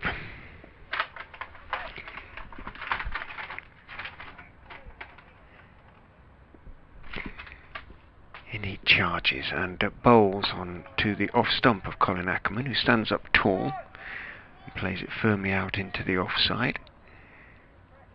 To the polisher-in-chief Hamid, who does the business on the back of his thigh.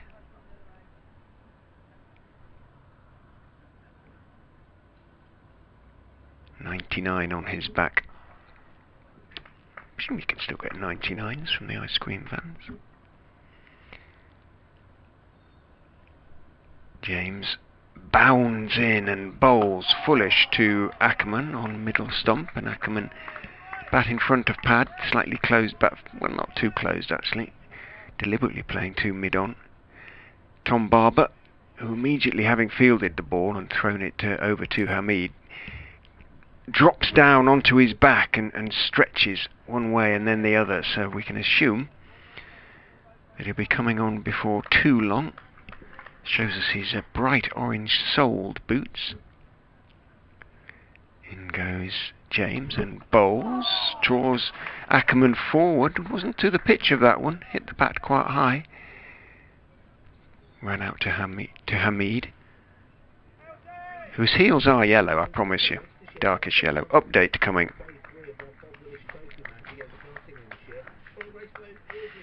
Yeah, it's that of Harry Dearden, who hit some lovely shots. He was dropped on 4. Didn't make the most of his reprieve. He went back to a delivery from Stephen Mullaney, the Nottinghamshire captain, and was given out leg before wicket. 36 for 2 at that stage, Leicestershire. They've moved on to 45 for 2.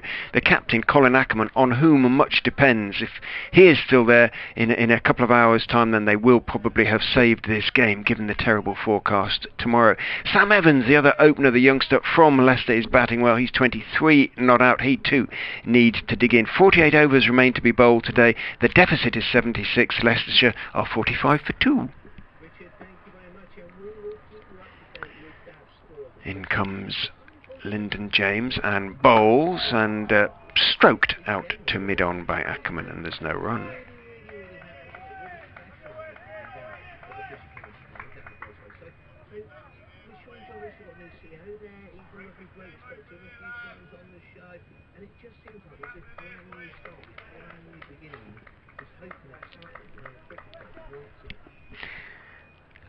BBC Radio Leicester presenter A.D. Damon getting waxing lyrical about the new start at the Leicester County Cricket Club. In goes Lyndon James. That comes back in and he has to adjust late. Ackerman, he does adjust late, comes off a thick inside edge and runs towards backward square. Samit Patel jogs around to field and Ackerman is off the mark. Took 20 balls, his 20th ball before Ackerman picked up a single. He keeps the strike. And Leicestershire have moved on to 46 for 2. The deficit now is 75. Single at a time. 48 overs remain to be bowled today. We'll have probably 6 or 7 at the most before tea, so it will be a long final session if the weather stays kind, and at the moment every indication that it will do precisely that. Mullaney has dropped Samit Patel back to deep backward square, Dave. A trap. Mullaney bowls. And Ackerman, I think his first instinct was to work this one on the leg side and then realised the ball wasn't there for playing that shot and to readjust, pushed it into the offside. Been watching Tom Barber down at long leg. He's getting himself ready, I think, with the air of somebody who's got the nod. So Lyndon James, I beg your pardon, 6 overs, none for 8. Not done an awful lot wrong there. A little unlucky not to get a wicket, but might be about to make way for Barber. Here's Mullaney, the captain, bowling. Hit him on the pad. They're asking Nick Cook. Not given. Might just have been going down, missing leg. Mullaney pointed. When Cook shook his head, he pointed to the leg side, didn't he? And Cook nodded at him. Worth a shout. Yeah, it's full, right up in the block hole. Ackerman, just 1 from 22. Struggling just to get a start here. Again, he defends. Done to the leg side. Sack Chappell mid-on. Does that come across and done the fielding? No, it's Lyndon James, of course, because he's come out of the slip cordon for Mullaney. He's been for most of the innings so far.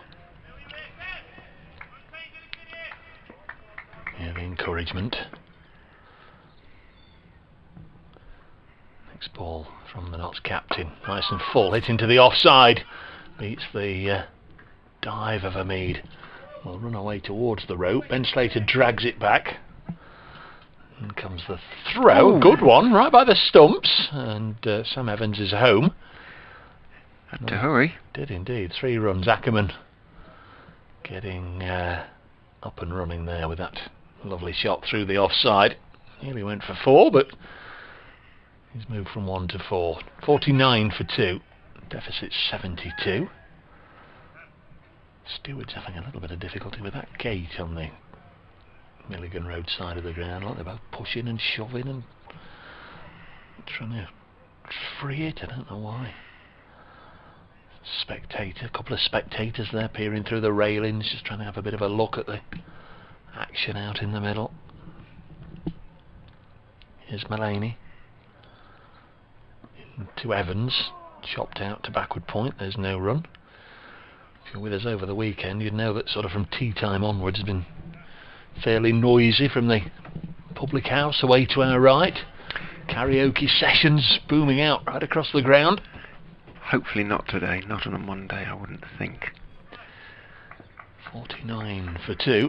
Some fairly tuneless singers as well. It'd be interesting to know if there were people there watching the cricket though. Go on, buy yourself a glass of something and sit there with a good view.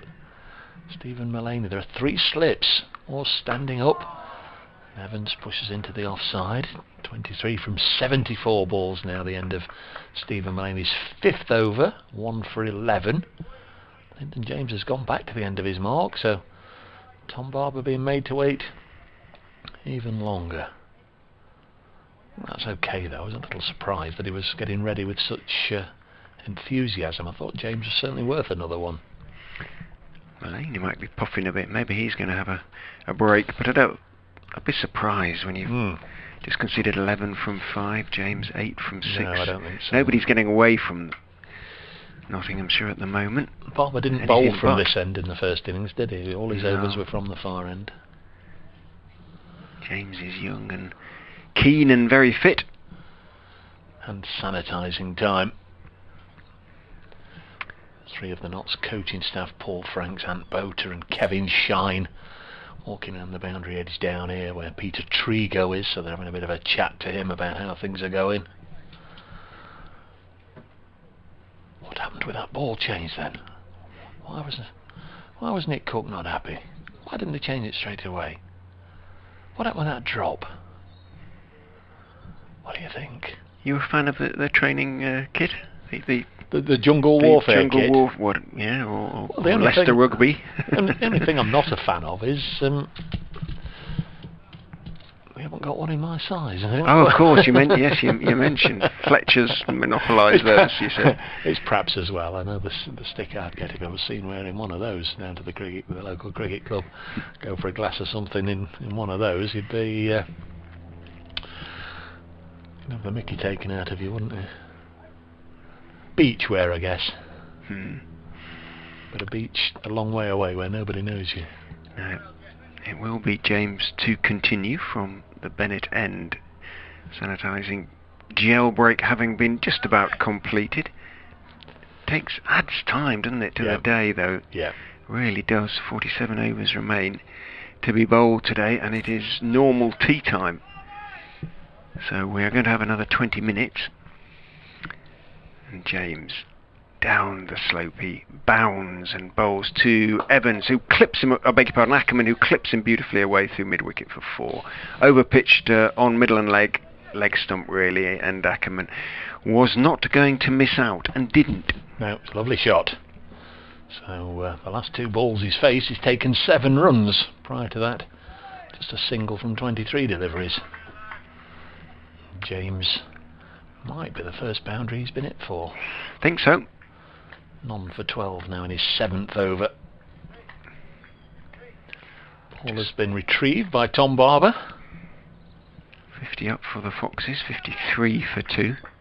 Deficit 68. Ackerman waits with the bat raised as James comes in and bowls to him. A lovely delivery just outside off stump. Ackerman suggesting he brought the bat back inside the line. His back is to us. He might have done, but there wasn't much in it at all. Morgan's second innings at Wantage Road, 63 for 8.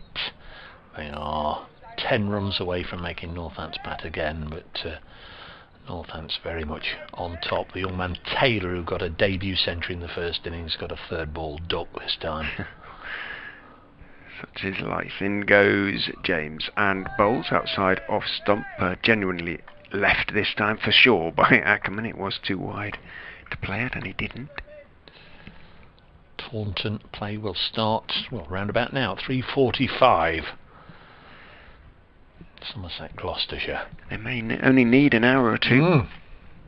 Zum. Yes, they'd be sitting pretty if they could finish off Gloucestershire this evening and then watch it rain everywhere tomorrow. In comes James and bowls to Ackerman, who again is clipping into the leg side. The ball bounces horribly for Tom Barber, but he manages to get something behind it, which is the object. It bounces forward as well, so he manages to do his job under difficult circumstances. He didn't quite manage to get it through mid-wicket, hit it towards mid-on that time, Ackerman. Yeah, it was either Ooh, there you go, Dave, there he is, yeah. Mr. Softy. Woo-hoo. Yes, it was either a used wicket or a practice wicket that it bounced up off, wasn't it? James in again, bowls, and again Ackerman is looking to turn his wrists on one that seems back in towards leg stump. Doesn't quite time it, and this time a very comfortable pick-up for Tom Barber. Still got the 3 slips, of course. Mullaney, as you would expect. Samit Patel just beginning to show signs of to drop hints. Warming up. James is in bowls outside off stump, and too wide for Ackerman to play at. He doesn't, lets it go through. Umpire Hassan Adnan wants to speak to Nick Cook and is going to do so. About tea, perhaps? Who knows? I think Barber's just got the nod. There's a lot of discussion going on here, though. And pointing. What this is all about.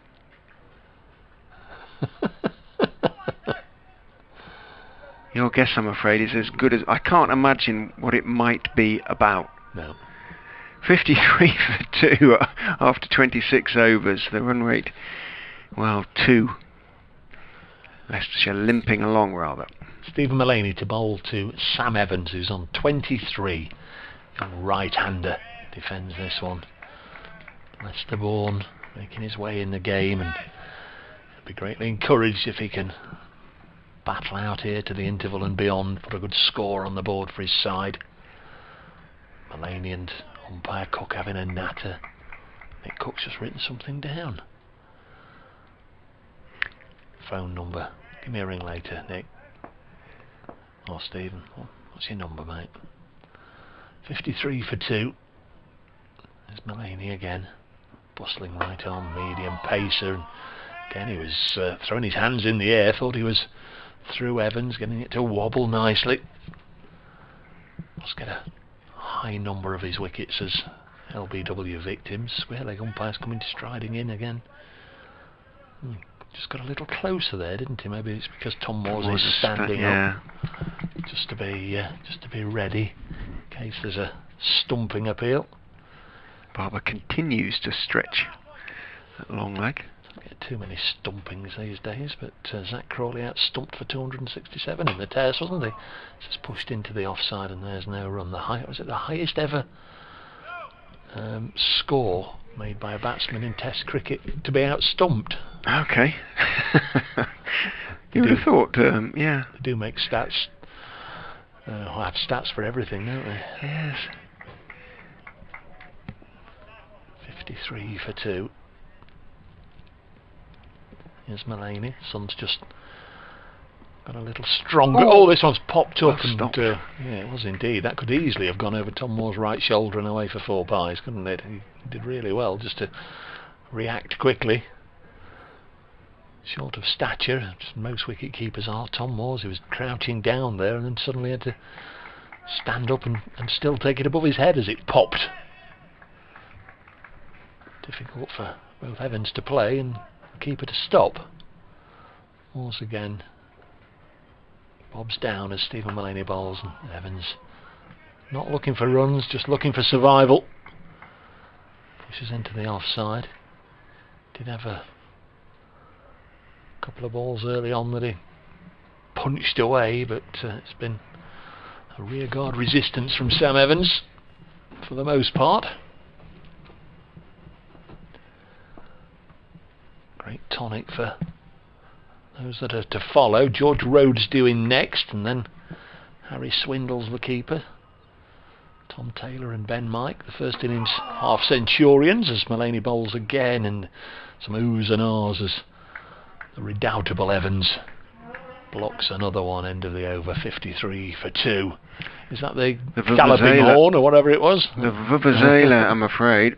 I wish it was one of the post horns. That's but, it. Yeah, the post horn gallop that you get at the footy, the football stadium, King Power. I'm guessing Stencher's managed to get onto the balcony of the cricketers one way or another. Oh, you know the owner, do you? Oh, yes. He usually sits over on the in the popular seats over there alongside the meat. We've got a bowling change at the far end. Lyndon James has popped his cap on. 7 overs, 2 maidens, none for 12, and we're going to have a bit of left arm. Well, Tom Barber's probably about an inch taller given the amount of stretching he's been doing over the last half an hour. And Stephen Mullaney is taking time to set his field. At the moment, 2 slips. Messrs Clark at first and Duckett at second, standing pretty close to each other. Third man and long leg. Don't think I've seen Joe Clark at first slip before. I was quite surprised about that. Watch him take a blinder now as Barber goes in and bowls and does find a thick outside edge. I see Hamid runs around from point a few yards, picks up and seeing Ackerman thinking about a single, makes as though to hurl the ball at the stumps, doesn't bother doing so in the end. 68 the deficit. 53 for 2 off. He's almost getting a crash course in first slipping by Ben Duckett here. Where to stand. And I'd have thought Duckett had have stayed first and they'd have brought Lyndon James in, because he took a catch in the slip caught in the first innings. Barber round the wicket to Ackerman outside off stump. Grunt of effort, but too far wide, and Ackerman just let it go through. No run. 3:48. So 12 minutes, 44.4 overs remain. Might just get this and 2 more, I would think. So it'll be 42 left in the final session. Pretty sure Keaton Jennings and Alex Davis put 100 on for Lancashire against Notts last week. They've done it again today in the Roses. Barber is in, bowls that one. Swings in a little bit, but from the arm to Ackerman, who solid defensive shot out to mid-on. Alex Davis 69 not out, 103 for non-Lancashire. Good cricketer, good batsman. Combative cricketer. Yep. Keeping wicket again as well. He had a season or so without doing it after picking up a couple of injuries. Dane Vilas kept last year, but Davis back behind the sticks.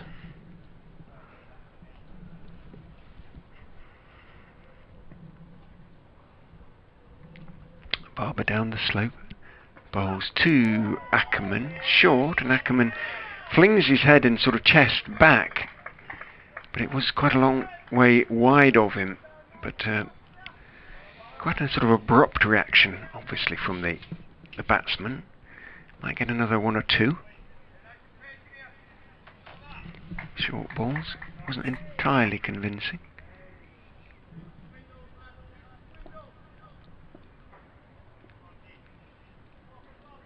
Longish run for Barber. Turns, top of his mark, and runs in. Bowls to Ackerman outside off stump, chopped away, short and wide, and Ackerman tucked in. Was there to be hit, and hit it he did. Picks up 4, moves on to 12, 57 for 2, a deficit 64. If you're out of runs or things aren't going for your side, that's the sort of shot that would have gone straight to the man at point, but Ackerman just made sure it was nowhere near a Seba Mead. He was just a spectator like the rest of us as it flashed past him.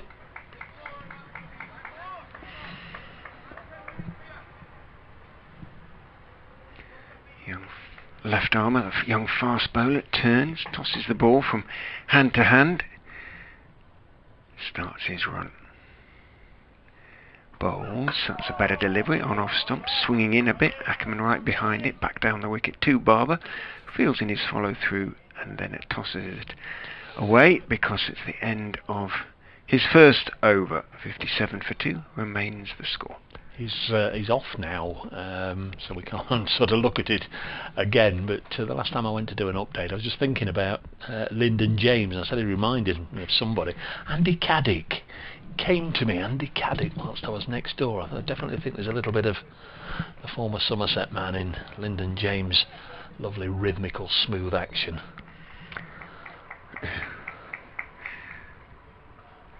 57 for 2. Notts captain Mullaney to continue. He ended the morning session by declaring the Notts first innings closed. How will he end the afternoon session? He's here bowling to Evans. We're not quite there yet, 6 or 7 minutes to go until tea.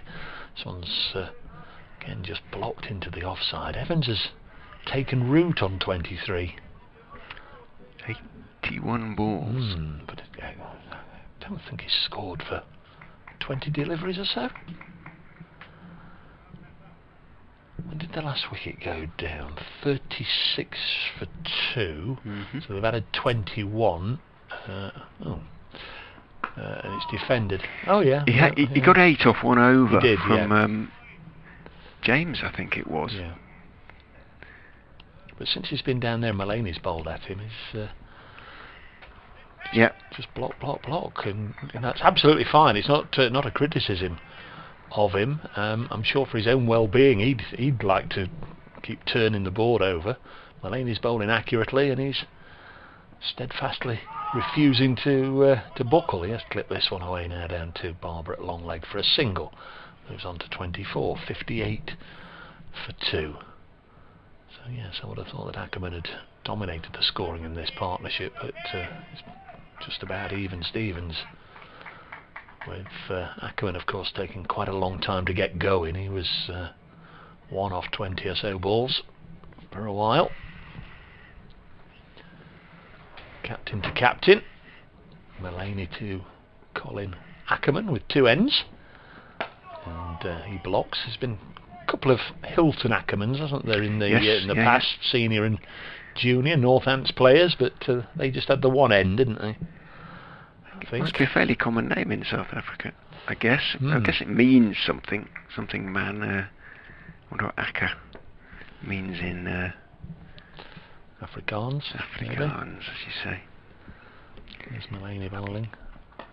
This one's run with an open face towards third man. Hamid's gone down there, quickly got to it and had the ball in the air. Takes a single. I'm sure Hilton and his son were just 1 end though. Might be wrong on that, usually am. Right, Ackerman, the surname with 2 ends. Acker comes from German or Old English meaning field, and is related to the word acre. So Ackerman means farmer, or literally fieldman. Right. And just while you're on it then, Hilton Ackerman, Northants, was he 1 end? As Mulaney is in and bowls, and this is eased into the offside. Samit Patel, ever the optimist, getting himself ready just in case Stephen Mulaney gives him the final over. I don't think you're going to get it though, Samit. I think Tom Barber's going to get the 1 at the far end, and that might be it for the session. Hilton Michael Ackerman, 67 to 71 at Northants. Yeah, remember him. Was he 1 end or 2? Has 1 end. Yeah, perfectly correct. And what's the other one? His son. His son, H.D. Ackerman, was of course. Yeah. Here. Was he here and Northants or just here? I don't know. I'm asking you all these questions. Leicestershire 205 to 09, just here. Okay. Here's Tom Barber. Might be the last one of the session. In he comes round the wicket to Ackerman with 2 ends. Farmer Ackerman, maybe worth calling Farmer, who defends on the back foot out into the offside, and Slater is the fielder. Farmer Colin. Fieldman Ackerman. That's a tough life as there well, farming. See, if you listen to cricket and you discover new things, or if that comes up in, it's unlikely to come up in your quiz, isn't it? No, really. Every day's a school day. Sun behind cloud. Now, I want it slightly darker. It doesn't look like it's going to rain. A little bit of relief, I would imagine, for the players out there. Not that it's unpleasantly hot. It's just very pleasant at the moment. As in goes Barber, bowls to Colin Ackerman, who's forward conventionally in defence, pushing it out to Mulaney, who's at mid-off. Yeah, but you know, the German side of it, I mean, just playing around here with words and nationalities, bordering country of the Netherlands, I guess, or I presume Colin's parents, grandparents, great-grandparents, Dutch heritage, because he's played international cricket for the Netherlands, hasn't he? Correct. Yeah, he does play for the Netherlands. In goes Barber and bowls very wide. Good take by Tom Moores. Is allowed to go through by Ackerman. I wonder if they're known as, was it De Orange, the football team, the Oranges. They certainly play in orange in their white ball games. Yeah. I don't imagine they play many red ball games. Famously beat England once, didn't they? I could talk about the time that we played away, we as in Notts played away against the Netherlands in that famous Dutch city of Truro. That's one for after tea, maybe. Or for not at all. Barber is in. A bouncer goes down on his right knee. Ackerman leans back, moves his head back, allows it to go through to Moores. 3:57. We might get one more in because they've only got two more balls. He's only got two more balls to bowl, Barber, so odds are we'll get another one before the interval. So it could be just 41 at just 41 overs to bowl in the final session. And if the weather forecast is to be believed, it will be the final session of the match. Barber is in, bowls outside off stump, swings back in and taken by Moores diving away to his left. However, it did most of its swinging long after it had passed the stumps. There's a good foot or so outside the stumps. 59 for 2, so almost halfway there in terms of wiping off the deficit, Leicestershire. It is 62. Pitch playing pretty well. Barber giving it everything, is in, bowls outside off stump. Ackerman lets it go through. End of the over. It's 3:59 showing on the electronic scoreboard. Nick Cook is walking quite slowly into position. Nottinghamshire running into their position.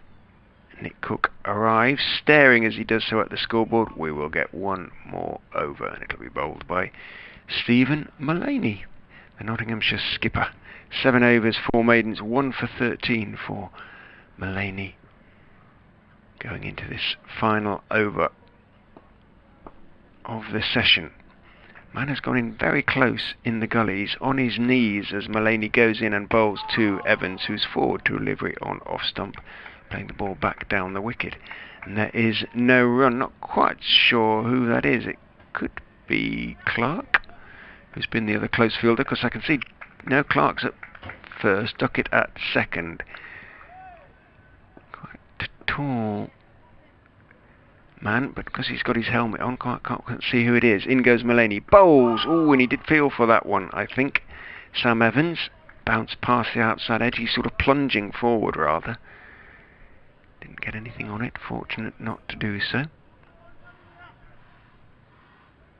4 o'clock now showing on the board. The Notts coaching staff ready to come on and accompany the team back to their dressing room. In goes Mullaney, bowls, forward goes Evans, blocks it out towards point, and there is no run. I'm guessing it's James under the lid there. Lyndon James. Can't see him anywhere else, and it is a tall man clapping his hands there together in encouragement.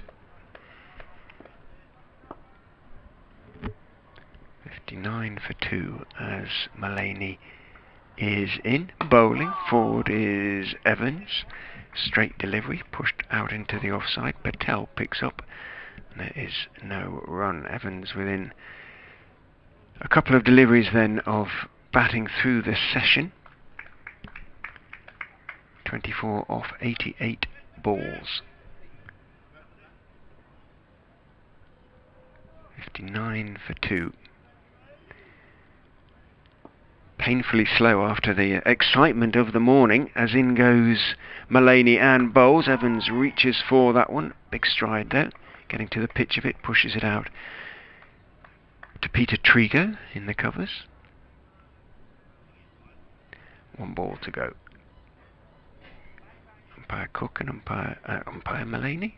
Umpire Cook and Captain Mullaney. Little word to each other as Mullaney walks back to his top of his mark. About 12 paces. In he goes. Bowls. Evans thick inside edge. Interested in a single, but Slater closes on the ball as it runs out towards square leg.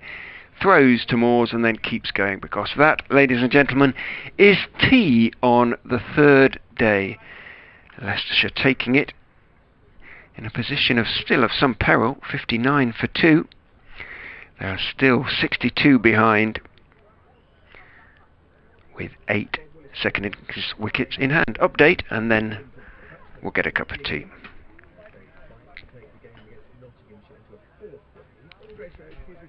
Players just leaving the field for tea. The Foxes doing so on 59 for 2. The captain, Colin Ackerman, is at the wicket. He's 13 not out. Sam Evans, the young Leicester-born opener, he has batted through the entire session. He's on 24 not out. He's faced 90 balls, has really dug in. The two men to go, Harry Dearden, LBW, to Mullaney for 16, and at the very start of the innings, Hassan Azad was caught behind off the bowling of Peter Trigo for 6. They're still 62 behind the Foxes with the bad weather forecast for tomorrow.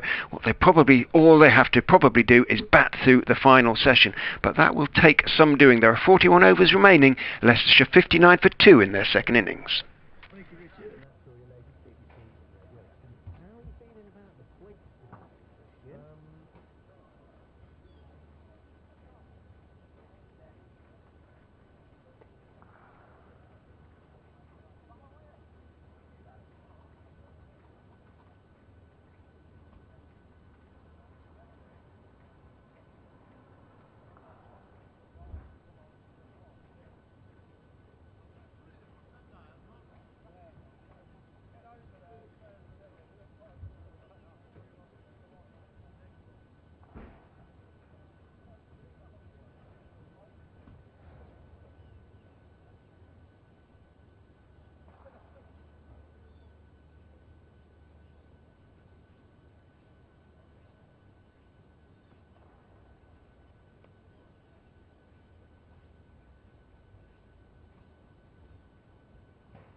that, mate. Every time. 63 was my date of birth. Yeah, oh, 63.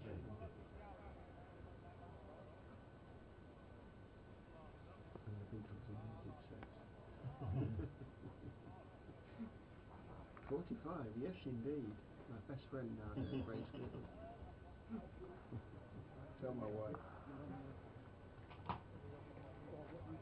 Oh dear. Talk about age with you. More than 20 years younger.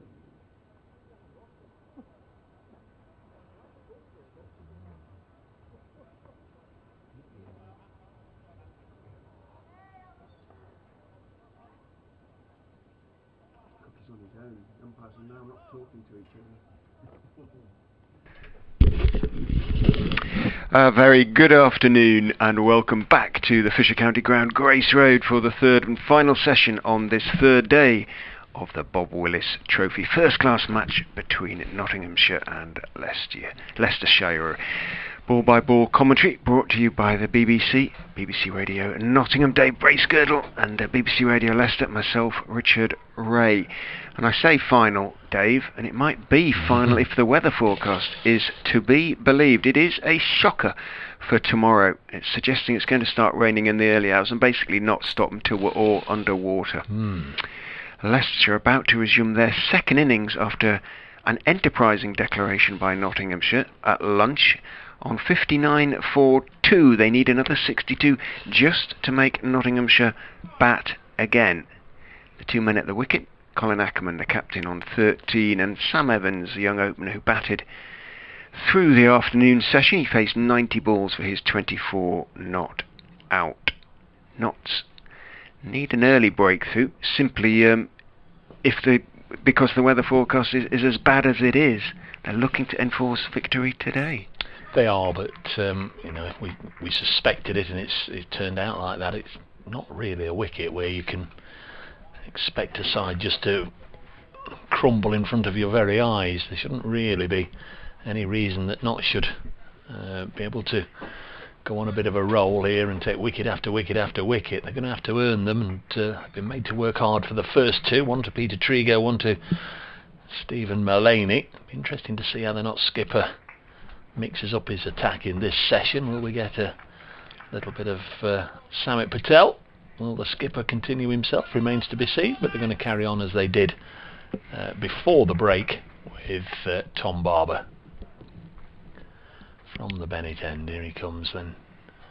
Bowling down the leg side, first delivery, and well taken by Tom Moores. Don't want to have an extra slice of cake and then have to go tumbling around like that.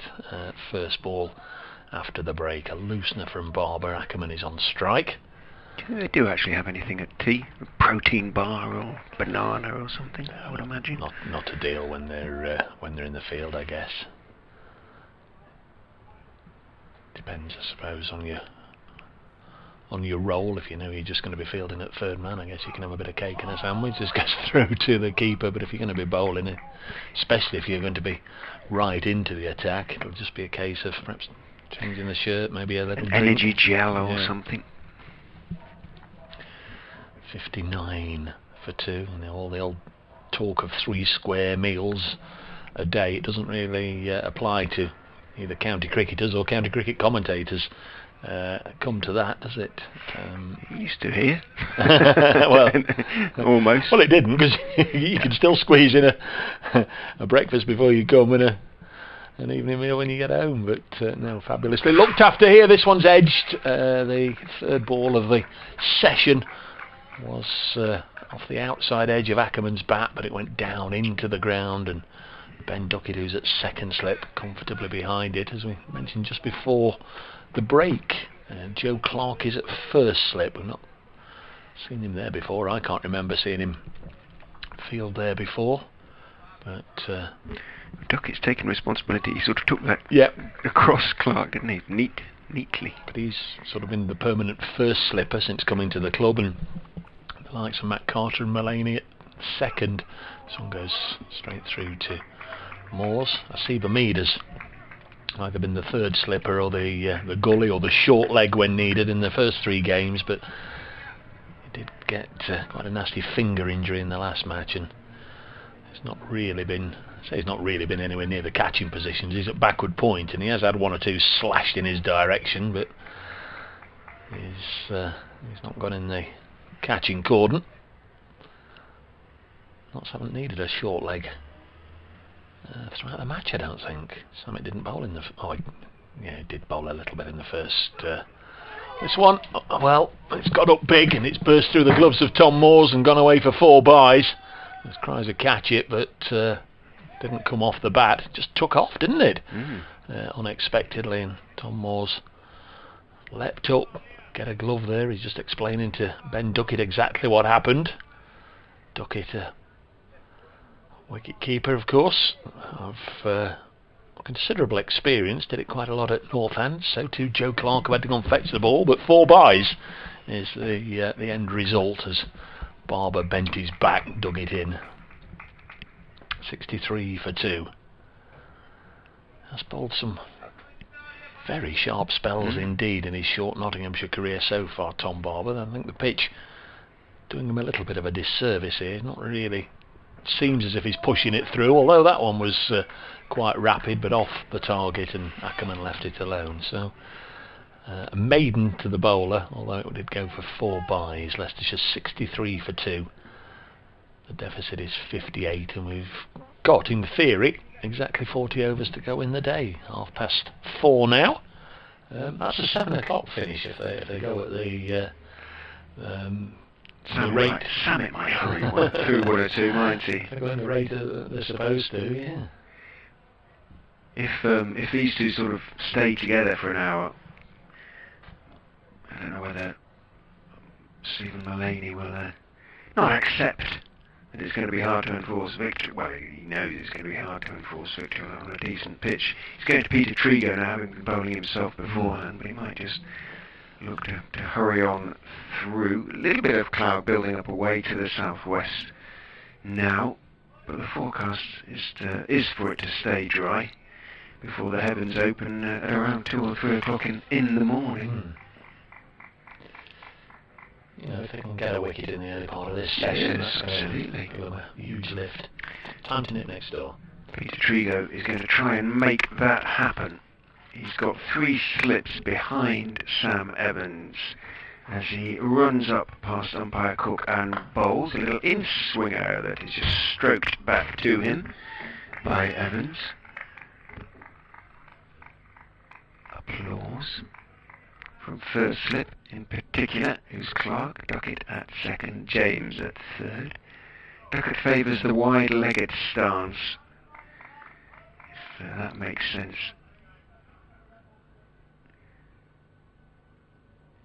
He goes down now with hands on knees as Trigo goes in and bowls, slightly wider this time, gentle outswinger, and Evans reaching for it. Gets to the pitch of the ball, pushes it back down the wicket on the off side. Mullaney is at mid-off, just tosses the ball to the experienced all-rounder Trigo. Came in and tried to whack it around this morning. Did, to some extent, one huge 6 over square leg. In he goes, and bowls, and Evans is forward on off stump. A little bit of shape to it. Played comfortably enough by Evans out into the on side, picked up by Zach Chappell. There's no run, but didn't connect with a few Trigo, whereas Lyndon James, who came in at number 9, played some wonderfully correct shots and hit it just as far, if not further. In goes Trigo and bowls outside off stump, a little bit short, and on the back foot is Evans, just dabbing it out into the offside. No run. Nice streaks is the shout. 50 balls Ackerman has faced for his 13. 94 Evans for his 24.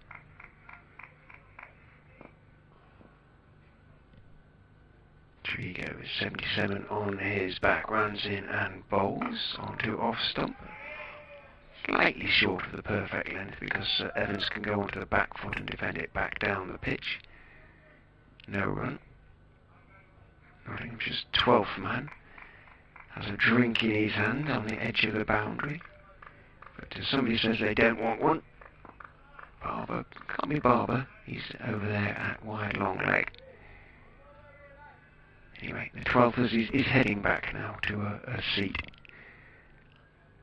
As in goes Trigo and bowls on off stump. Right behind it is Evans pushing out to the offside, and there is no run. He made an over, not the first in this innings, of 33 overs, 63 for 2. Leicestershire 58 needed to make Lancashire to make Nottinghamshire bat again.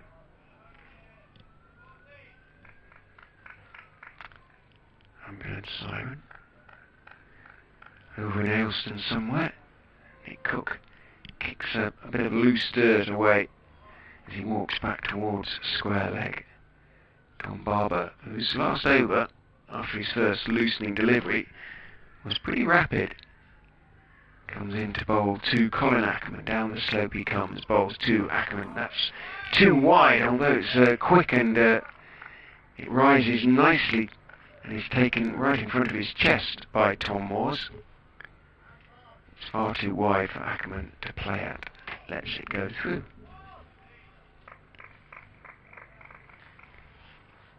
Ackerman, whose name we discovered before the interval means essentially farmer, fieldman in Old German, or Old English indeed, Old Saxon perhaps, probably in Afrikaans as well.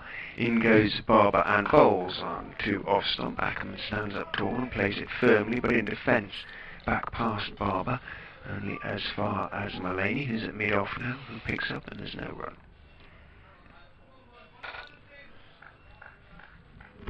63 for 2.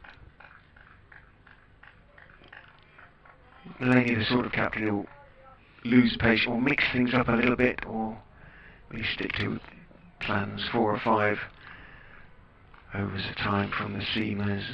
And you'd imagine so. Leicestershire's still way behind, aren't they? Barber in, outside off stump, huge grunt again, but just not making Ackerman play perhaps enough at the moment. 3 balls in the over, he's only had to play at 1. So at the start of the session, we're not expecting there to be a sudden collapse, 3 or 4 wickets going down in quick succession, but when you're actually playing a game, I guess you always got to believe that that's possible, and yes, a bowler can just suddenly go on a little bit of a roll. Always say chuck a couple of wickets on the end of the score and then see how it looks. Barber is in to Ackerman again, far too wide, and through to Moores it goes, who takes it almost on the half volley away to his right. Picks it up cleanly though, does a good job. Turns his head away as he does so, I don't blame him. Something like that pops up. Just not getting enough balls in the business area, is he really? The batsman's able to leave an awful lot of these alone. 3 out of 4 that have been too wide. Yeah. It's a huge amount of effort. Ooh, updates coming.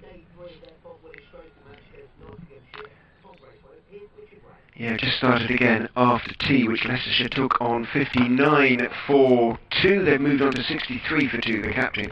Colin Ackerman is 13, he's faced 55 balls. Young Sam Evans batted through the entire afternoon session. Young opener from Leicestershire for 24, he's faced 96 balls. They're really digging in because they need 122 to make Nottinghamshire bat again. They've reached 63 for 2, they need another 58 runs. Back with you on commentary, and one played into the ground in defence by Ackerman. Barber turns, in he comes and bowls. Ackerman turns him off his legs out towards mid-wicket. In from mid-wicket comes Samit Patel, gets his throwaway. Single taken, first run off the bat post-tee for Leicestershire. Ackerman keeps the strike, he moves on to 14, 64 for 2, deficit 57. It's just the 4 byes, and now that one single. Whilst Leicestershire are behind, there won't be any great panic, I would imagine, in the Notts team. It's one to sort of get ahead, because it's sort of doubling the effort required for Nottinghamshire. They're all runs then that they'd have to get, and less time in which to get it. But And probably, two off for the change of innings and all Yeah. that sort of stuff as well. That's probably an hour or so away before they can even. Oh yes. At begin this to rate, think. Well, it might not be there at the end of the day. 2 and over. 38 overs remain. Ackerman on 14 then, Peter Trigo. Just looking for that magic ball just to break this partnership, get rid of Ackerman. Here he comes, 2 slips, 3 more fielders on the offside. This one shapes away from the Leicestershire captain, goes through to the Nottinghamshire glove man. 64 for 2, the Foxes. It's fun this morning for a while. Joe Clark out for 2, second ball of the day. That wouldn't have been fun for him, but Ben Mike, whose birthday it is, I understand. It is, yes it is, Benny Mike's birthday, so he's 22, I'll check that. So he had a fine start to his birthday. He got rid of Clark, Duckett and Mulaney this morning in his first spell. This one's dragged onto the leg side. He's 22 today. So that's a nice gift for him, that. And he's had a good game, hasn't he? Yeah, he's done very well throughout. 3 for 48 he finished with. Best figures of the innings in terms of the bowlers. Second new ball produced a couple of wickets, also produced a couple of big hits. More on that in a second, because Trigo comes in to bowl to Ackerman, nice and full, but plays over the top of it, looking for the extra cover drive, and completely went over the top of that one. But by the time it got through to Moores again, he had to go down and take a ball that was dying on him.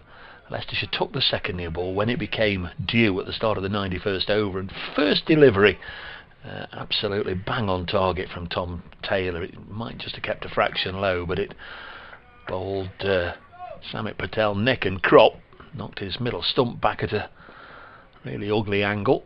And this Trigo in bowls, and this is nudged up to mid-off. Trigo was Patel's batting partner at the time. He got down to the business end, and the end of that first over with the second new ball, Peter Trigo, those of you that know the ground here at Grace Road, from the Bennett end, the bowler Taylor delivered a ball which Trigo got underneath and swished it over deep backward square into the appliances warehouse away to our left. It was bouncing about by the washing machines and the fridges and everything. Stewards were pointing, warehousemen were running this way and that. They couldn't find the ball. Dropped on the leg side, this next delivery, fielded by Zach Chappell in his floppy Sonat. Even if they had found it, would have had to been temperature tested before it came back. So they changed the new ball, or went and fetched a brand new ball, because like I say, that was in the first over with it. Then in the next over, Tom Moores fell. He was bowled by Gavin Griffiths, and then Lyndon James came in and he hit a big 6 into the same place that Trigo had. So we had to have another new ball. This is a lovely shot from Ackerman, far and away the highlight of the action since they resumed after tea, but pretty close to one of the shots of the Leicestershire innings there. That was fabulous from Ackerman. Trigo putting it up there, just trying to induce a little bit of swing, but it was half volley length and put away with aplomb by Ackerman, who's on 18. Evans on his tea time score of 24, and Leicestershire are 68 for 2. Yes, I think it would be, well, we never quite know what's going to happen, but at the moment Ben Mike's among the favourites of the Leicestershire players to be interviewed, it being his birthday, and he's the first to 10 wickets in the competition for Leicestershire, plus his unbeaten half-century. So haven't you had him yet this week? No, I nearly did after his unbeaten half-century, but Tom Taylor came and did the necessaries. He too obviously hit a half-century. Barber then will continue, number 18 on his back. None for 5 from 4 overs, but as we've been saying, that's in part because the batsmen haven't been playing, haven't needed to play. Gully goes in, Slater as Barber comes in to Evans, who's up on his toes defending a rising delivery off stump with an angled bat down to Slater. Would have picked up a single had that fielding position change not been made. 68 for 2. Glamorgan doing it again against Northants. In the first innings, their number 8 batsman scored a century. This time round, they were 60 for 8. They're now 153 for 8. Douthwaite, 66 not out. Marchant de Lange, 54 not out. In goes Barber and bowls, attempting to turn it down the leg side. There's a half appeal. May have clipped the thigh pad as it went through. Taken by Moores, and there's no run. De Lange can bat. Yeah. Good It's player a big to have, ball as well. at number 10, isn't he? And in that central group they are on now at Taunton, and Somerset have got a 4th Gloucestershire wicket, 49 for 4. Had a very exciting last ball victory here against Glamorgan when De Lange came in with 9 down, still needing 60 or 70. Glamorgan at that stage took him within a single blow. In goes Barber and bowls too wide again, and Evans doesn't have to play, and he was caught on the boundary by Callum Parkinson off a full toss from Gavin Griffiths just down there. And Nick Webb and I have been swapping to and fro because Leicestershire needed 1 wicket, and they came within 1 blow, and 1 ball each we were taking just about, and Nick happened to be on commentary. It's not good for the heart, but it provides the memories, doesn't it, games like that? Absolutely. It's Fabulous entertainment, 4-day county match that goes to the end. Yeah. Barber is in, outside off stump. Full toss, I think, when it got through to Evans. It was low, and he reached out and hit it into the offside, but went straight to Hasib Hamid at that backward point position, and there's no run. Building up a bit over there. I'm just thinking of light as well. Later on, I mean, we're miles away from it yet. The ground is bathed in sunshine, but just where the weather's coming from. Maybe it's all going to come early, and maybe we'll be here tea time tomorrow. Maybe. Barber is in and bowling on to the off stump, and a little fraction later, he was hurried there, Evans, as anyone would be. Barber is bowling pretty quickly at the moment. He managed to keep it out off stump, bounced down into the ground. There's no run. 101 balls he's faced now, Sam Evans. If either side is pressing for a win, I guarantee we'll still be here at tea time tomorrow. Gloucestershire, well, they're folding like a pack of cards. They're 49 for 5 now in their second innings, still needing about 350 against Somerset at Taunton, but that's not going to happen. They have had a lot of rain down there earlier in the day. Only another shower, I think, can save them. Barber is in, outside off stump, and there's lots of oohs and ahs, but I'm not quite sure why. It was quite wide. It did sort of shape back in, but a long way outside off stump. End of the over. It was another maiden, but not quite asking enough questions. Tom Barber at the moment. No, those figures in isolation look very brilliant. Decent. 5 overs, 3 maidens, none for 5, but he's almost seemingly content to bowl 18 inches wide of the off stump, and the Leicestershire batsmen seem content to let him bowl there. Well, it's overs into the ball, isn't it? Yeah. No, you can't quibble at the modus operandi, as they say. Evans, though, still on his tea time score of 24. Next ball from Trigo at the start of a new over goes through to Tom Moores. Evans has now faced 102 deliveries for his 24. Ackerman, he's faced 63 for his 18. It's not as if he's blazing it to all parts at the other end. Equally watchful and respectful.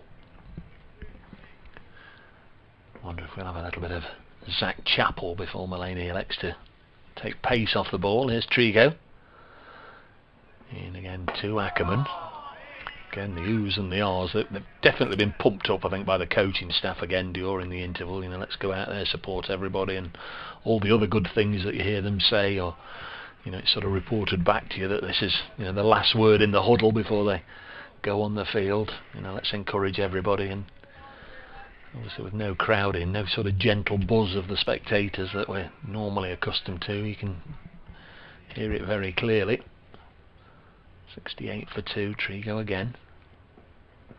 Ground, as Rich said, bathed in sunshine, as the next one's nudged up to the not skipper, Stephen Mullaney.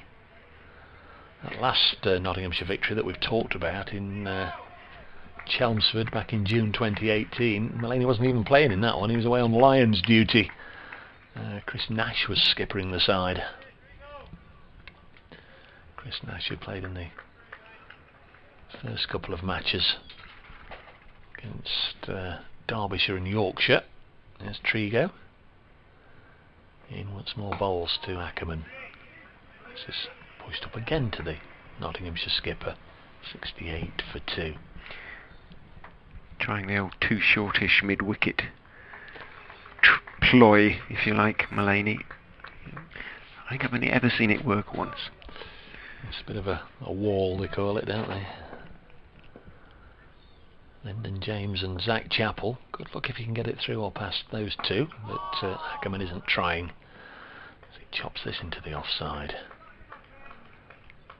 The last over before tea, I popped next door obviously to update Radio Nottingham. I don't know if you noticed that Lyndon James, he sort of got the helmet on at second slip and he crawled in on his knees. And they say it's a Somerset thing. I'd only seen, well, 2 Somerset people do it. Marcus Trescothick has done it a time or 2, and they say he did it. But last time I think we went down there when they had Matt Renshaw, the Australian, as their overseas player. He was doing it. I've not seen anybody else. This one's pulled away. It was a bit of an invitation from Peter Trigo to pull it away on the leg side, and Ackerman says, yeah, I'm not just all about defence, I'm here to score runs as well. And he made a lovely connection, crisp connection, and the ball blazed away through the onside for 4 runs. Ackerman up to 22, Leicestershire 72 for 2, trailing by 49 here on BBC Radio Leicester and BBC Radio Nottingham. Must be 6 overs. I think they're all going to have a bit of the old hand gel, so we'll sanitise in here as well. Oh, sniff that! We're going to be addicted by the end of the season, aren't we? I've got some great stuff here, mate. Here you go. Have a sniff of that. Yesterday, I picked that up when I wanted a gulp of water, and yeah. When you've got 2 transparent bottles in front of you, it's not a mistake you want to make. It's comfortable enough again, isn't it? There's been no real pressure since tea. Pitch looks good, doesn't it? Yeah. Now, it's had a bit of a baking today, one way or another. Dried out properly. And it's probably where groundsman Andy would have liked it on day 1, something like that, I would think. Maybe a day and a half, or day 2 perhaps. So Barber will continue from the Bennett end. Ackerman just swings his bat. Let's get it, keep himself moving. Sam Evans, who is at the moment a lesson in obduracy. It's taking root. He's waiting with bat raised as Barber goes in and bowls to him, and a little jump in the air as he plays that one off stump or just outside. Playing it out into the offside to have Hasib Hamid, who does the old polishing on the back of his trews, and umpire Cook sheds a sweater. He does. Puts his white coat back on, warm in the sunshine. But the sun is not going to be with us for that much longer. There is quite a build-up of cloud away, where the weather has been coming from all match. Interesting to see where he deposits that sweater, actually. In goes Barber, bowls down the leg side, and Moores is very adept at taking the ball without actually looking at it. He sort of was turning away again there as it went into his gloves. But, he just senses where it's going to be.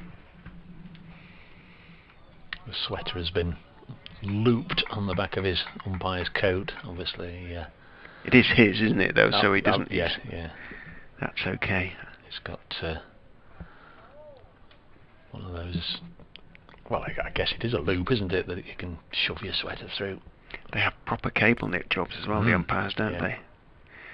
In goes Barber and bowls, quite wide, and Evans is reaching for that, perhaps sniffing a first scoring shot post tee.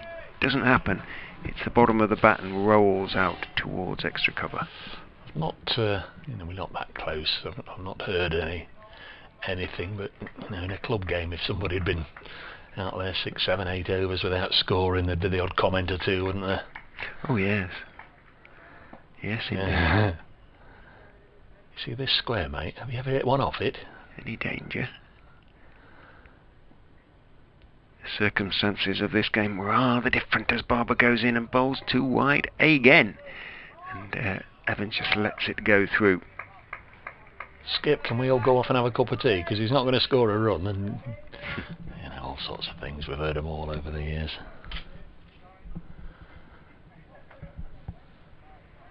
Fine player. Does he always bowl around the wicket? Has he always? You haven't seen too much of him, but no, not. Just wondering whether. Not always. How many more lefties have Leicestershire got? Might be roughing it up for Summit. In he goes and bowls. That's a better, straighter delivery. Bat in front of his front pad for Evans. Played off middle stump, and there is no run. Not too many lefties, are there? For Leicestershire. Yeah, Azad and Dearden have gone. And Azad, and that's it, I think. Yeah, so it's no good roughing that side up for Summit. I'm just wondering whether it might be worth it. I know, I'm going just a few deliveries over there. We push it across. If one comes back in, then so that's good. It's quite hard to get one to straighten away from the right hander. Yeah. In he goes, bowls, and on his toes, not quite on his toes, but standing up is Evans on his back foot, defends it off stump. No run. Again, another maiden, 6 overs, none for 5, 4 of which have been maidens, but you know, he's still there. He's still there. It doesn't matter. Really? Yeah. He hasn't. No, I mean the Barbo's figures aren't just asking. It's wickets are key for Nottinghamshire, and yes, okay, the scoreboard isn't really moving, other than when Ackerman is on strike, but they do need a breakthrough. Dave Palmer's been in touch about the T20 competition. Afternoon, guys. Fantastic commentary by you and your colleague from BBC Radio Leicester. I like Dave. You might have covered this. Do you know if Notts T20 games are being streamed? I believe they are. I'll answer that in just a second. Oh, sorry. Trigo comes in and bowls nice and full, and this is it up to mid-off. All the games at Trent Bridge will be live streamed. If you've managed to watch any of the Bob Willis Trophy games from Trent Bridge, you'll know the setup. Stoneheart Media have sorted it out this year, got all the cameras and whatever will be linked to the BBC commentary. Games away from Trent Bridge, they are up to the home broadcaster, if you like, but they will all be streamed except one. I'll tell you why that is and who that is in just a second, as Trigo comes in again, clipped on the leg side. First game on Thursday at Headingley. That's live on TV. That's a Sky Sports live game, so I don't think they'll be able to live stream it as it's going out on live television, and I think it's 6:30ish in the evening. I really ought to find out, as I'm supposed to be going to it. But 6:30 starts on Thursday, but it may be being streamed as well. I know football, the EFL next season, all the games are going to be streamed by the clubs, aren't they? Sky are okay with that. Ackerman on 22. This is on the pads of the Leicestershire skipper from Trigo, and they change ends for the first time in almost forever. 73 for 2. So how football will work compared to cricket, which is much easier to stream, be interesting. Yeah. So one way or another, there'll be cameras at all the games, but you'll have to have a look for the away games through the home broadcaster. But Richard might be right, but I had half a mind that the Headingley game on Thursday might just be on Sky Sports Television rather than through Yorkshire's website, but I might be wrong, David. We'll get Lancashire to do a sarcastic comment about it. 73 for 2. Here's Trigo in and bowls, and this is played to backward point, and there's no run, fielded by Hamid. But all the Trent Bridge games will be available live stream, and all the others.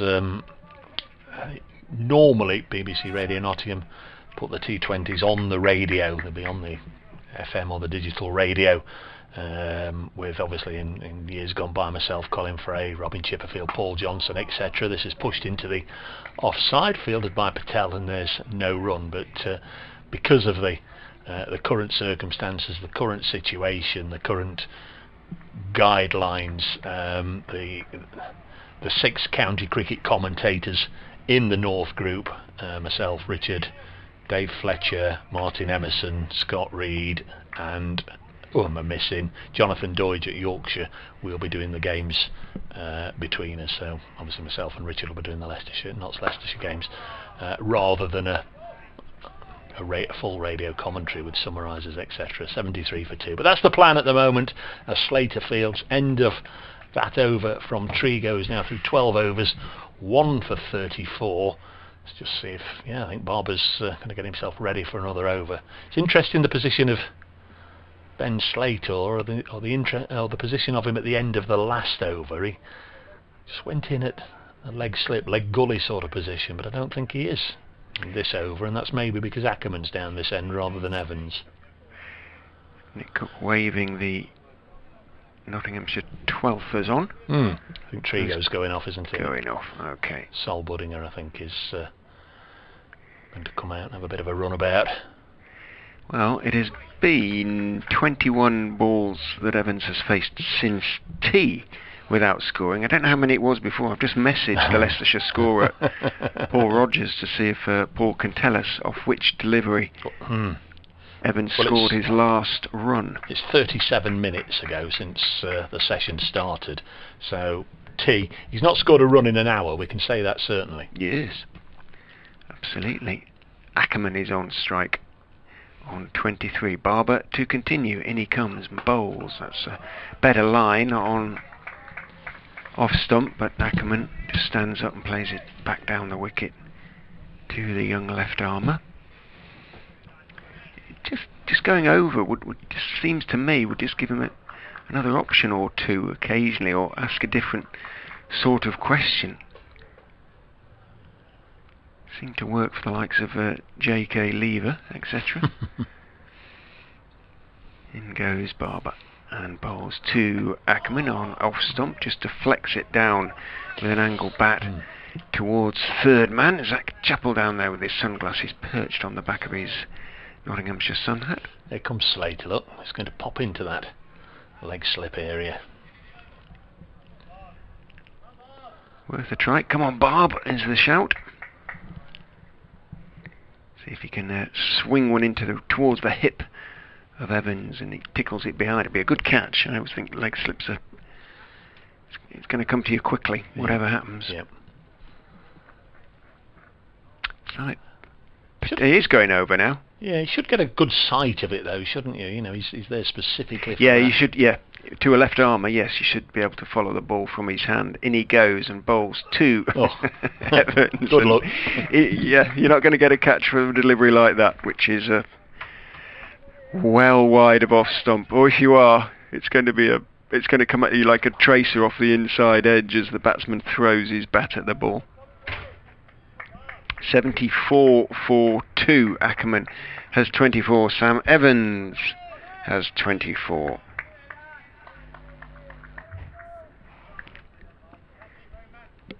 Evans it is on strike. 112 balls for his 24. As Barber goes in and bowls to again well wide of off stump. Almost towards first slip. Not wide enough to call wide. Huge effort going in from Barber here. And you can only describe it at the moment as being wasted. Better bowling at a slightly slower pace and occasionally getting the batsman to play at one. Would have thought. Give the ball a chance to swing perhaps. Watch him, see if he can knock the poles out now. That's a better delivery on off stump, and applause from Clark. It's defended comfortably enough by Evans out into the offside. Picked up by the 12th man. And there's no run.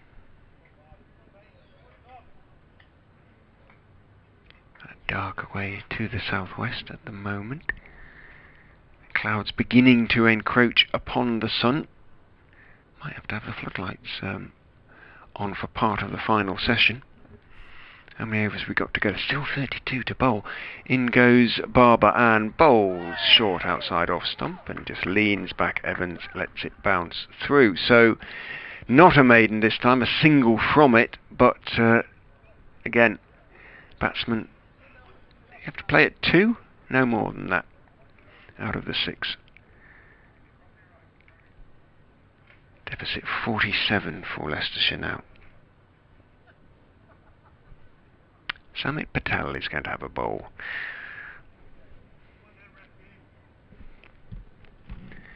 From the pavilion end, a little bit of 1 or 2 footholes. If Barber had been bowling over the wicket from that Bennett end, he might have created a little bit of rough for Patel to bowl into, but he's been bowling round, so he hasn't.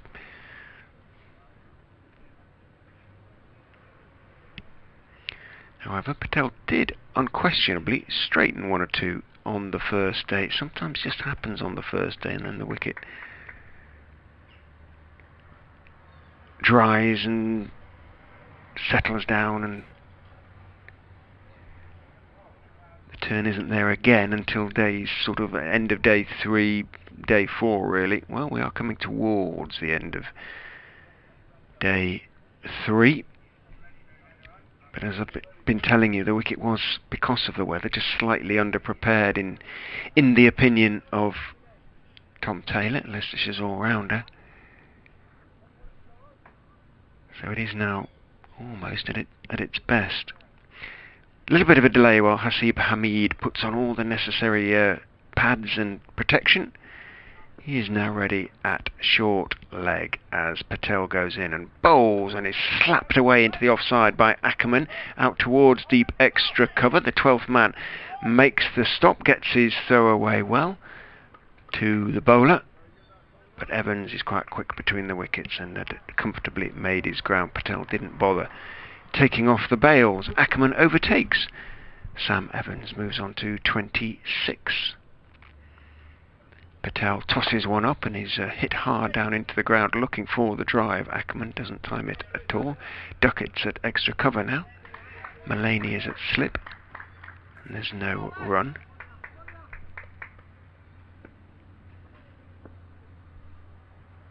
Patel is in. Ackerman is driving, going to pick up a single. Update at long last for BBC Radio Leicester.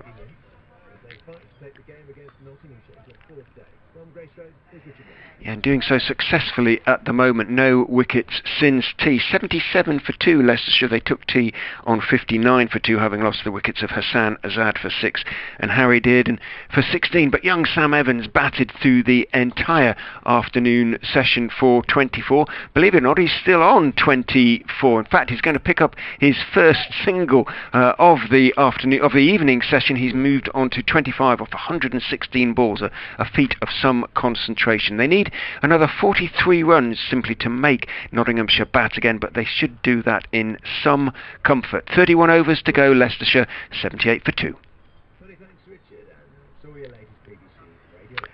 You just heard me telling BBC Radio Leicester that Evans had finally picked up a run off his 116th ball. 90 he was on balls had faced, so that's 26 balls he faced after tea before scoring a run. 78 for 2 the Foxes as Patel is in. Ackerman goes back, forces out into the offside. 12th man who's been busy in this over picks up, running across, gets a good throw away. Single is taken by Ackerman, who keeps the strike. 79 for 2, deficit 42. I didn't hear the fanfare from this box with the Sam Evans single. Please for the young man, he's got going again. It's 26 balls post tea, the 26th of which he scored from. So it was a good long run. Certainly over an hour and 10 minutes or so between his 24th run and his 25th. I fancy he was on 23 for a long time as well, actually. Yes. Vince Barber from the Bennett end, bowling to Ackerman. Again, lots of effort for no end product. Banged in short, goes through to Moores. See, the white goods store has closed its blinds. Oh. It's had enough of being peppered, but no danger of that. The shotters, yeah, they're down. After lunch. There's no obvious signs of a couple of cricket balls being thrown back onto the outfield, was there? Obviously kept. They go back a long way, those sort of warehouse type shop things.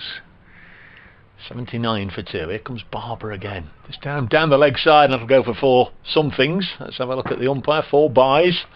Harsh on the keeper, but poorly directed by Barber. Tom Moore's having absolutely no chance whatsoever. 83 for 2. And the Leicestershire dressing room will be thinking, thank you.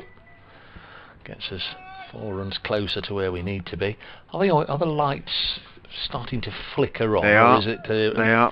Sometimes difficult to tell if it's the glint off the sun off the lights, or if they have been cranked up into life. But I think they're just starting to come on. It looks like the rainforest out there. In fact, somebody's lit a garden fire, I think. But goodness me, hope it is a garden fire.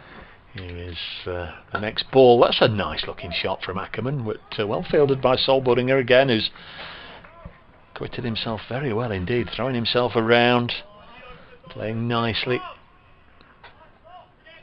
83 for 2, a couple of nice stops from Buddinger. I think I can smell that fire now as well. It's very there's lots of smoke, and it's not very confined. Hope all is well over there. There's a way to the west.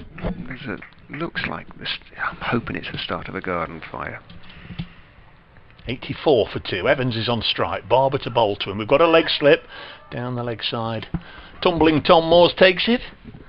But there was no edge from the bat of the Leicester-born opening batsman,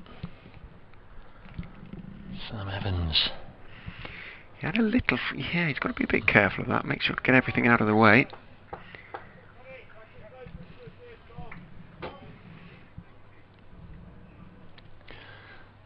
We were saying he does have previous against Notts, a 41 ball duck in the pre-season friendly at Trent Bridge. Yes. He's on 25. Here comes Barber. Small bowls. You heard the grunt. Not quite in the Brett Hutton grade of grunting. He could sort of match Maria Sharapova on a good day, Brett Hutton, but Barber grunting as he fires one well wide of the off stump. Still 0 for 7. 1 ball left in his 8th over, but out of those, 47 balls he's sent down, there wouldn't be too many that would be striking the stumps, I don't think. I would think 25 the batsmen have left at least. At least. Not necessarily important that he should be bowling every ball to hit the stumps, but some of them should be, and they should certainly be a lot closer to him. That one was clipped on the leg side straight to Mullaney, and may be that Zach Chappell has just got the nod. I don't know if you saw that wave from Mullaney at the end of the over. It may well have been thanks Tom, on you comes Zach next time, but we'll see if that was or if my reading of it was correct. Well, he's shed his sun hat. Are you smoking? It's very strong, isn't it? That, but it is the amount of billowing smoke seems to have just died back a bit, but it because it's all doesn't coming smell here. great, does it? Thank you for that. Yeah, it's a good job you're not watching in smell-o-vision. Samit Patel will continue from the pavilion end. First over conceded 5, goes in bowls to Ackerman. Leans forward to a straight ball, pushes it back down the pitch to Patel. Might freshen the place up with some hand sanitizer. Wow, it is very smoky. There's a fire in a garden just to the right. Pleasantly so. Patel is in. Ackerman stretches forward and leaves, and taken by Moores, foot or so outside off stump, 8 inches perhaps. Chappell doing some gentle warm-up exercises as Patel is in. Onto off stump, forward goes Ackerman, out to Duckett in the covers, and there's no run. Didn't have a lot of luck in the first innings. Didn't. Chappell had 3 or 4 went down. Didn't. Patel is in, bowls, drops a little bit short, hurries on though to Ackerman, and he goes back, plays it down into the ground, and reaches out from behind the stumps Moores to take it one-handed. Patel is in, bowling. Ackerman is driving, but has to be a little bit circumspect, and ends up guiding it towards Duckett. Bounces up and into the midriff of Ben Duckett. Gives the ball a polish, throws it back to Patel. Good over so far, 1 ball to go. He's in, bowls, drops a little bit short. Oh my goodness, tried to whip it away. It went straight through Ackerman. He had no idea where the ball had gone. It's running towards the boundary, almost directly behind the wicket keeper, and fortunate not to be bowled. 2 byes, and applause means that is the 86 one. Yeah, 50 partnership. 50 partnership, yeah. And of which Ackerman has 29. Now, there's been a fair few byes one way or another. There has. I'll find out how many exactly. 86 for 2, the deficit is 35. 29 overs remain to be bowled. It's lightening up a bit, actually, beyond that dark cloud, so we might be okay. Yeah, hand sanitising time once again for the cricketers. 2 umpires get together to have a little bit of a chat. 86 for 2, so it may be Zach Chappell time. See, Tom Moores has already positioned himself. He's the only one, of course, wearing the wicket-keeping gloves and the inners that doesn't go off and sanitise his hands. He's already in a position well back from the stumps, but yes, it is going to be Zach Chappell. He's broken away from that little huddle at the far end and is going to do a practice run in. Exciting news from just up the road at the King Power Stadium. A footballer called James Maddison has signed a new contract. Not that these days means too much, other than that they can transfer them for a huge amount of money if they go early in the contract. But there you go. Barber 8 overs, 4 maidens, none for 7 that spell. Looks good on paper, doesn't it? But didn't trouble the batsman too many times. Wonder what it'll be on. 70 grand a week, 80 grand a week. Gloucestershire 56 for 6. I am listening to you. It's alright. Drag it back to a sport that has its roots in reality. Is more grounded than the Premier League football, that's for sure. I think they got the lights on in quite good time, because the clouds have just become decidedly darker over the last 5 or 10 minutes. So not ideal to be facing Zach Chappell, former teammate Sam Evans on 25 in the firing line. Clark and Duckett at slip, and the first ball is just met with the full face of the bat, nudged out into the offside to Ben Slater, and there's no run. At the very least, Chappell will make the batsman play, won't he? That's been evident in this game. He's been there or thereabouts throughout. Good game at Radlett. Middlesex chasing 193, a 130 for 5, so needs 63. Getting excited. That's against Sussex. That is day 3, isn't it? Yes. Yes, yeah, they all started on the same day. I don't know the weather forecast for anywhere else, as Chappell comes in and Evans again blocks. I don't know if it's a nationwide downpour tomorrow or just across the areas that we're interested in, but might be 1 or 2 games up and down the country desperate for sides to finish them today, so they don't have the same tricky problem of having a look as soon as you open the curtains in the morning as to how wet and squelchy it might be. 86 for 2, 50 partnership for the 3rd wicket as Chappell comes in once more. Ooh, right up in the block hole, but Evans digs it out up to Barber at mid-on, and he elects just to hang on to the ball this time before throwing it to Stephen Mullaney, the Notts captain, who will inspect it and then give it a bit of a polish. The 50 partnership came off 148 balls. Sam Evans made 11 off 61. Chappell once more. This is his 7th over, none for 5. Bowls goes through to the keeper. There's no run. Actually, just thinking about this innings, is not too many runs come from the far end, apart from the 4 lots of byes that both Chappell earlier and more recently Tom Barber have sent down. Both bowled a lot of maidens, and Lyndon James didn't go for many when he bowled from the far end. There were 10 extras in that 50, from which your maths will tell you that, well, Ackerman made his 29. Here's the next ball. Pushed away on the offside. Slater doing the fielding. 86 for 2. Notts this morning declaring their first innings closed on 343 for 8. It was a minute or two before the luncheon interval when Peter Trigo got out for 22.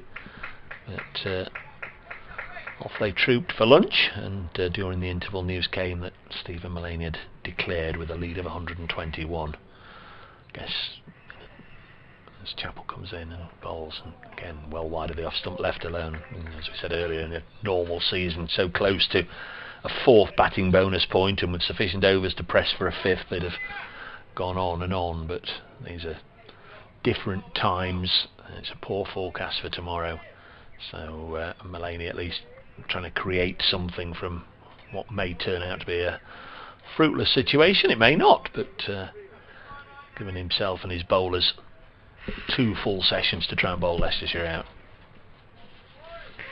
Yeah, 72 overs, wasn't it, when Leicestershire came out after lunch, now down to 28. I think we always thought that Notts would have to bat again, even if Leicestershire were bowled out. I couldn't see Notts bowling them out for 121. I don't know about you, but 86 for 2. I don't think they've got any worries on that score anymore. Ackerman just putting his gloves back on. He's ready now as Patel goes in and bowls to him. He sweeps, and woof, goodness me, umpire Adnan had to move very quickly there, and he looks a bit startled. He puts up his hands so he was ready to instinctively catch the ball, and Ackerman really did get hold of that, swept it away for 4 in the air for a long time, but safely so. Ackerman moves into the 30s now, on to 33, 90 for 2, 31 behind. I've seen 1 or 2 hit over the years, and all they can do is just, well, obviously you're concerned about their welfare first and foremost, but all you can do as the umpire who's it, just say sorry to the batsman, because it doesn't count as any runs, of course. It just strikes the umpire.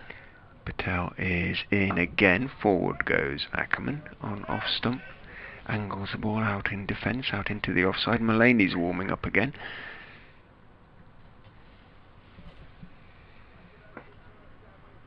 Patel's only bowled, this is only his 3rd over of the spell though. He goes in and bowls to Ackerman, who's forward.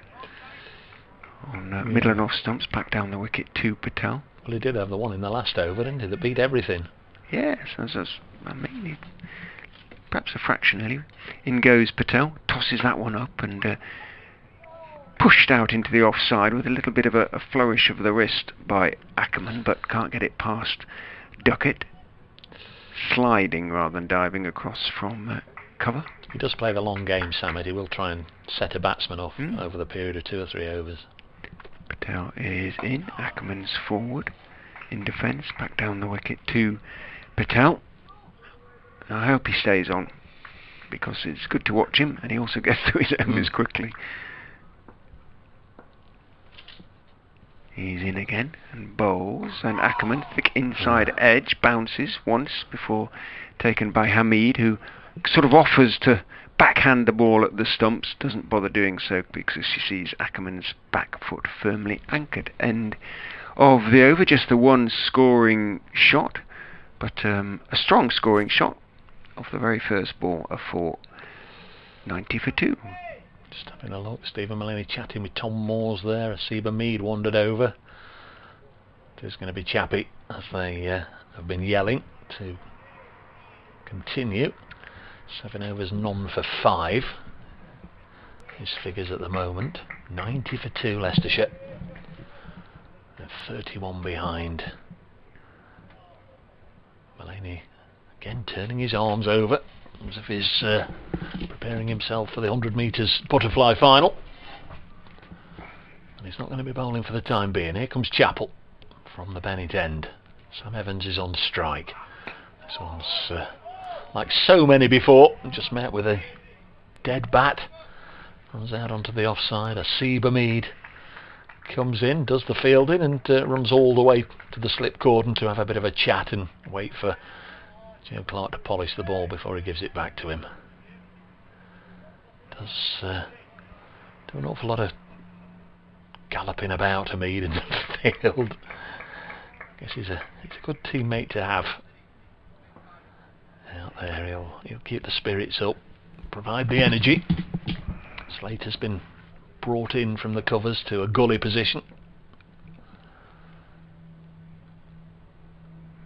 Can Chappell just get one to find the edge? Oh, that was a quick delivery, but targeted at the stumps. And Evans again just blocks it, as has been his way now since the innings started at about 20 to 2, was it? 10 to 2, something like that. It went through to a little bit late, didn't it, lunch, so it was about 10 to.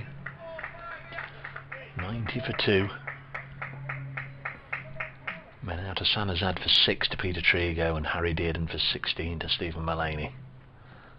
There's Chappell in again, jabbed away down to third man, and there's going to be 4 runs here. There's no third man.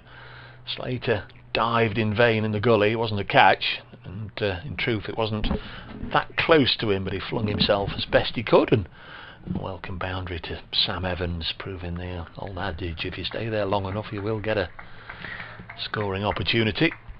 And he's fairly galloped along now from 25 to 29 with that one scoring shot. Put it away quite efficiently. It's 94 for 2 and the deficit 27. Chappell will be annoyed, I'm sure. What will his response be? Samit Patel and umpire Nick Cooker pondering the same thing at square leg in their conversation. This one much straighter and nudged back to the bowler. Floodlights on. 26 overs after this one. It's going to be a late one. If we get them all, it is going to be past 7 o'clock. I think it's hard to imagine them bowling 26 in less than 90 minutes.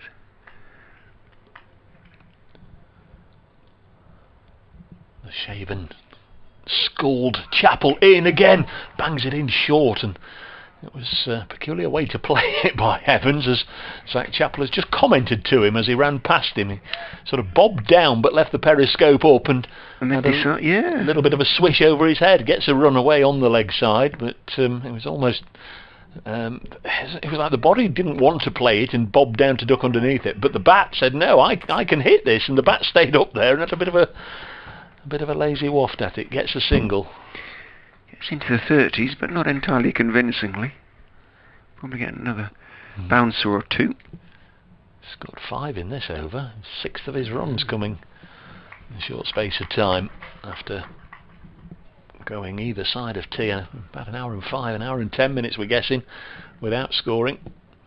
Next ball to Ackerman from Chappell is just helped up to mid-on all the way along the ground to Tom Barber, who's got his sunglasses on top of his Notts cap, and it's the end of the over. Chappell's figures now 8 overs, none for 10. And it will be Mullaney. Yeah. So just the 3 overs from Samit Patel for 9 runs. Very nearly picked up the wicket of the key wicket potentially of Ackerman. And I was just wondering if they might be switching Samit to the far end, but the signs aren't good because he's gone and fetched his sweater and his cap from the boundary edge. Little surprise, but Mullaney will confound me in a moment by firing one through the defences of Sam Evans. 30 off 130 for Evans. Just checks his guard, flicks away a bit of dust or dirt from the crease. Stoic. Takes his guard. Mullaney is in and Evans is forward, just stroking the ball in defence really out to Chappell. Hurls it back from mid-off to Tom Moores.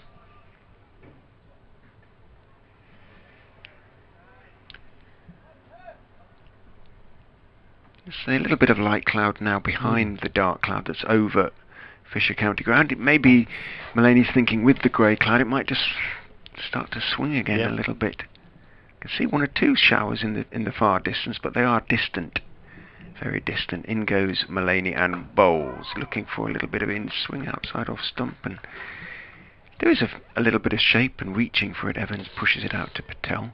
Is 85 against Durham then, Sam Evans? Was it more fluent than this, or was it a similar yes, it was. Gritty knock? No, it was more fluent, much more fluent. Looks back through his notes to find the details. Well, is this brought about by circumstance, do you think? He's just... I think so, but I mean, I think he is a naturally defensive batsman as Mullaney goes in and bowls to him, takes a thick outside edge. You might pick up 4 there. It's running down to third man. No, Hamid is going to drag it back and flick it back, and there's some good relay work. I think Clark it was, was it Clark who followed him back? Tosses the cap back to Hasib Hamid anyway, and Evans picks up a couple of runs.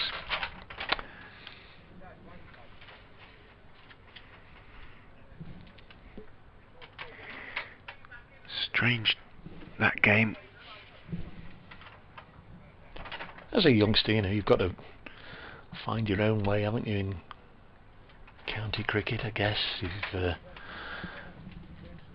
You've got to sort of play for your own individual place. It's no good going out there all guns blazing and being dismissed cheaply.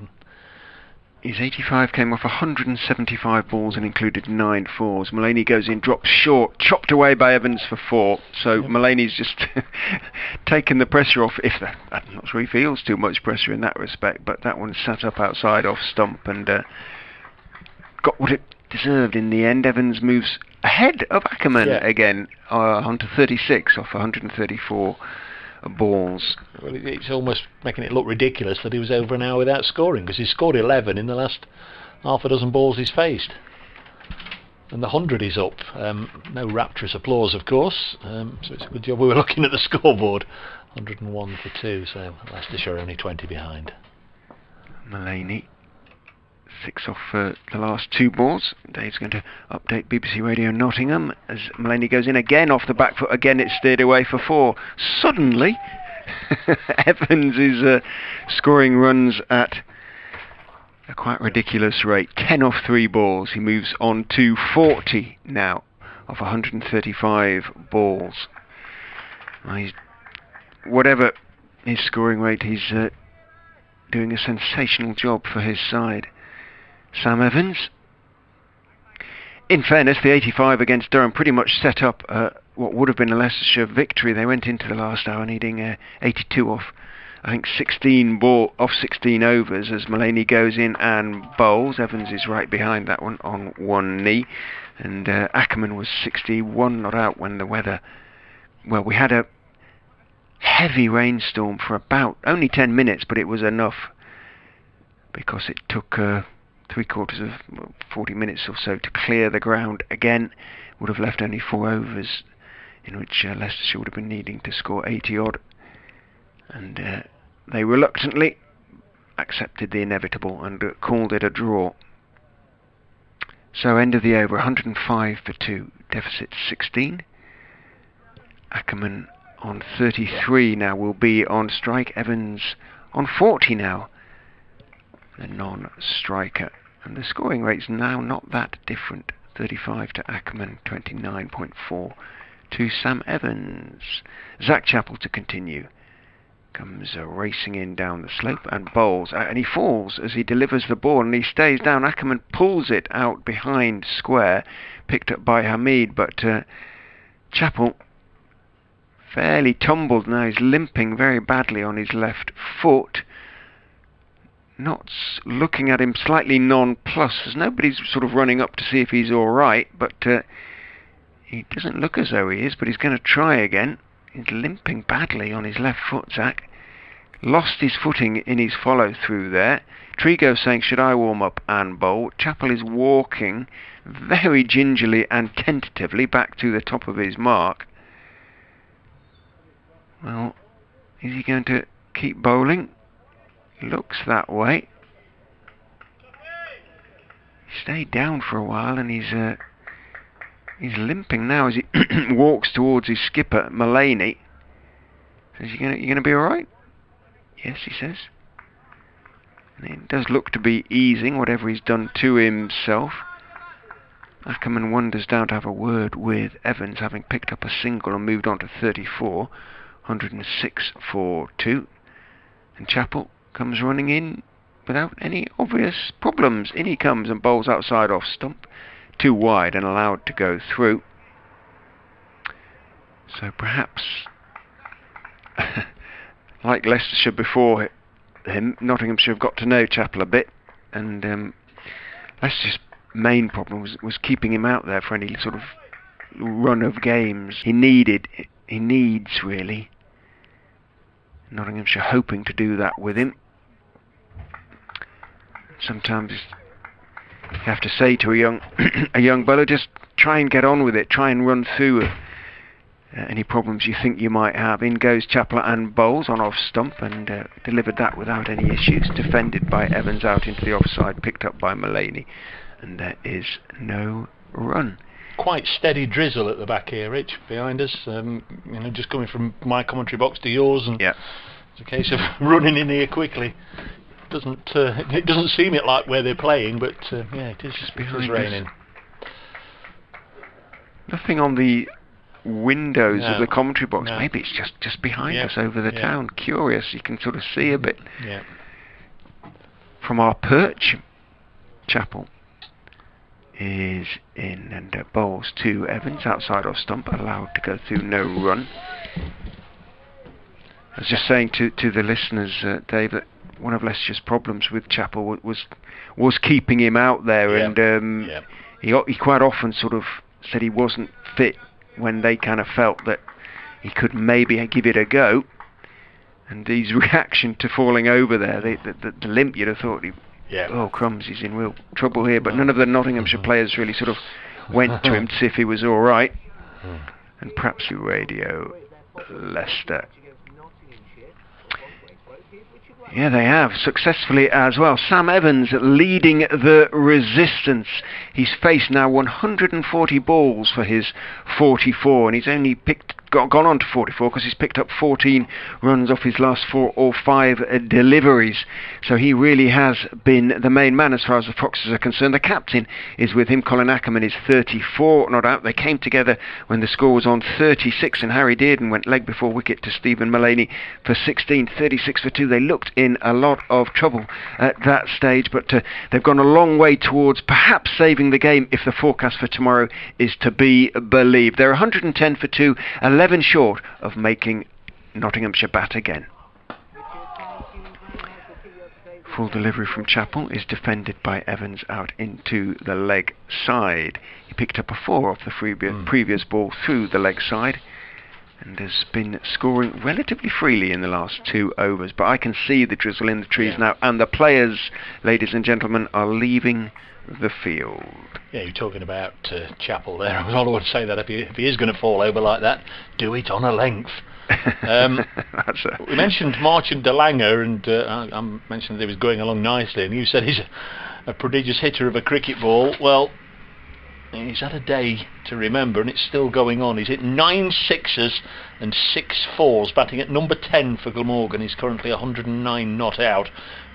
Faced just 70 balls in that match there against Northants.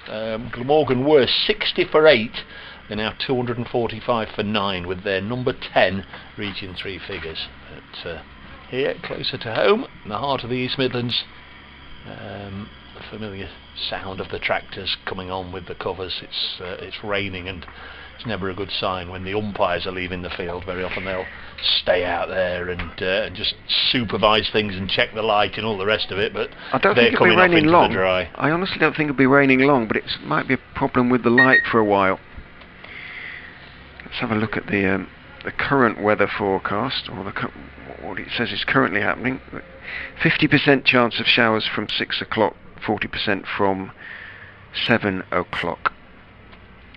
100% chance of shower, 80% from 2 o'clock, 100% from 4 o'clock, and that 100% stays the same until about 10 o'clock when it becomes 90. Well, do you know how these things work? I mean, right now it's raining. Surely that's 100%. It's, yeah, in some areas, I guess. In Leicester, it isn't. And when you look away to the south, it kind of isn't at the moment. We might yet be back, folks, but just for the time being, we'll give you a chance to go and get a cup of tea, and hope we'll be back with you before too long.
I was going to say, give me a ring about 9 o'clock. I'll get here and we can set up.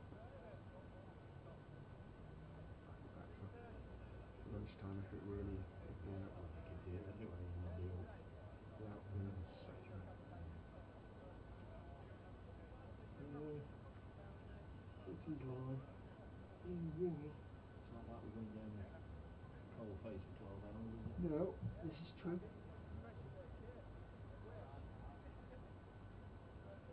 I wonder what the sort of equivalent of that is to the modern bit. We're not like we're working in a call centre, cold calling people for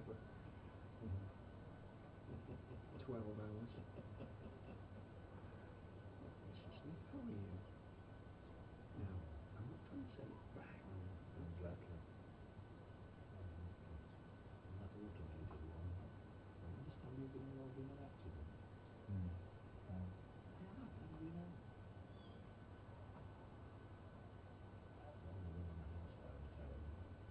Can you just bear with me just a second? I'll be back in a minute, and I'll just leave it on the side.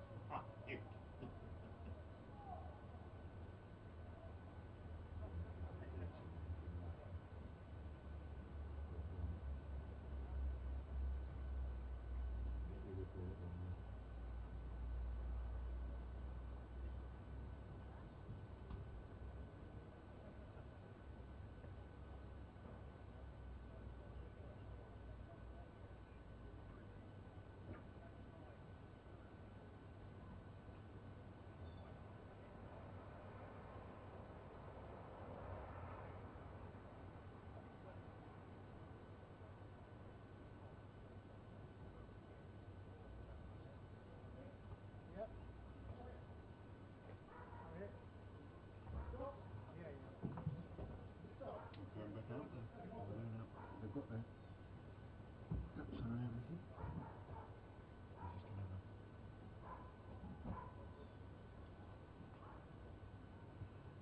Two overs lost, I think.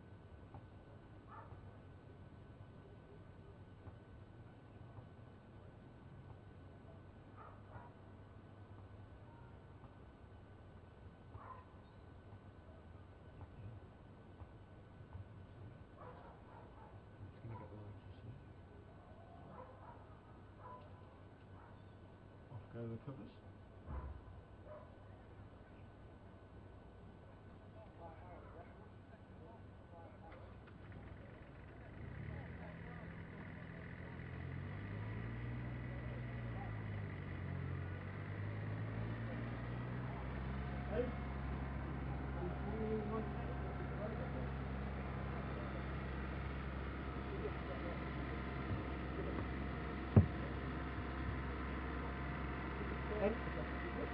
Any overs off, Nick?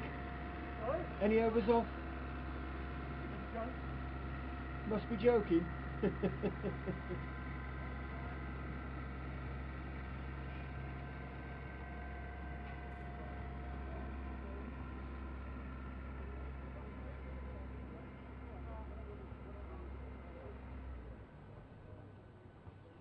him back on.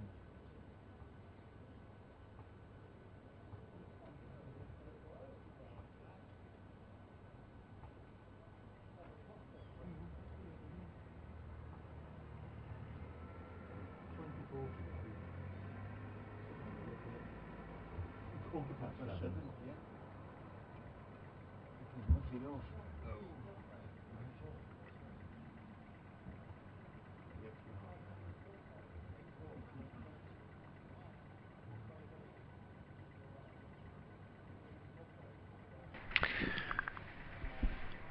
Welcome back to the Fisher County Ground, Grace Road. A very short break indeed. It was just the shortest of showers that's drifted away to the north now, and the heavy cloud is, I'm happy to report, clearing away. Umpire Nick Cook has already told us that no overs have been lost, so we still have 24 overs to bowl here on the third day of the Bob Willis Trophy first class fixture between Leicestershire and Nottinghamshire. Umpire Hassan Adnan, he's gone to get the Nottinghamshire players, but he can't make himself known, it seems. The Leicestershire batsmen are waiting to come out, leaning on their bats on the edge of the ropes, but there's nobody on the balcony of the Nottinghamshire dressing room, and Umpire Adnan he's where are they? He's just shrugged like that. Here they come, look. Here we go. They're on their way. That's why nobody was catching his eye, because they were already on their way. Leicestershire about to resume their second innings. 110 for 2. Colin Ackerman, 34. Sam Evans, the young opener, has 44, his second highest score for Leicestershire. He made his highest score of 85 in the previous game against Durham. Well, if he's still there in 24 overs time, there's a possibility of him exceeding that. They need another 11 runs to make Nottinghamshire bat again. Leicestershire, I think we can assume that they will achieve that particular landmark, but their objective really will be just to bat the day out and see if the weather forecast, which isn't good for tomorrow, is fulfilled, and they have to work on the basis that it might not be, and that Notts might yet get a chance to knock any runs that they require to score to win the game off. On come Nottinghamshire, led by Stephen Mullaney. Samit Patel striding alongside him. Colin Ackerman and Sam Evans are keen. They are already at the wicket. Who knows, we could have a dry day. Leicestershire could declare with 45 overs to go, leaving Notts a tasty 180 or 200 to score, with the pitch turning square. Who knows? I don't think so, but you never know.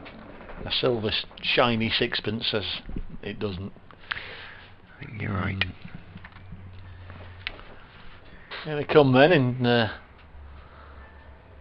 ones and twos and threes and fours, the Nottinghamshire team.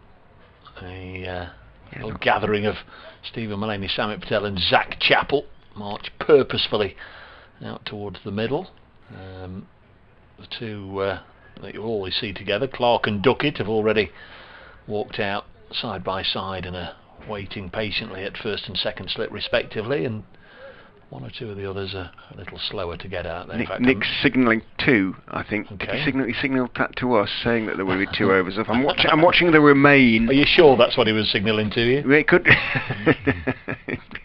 It was the reverse, but I'm watching the remain number on the score. It's gone out to 3 off. Oh well.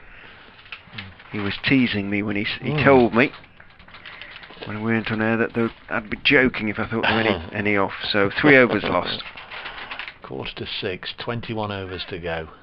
Still say we'll be here till 7:15. It's Stephen Mullaney. Tom Moore standing up. Ackerman is on strike, and he blocks the first ball back into the offside, and Patel fields. Ackerman 34, Sam Evans 44, Leicestershire 110 for 2. A deficit now of only 11 after Notts declared at lunch on 343 for 8, with Lyndon James 36 not out. Ben Duckett made 37 this morning. Here's Mullaney. In again, Ackerman running it away to Siebermead at backward point. Colin Ackerman be quite high up in the run getters table in the Bob Willis trophy, I would think.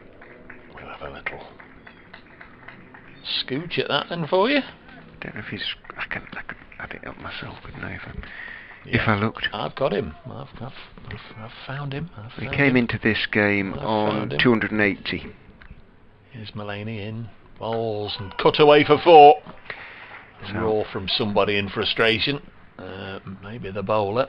So Ackerman on to 38. It's showing that he was on exactly 300 runs for the tournament at the time of that break, so he's on to 304. He is the 3, 4, 5, 6, 7, 8, 9, 10, the 11th leading run scorer in the competition. Immediately in his sights are Jamie Cox of Kent, who's got 322. Ackerman's now got 304. See, I had him on 280 coming in. Oh, that might have updated actually. No? Yeah, possibly. Did he get in the first dig? He's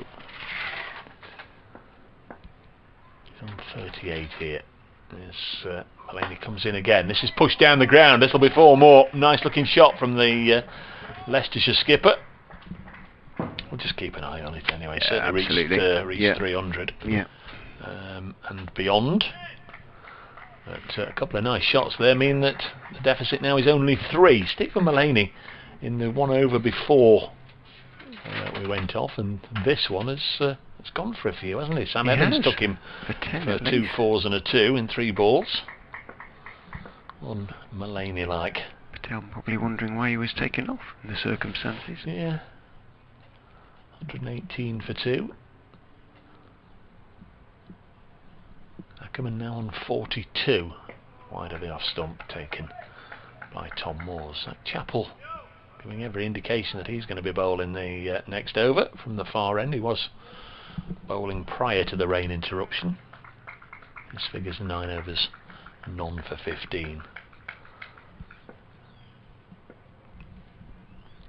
Yes, I don't think that as Mullaney comes in, bowls. Ackerman forces through the offside. Ameed is out there, so going to be a single. That list of the leading run scorers, it's not being updated as he scores the runs, so we'll have to check a little bit how many he's got. It may well be that he's got all this 43 that he's got in this innings to go on there. Yeah, 280 he came into the game on. But you've got just a few in the first. Did he 4? Oh, 4. So that's 284 plus 43. 287, 327, so 327, 36, 9th, he's 10th. Respectable, top 10. He's on strike now, having picked up a single off that last ball to Zach Chappell. Chappell bowls very full, rather floats up. Didn't quite get that one right, Zach Chappell. A loosener perhaps. And Ackerman waited for it, jammed it out into the offside, picked up by Trigo, and there wasn't a run.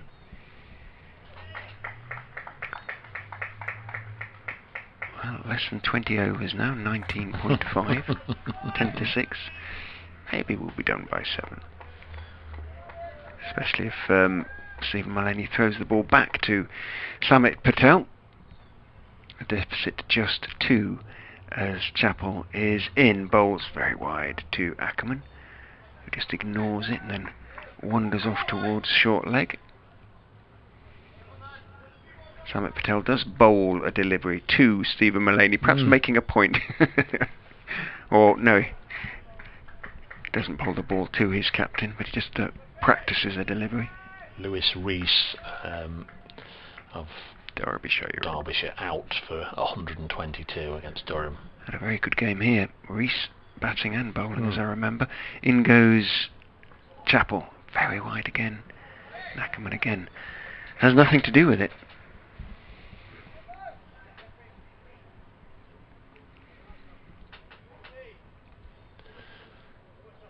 Almost difficult to see where this game can go to from here.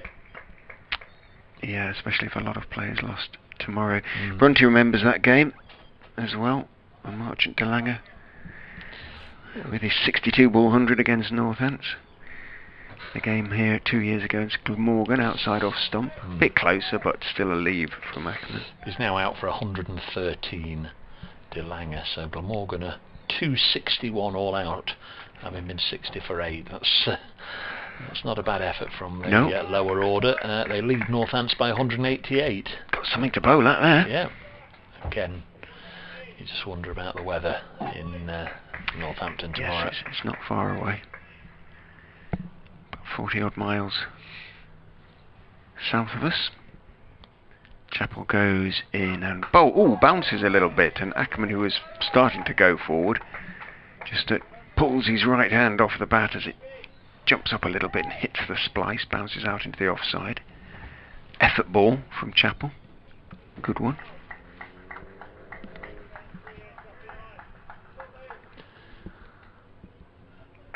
6 wickets went down this morning, 2 during the afternoon session, and nothing since tea so far.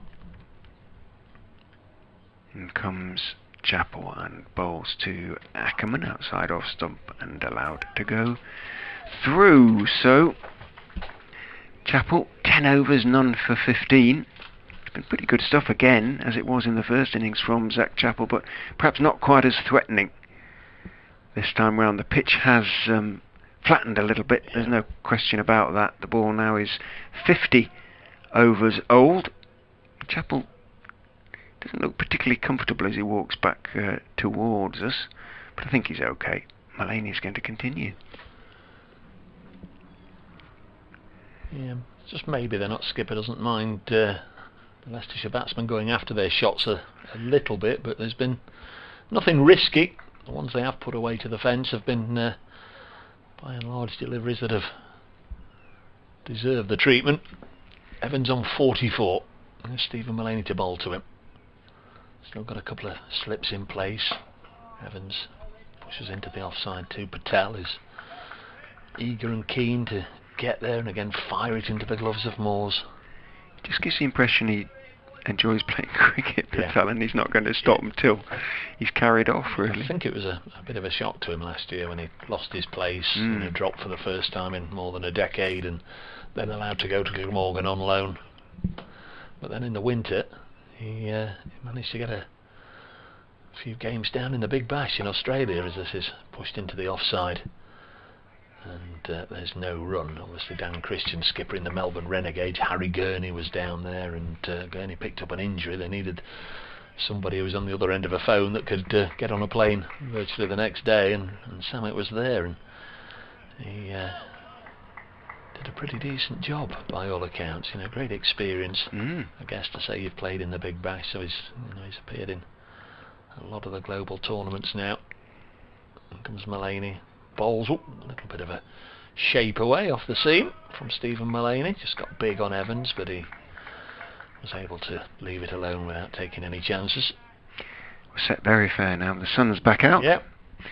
The dark clouds have drifted away, and we're going to get all these 18.3 overs. Yeah. If you're popping off to watch Emmerdale and Coronation Street, come we'll back be here when you come back and join us. We'll still be here as Mullaney bowls once more. Suddenly. Yeah, just moving around, just left Evans and threw into the gloves. A couple of expensive overs, and Mullaney right back on song this time.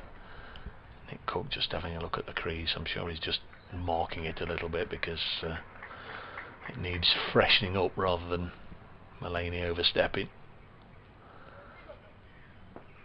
Umpire stands with his left arm behind his back. And there's Mullaney in again, bowls, and it's blocked. It's almost like you get in those doubles tennis matches, don't you? The player at the net makes signals behind his back to the server as to where to hit it and all that sort of nonsense. All very convoluted, isn't it? 119 for 2. Have you seen them, all the signals? Yes.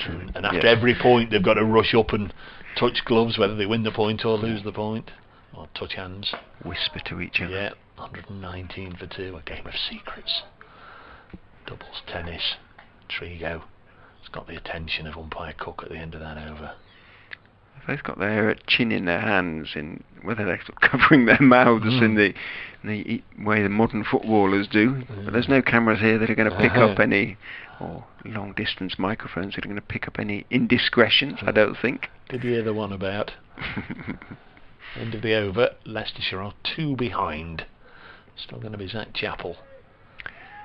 That was a better over from Mulaney. I think it was a maiden, wasn't it? And 1 for 32 from his 11. Chappell, 1 for 15 from 10 turns. Sun goes briefly behind a cloud. Bowls to Ackerman. Again, like the first ball of the previous over, it just slightly floats down. Didn't quite get it right, and turned his wrists on it, a full delivery on middle and leg, but only pushed it as far as Barber. A very straight mid-on. Northants have got 19 overs left this evening, chasing 188. So if they've got the same sort of forecast, no play tomorrow, perhaps worth just keeping an eye on that Northants Glamorgan score. Northants might just throw the bat, have a little bit of a dart at that, see if they can chase down 188 in 19. Good practice for T20. Absolutely. Chappell is in, thick inside edge from Ackerman, out into the leg side. Hasib Hamid has a long way to run to get into the ball at square leg, so Ackerman picks up a single. And if Marchant Delanger at number 10 can whack a quick 100, you'd guess it's playing fairly well, but then the flip side of that is Glamorgan was 60 for 8, so perhaps the top order struggled. It's a difficult one from afar to assess that, but let's keep an eye on that over the next 3/4 of an hour or so. Could be an interesting one. 44 apiece then to Ackerman and Sam Evans now.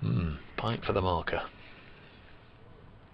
Chappell in to Evans, bowls, gets a full delivery. Evans just waits for it, and slightly closed face as he pushes it to mid-on. Barber picks up, no run. Dave's got to go and do what may be his final update.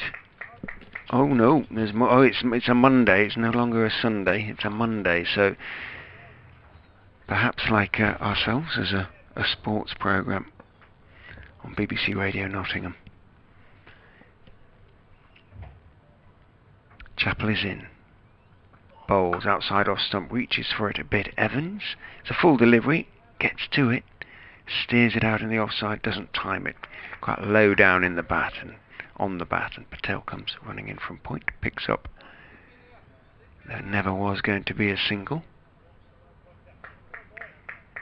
Not trying to keep the enthusiasm level high, but a little bit blunted by this partnership and the relative ease with which they're playing on what is now a pretty thoroughly benign pitch.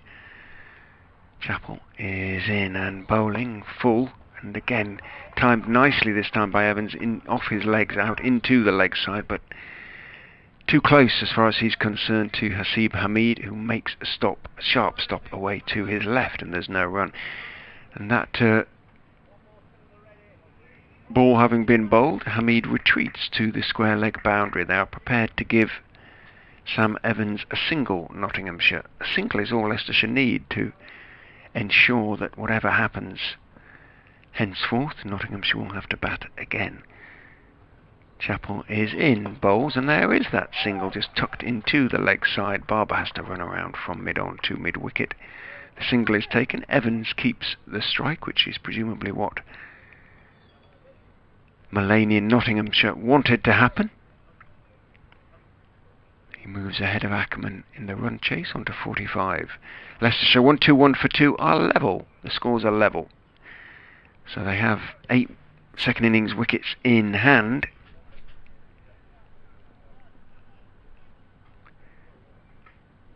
And can start building a target, if you like. The game is beginning to look, with the weather forecast tomorrow, as though it is destined to be a draw. If that is the case, Nottinghamshire would take 14 points, Leicestershire 11. Mullaney runs in and then he stops running in because somebody wasn't quite ready. Clark at first slip was still directing or making suggestions. Not quite sure to what effect. Everybody's ready now. Mullaney is in, bowling, played down, driven down into the ground by Evans, bounces up into the hands of Patel at cover. There's no run.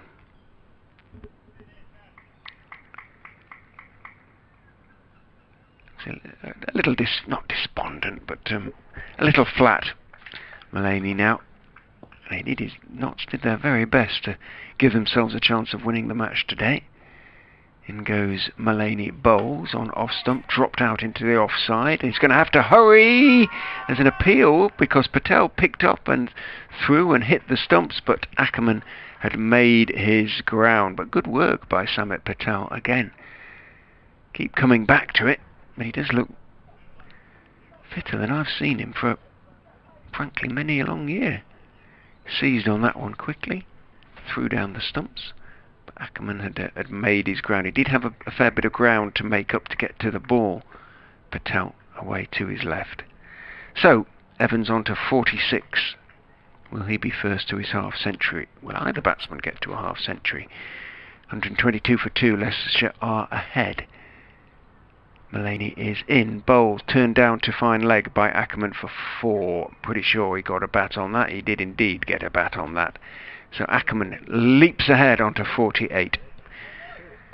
126 for 2. The lead is 5.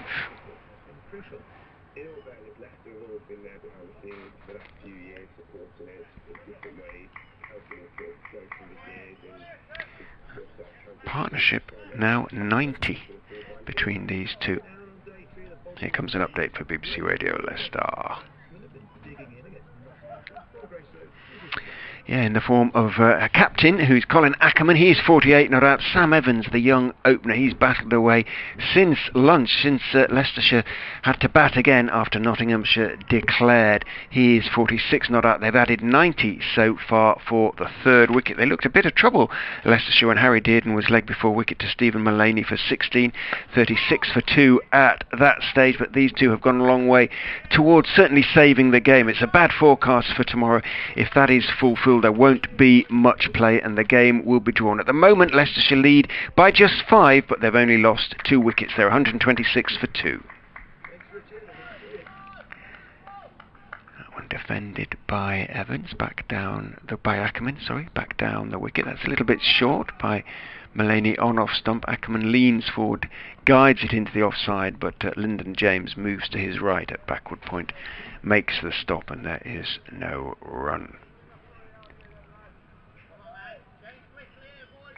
Can change quickly is the call from one of the Nottinghamshire players. I think it was Slater at mid-wicket there, as Mullaney is in. Bowls, driven by Ackerman, half stopped by Patel diving to his right. Chappell completes the fielding, running from mid-off behind him. No run off the last ball. 126 for 2. Then remains the score. Leicestershire lead by 5. 2 wickets down, effectively 5 for 2 then. In fact, 126 for 2. A little bit cooler at the Fisher County ground. 16 overs remain to be bowled. They usually say 16 in the final hour. If that is the case, well, Samit Patel is taking off his cap and sweater, so every chance of it being 16 overs if Samit's going to bowl a few of them. 126 for 2. But in the meantime, Chappell will continue, and Dave's back alongside. Starting his 12th over, Sack Chappell, bounding in from the Bennett end.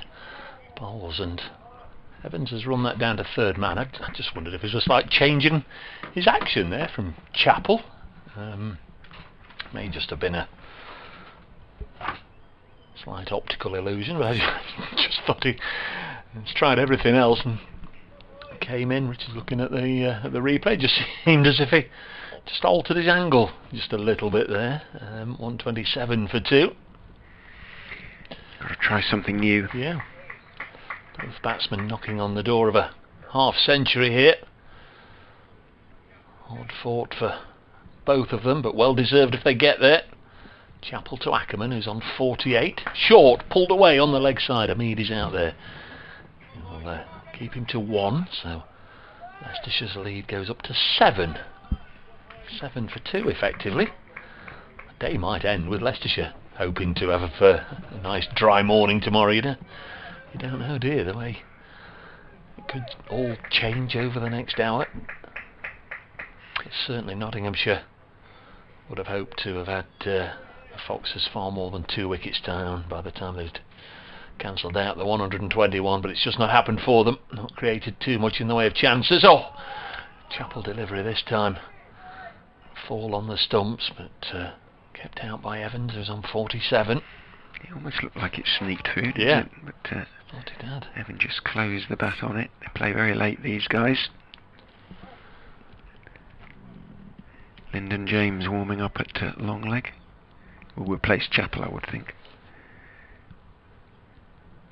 Chappell in his 12th over.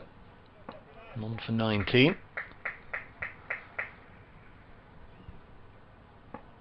Bonus point situation went the way of Notts, 6 to 3. It's fairly academic. Oh, Chappell's run out of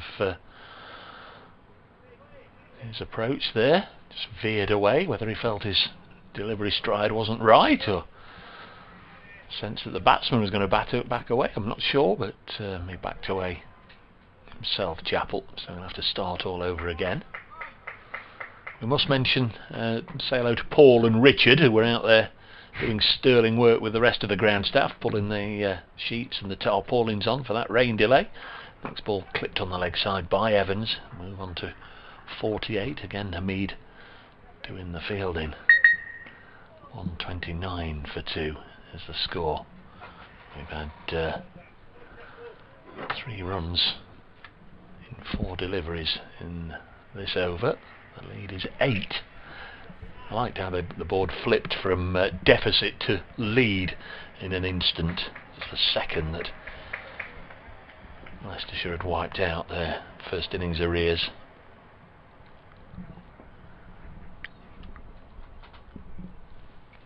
Here comes Chappell. Umpire at the far end is Hassan Adnan. He looks on. Ooh, a bouncer that goes high over the top of the batsman. Tom Moores has to leap up to the sky to prevent it going away for more buys.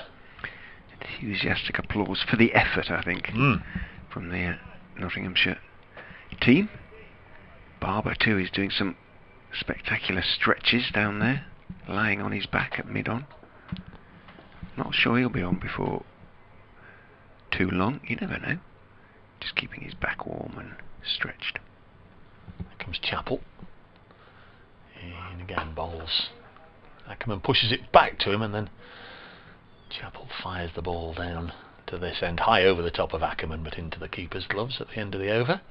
Another one slips by. 15 overs remain. 129 for 2. Stephen Mullaney had a word with the big fast bowler there. He's talking to Tom Barber. Peter Tree goes on hand. I think they're going to sanitise the hands. Umpire Hassan Adnan is rushing off again. I think he's going to get the light meter. I don't think it's an issue at the moment, light, but I think they're looking at the bit of the cloud. Now's a good a time as any to get it. Yeah. Yeah. Or it just might be a comfort break. I don't think light's going to be a problem. No. We have a squirt.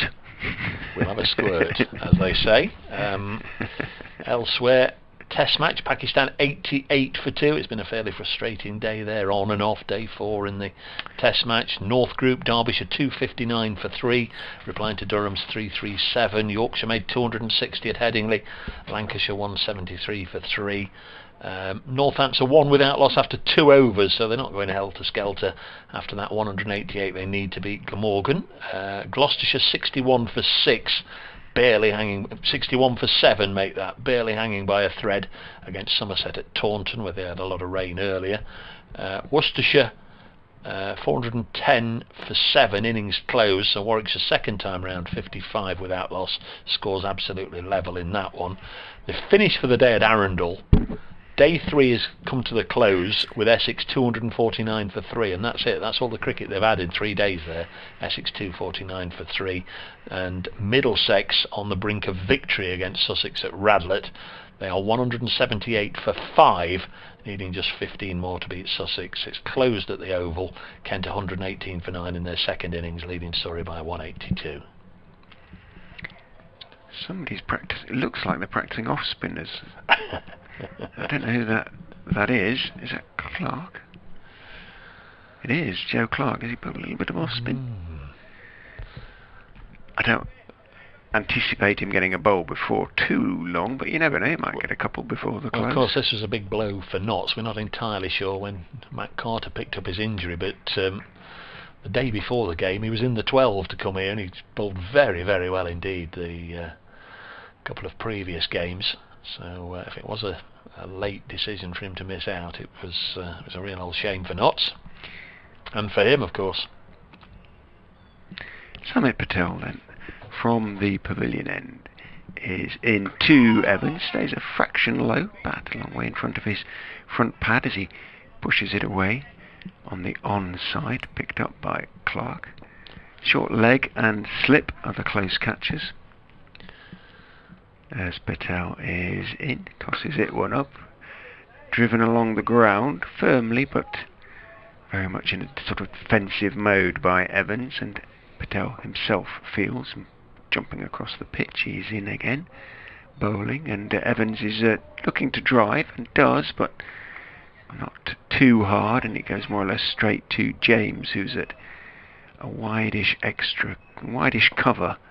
There is a short extra as well, who's ducket, as Patel is in, drops a little bit shorter this time, waiting for it. In front of the stumps is Evans, playing it back down the pitch on the off side. Hamid hops across from short leg and picks up.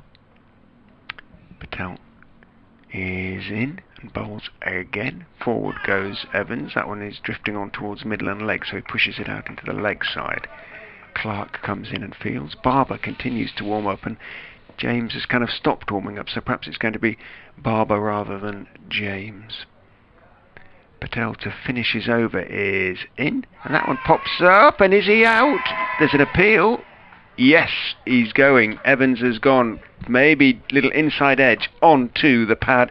It popped up for a second. Hamid, who's on his back foot at short leg, didn't look as though he was going to get there, but the young Lancastrian flung himself forward, got his right hand underneath the ball, and Samit Patel has broken through. Leicestershire have lost their third wicket. Sam Evans goes, caught at short leg off the bowling of Patel for 48.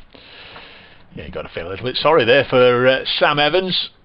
Out just too short of a half century, 161 balls he's faced, but just popped it up in the air, and Hamid, which is absolutely right, he was on his heels, he was not really in a position to sort of get any traction, any momentum to move forward, and then he suddenly had to change direction, flung himself forward, got his hand underneath it. A really athletic catch in the end from Hamid, on the basis that it was a fairly simple one to take, but set off completely off balance, going the wrong way. So he reacted well. Patel, as he often does, making an important breakthrough, and Leicestershire won 29 for 3. They're 8 in front, so effectively 8 for 3 as George Rhodes makes his way out to the middle to join his captain.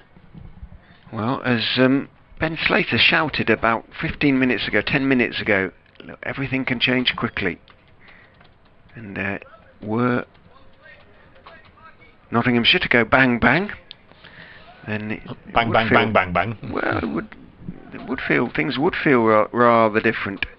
14 overs remain to be bowled. The first of those 14 by Tom Barber. That partnership was 93 for the third wicket, and has gone a long way from Leicestershire's point of view, if the forecasters are to be believed, towards saving the game. But still plenty of work left to do for the Foxes. Leicestershire's highest partnership for the match then, is that? Yeah, it is. There was an 80 in the first innings.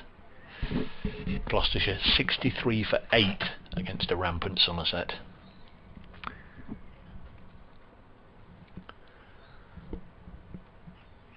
Going to be Barber from the Bennett end, then replacing Chappell. Barber's figures a little flattering, we feel, having watched his 8 overs 4 maidens none for 7 spell, in that there weren't too many that the batsmen were interested in playing. Ackerman's on strike on 49, might be interested in playing this one. He is, as he forces it into the spaces on the offside to get his 50, and well battered Colin Ackerman. Don't think Notts will mind that particularly in this particular instance. It's almost as if they were giving him one. They'd drop the field deep, they'd set the field deep, so they can get Barber having a full over, or the remaining 5 balls of the over, at the new man George Rhodes. But that's well battered Ackerman. 117 balls he's faced, and I guess he's probably been out there for a couple of hours at least. 8 fours.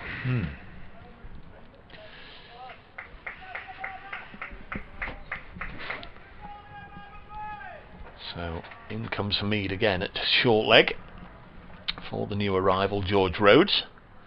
Did well in the first innings, hung around for a long time. It was just sort of when the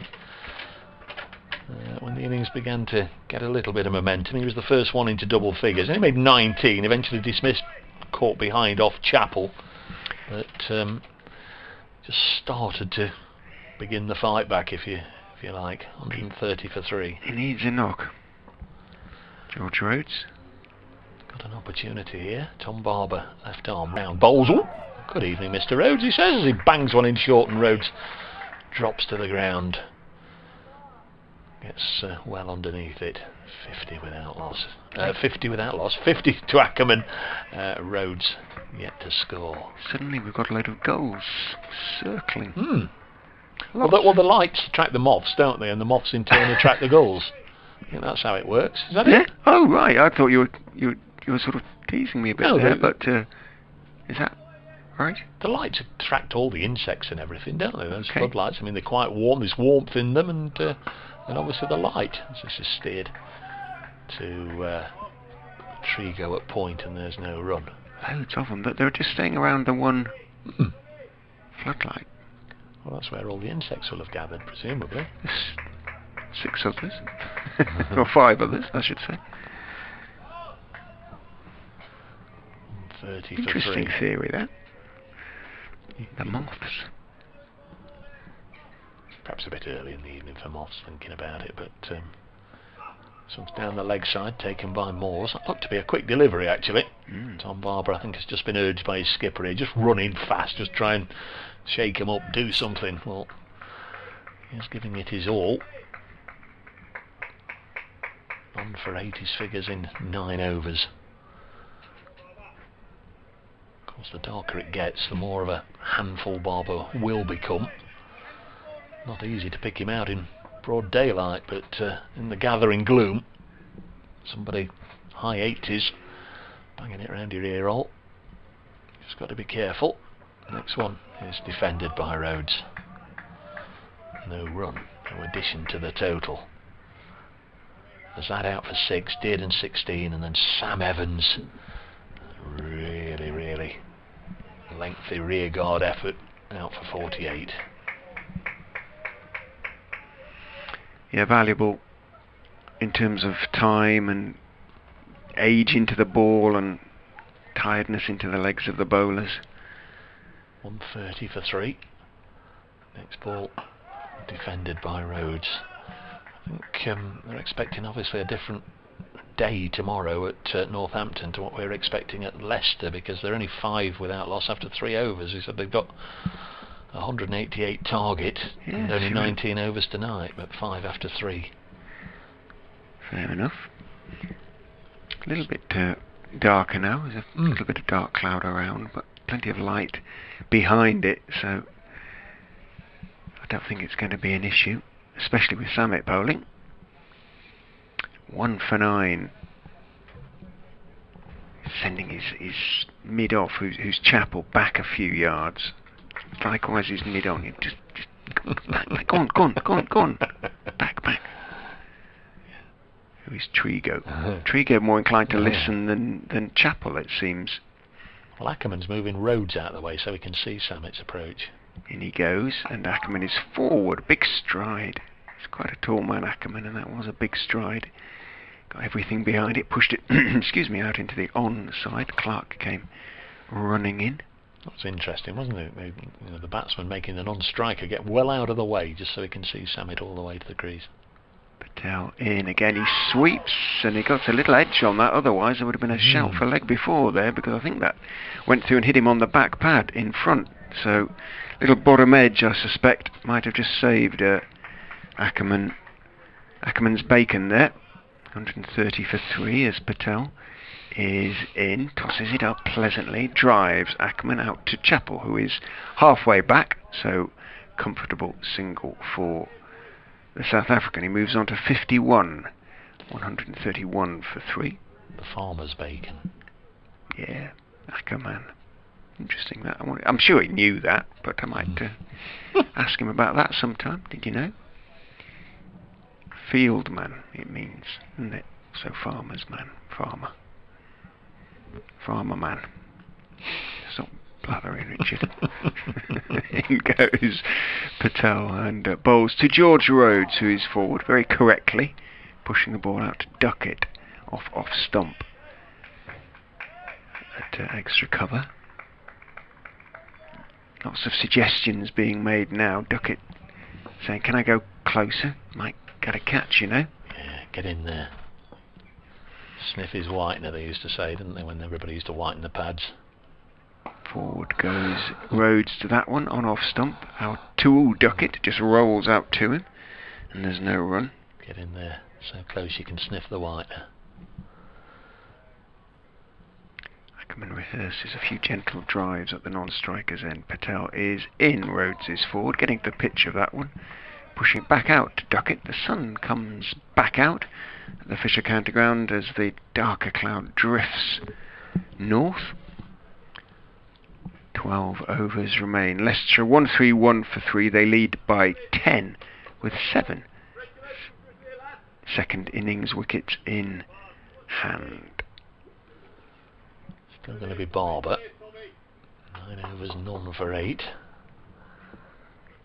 There's Chappell, who's down below, as you can hear in the effects microphone. Must be a good 120 yards away from Barber, who's at the end of his run at the far end of the ground at the Bennett end, and imploring him to come on, Tommy. Here is Tommy. Barber bowls, forced into the offside, and there's no run. The Dorset man. Terrible impression. But Barber's a Dorset boy, is he? Yes, indeed, yes. From Paul, Bournemouth Football Club fan. Distraught at their relegation. 131 for 3. I don't think they'll be like Hull City, my team. They've had whose day in the sun they've gone again, very much extinguished, yes. They've gone again. Next ball from Barber. Oh, it's bouncing high over the top of the batsman and over the top of Tom Moores, who got enough of a hand to it to stop it going for 4, but they still take 1 by. Again, a little crawl on the wicket keeper. Was nowhere near the intended target. Certainly been a 1-day wide. Seba Mead comes and shows off that shock of black hair as he takes his cap off and then gets the helmet from Tom Moores and pops it on. 132 for 3. Stephen Mullaney, like a member of the Carabinieri directing traffic, he's moving fielders hither and thither. We've got Joe Clark now going into leg slip. Bit of the old body line here from Barber. Got a leg slip, a short leg. Shortish mid wicket in Ben Duckett. Oh, Duckett's at slip, it's that. On the leg side taking, it's Lyndon James. Taken by Moores. Can't afford just to nod off for a split second, can he, the wicket keeper, because it's been sprayed about here, there and everywhere. I think Barber's instructions are just to run in and bowl quickly. Looks that way. Try and discomfort the batsman, try and create an error. Sharp contrast, of course, to Samit Patel at the other end. Completely different change of pace. Barber again. In bowls nice and full and clipped out by Rhodes. Slater's after it. I'll come back for a couple of runs. So Rhodes is away, he's on to 2. The lead is 13. Leicestershire 134 for 3, having begun their second innings straight after lunch. Middlesex have defeated Sussex by 5 wickets at Radlett, down in the South Group.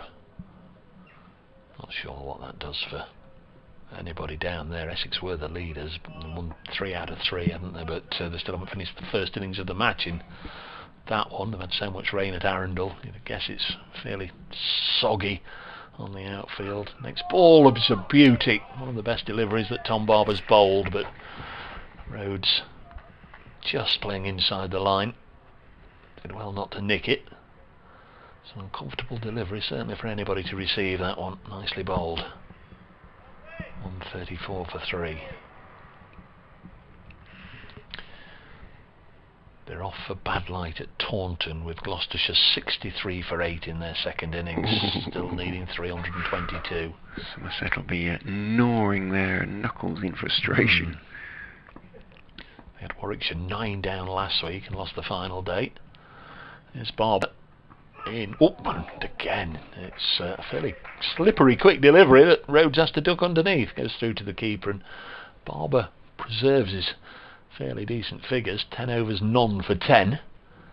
A little bit of shock and awe from Stephen Mullaney and Tom Barber. Captain's having a word with him. So doesn't look happy. Well, it's a chat, isn't it?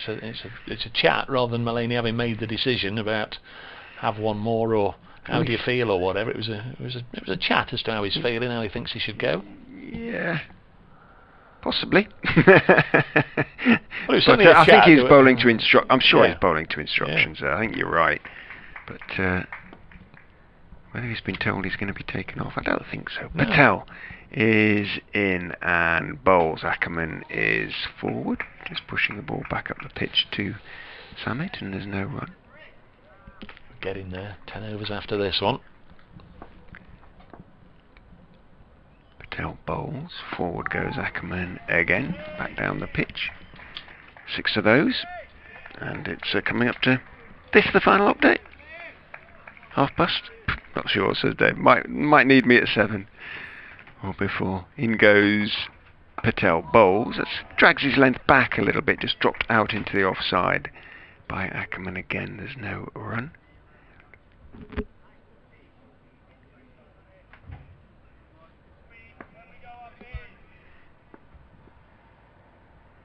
Patel is in, bowling.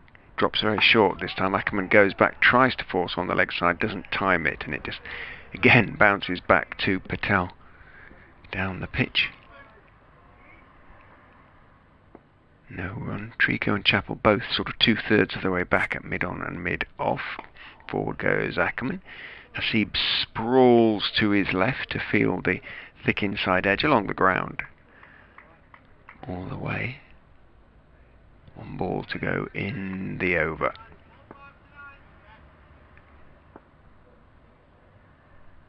Patel is in. Ackerman is turning it towards Hasib Hamid.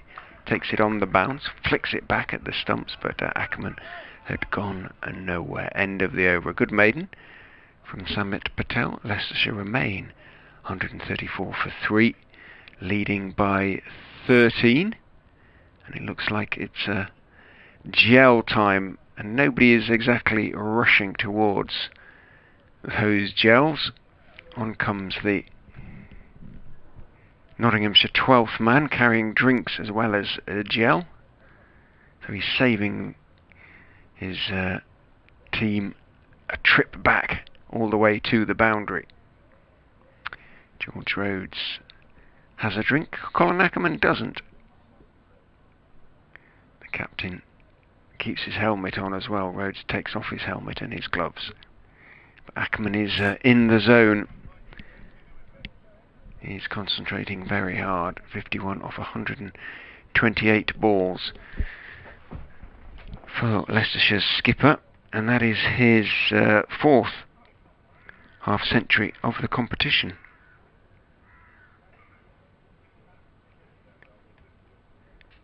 should have got would have got 100 against Lancashire in his first knock. Got run out by Tom Taylor. Called for a second unnecessarily when he was on. What was he on? 95, I think, at the time.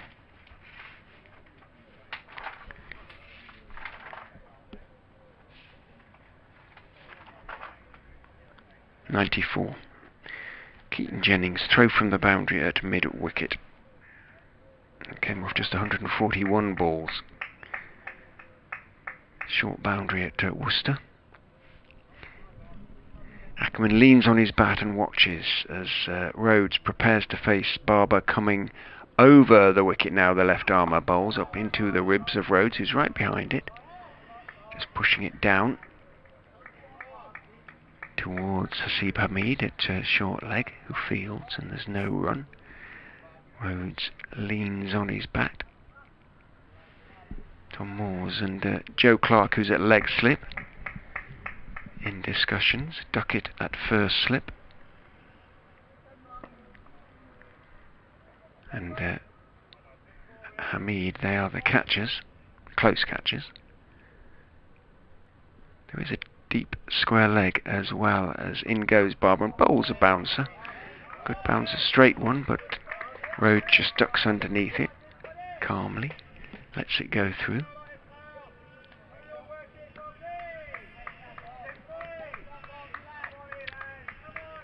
Runs of 10.2 overs Barber has conceded, and it's a sort of, this spell is slightly better. The second spell, this is his third over in this spell, has been better than his first, and he's kind of bowling to a plan now, trying to unsettle Rhodes. He hasn't managed it yet. In he goes and bowls two Rhodes outside off stump. Rhodes just lifts his bat, lets it go through. The ball wobbles around a little bit before being taken by Tom Moores.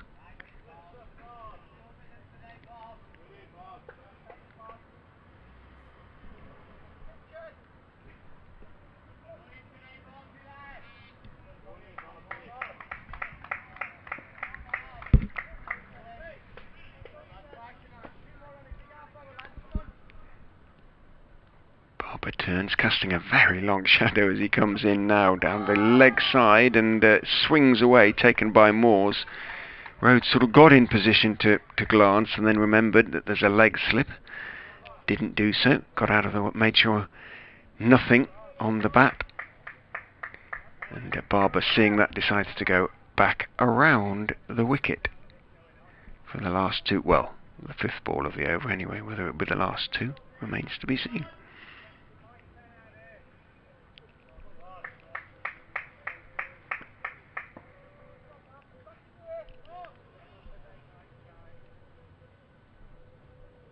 Down the slope he comes.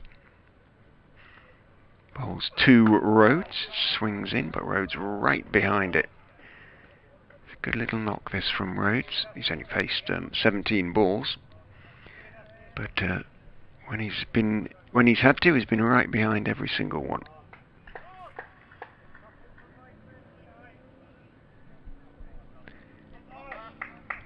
An examination of courage, really, as well as technique.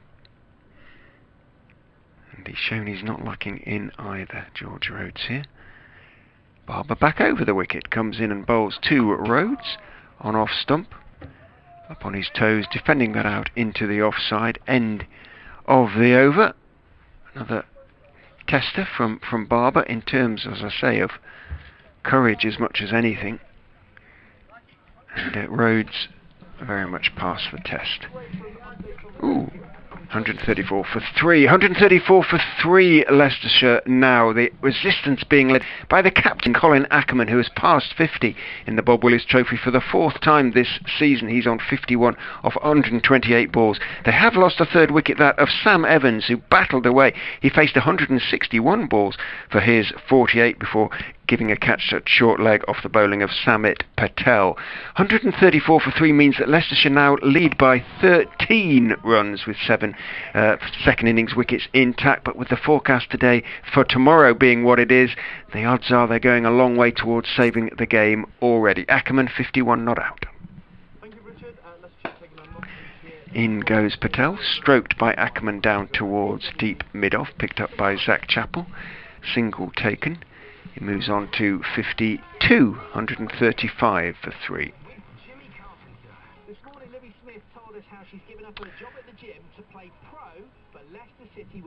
Patel into George Rhodes, who goes forward.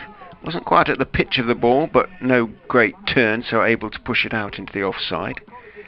And there is no run.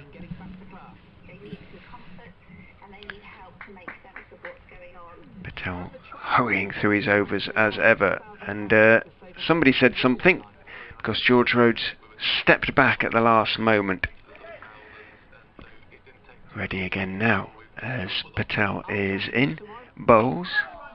Looking to drive, but wasn't quite there to drive, just pushed out to duck it at extra cover. The floodlight pylon shadows extending right across the pitch now. Completely across the pitch, black lines. In goes Patel, and I mean the outfield, not just the square. Right across. That one's defended by Rhodes. 2 off 21 balls for George Rhodes, who waits as Patel goes in, goes back and steers it to backward point, and that's the end of Patel's over. Rehearses the shot, Rhodes, playing it slightly more aggressively in rehearsal than he did in the actuality, but he's doing a good job for his side. He's 2 not out. Leicestershire 135 for 3, lead by 14. Still going to be Barber by the looks of things. So once again get ready for a fairly attacking field, although Ackerman's on strike at the start of the over at least, so not quite as many fielders around the bat as there are when George Rhodes is on strike. Ackerman on 52. Come in and has played a superb innings, just what his side would have required. Here is Tom Barber to bowl to the South African-born batsman. Always a misfield there by the not skipper. Dived down to his left, got a hand to it, took some of the pace off it, but it got away from him, and they'll push hard and come back for 3 as Mullaney recovers to fire in the return. Barber going for 3 runs there. So that brings Rhodes down onto strike. So in they come. Here comes Hamid. Comes jogging in to receive the helmet. Being at short leg. Clark moving over from slip to leg slip. Looking to my left through the window of the box next door. Can make out Lyndon James at long leg. Samit Patel out on the deep square boundary. Should be aimed at the body, and Rhodes pushes this into the offside. There's no run. 4 fielders on the offside. That includes Duckett at slip, Mullaney at mid-off, Trigo at backward point, and Zach Chappell down at third man.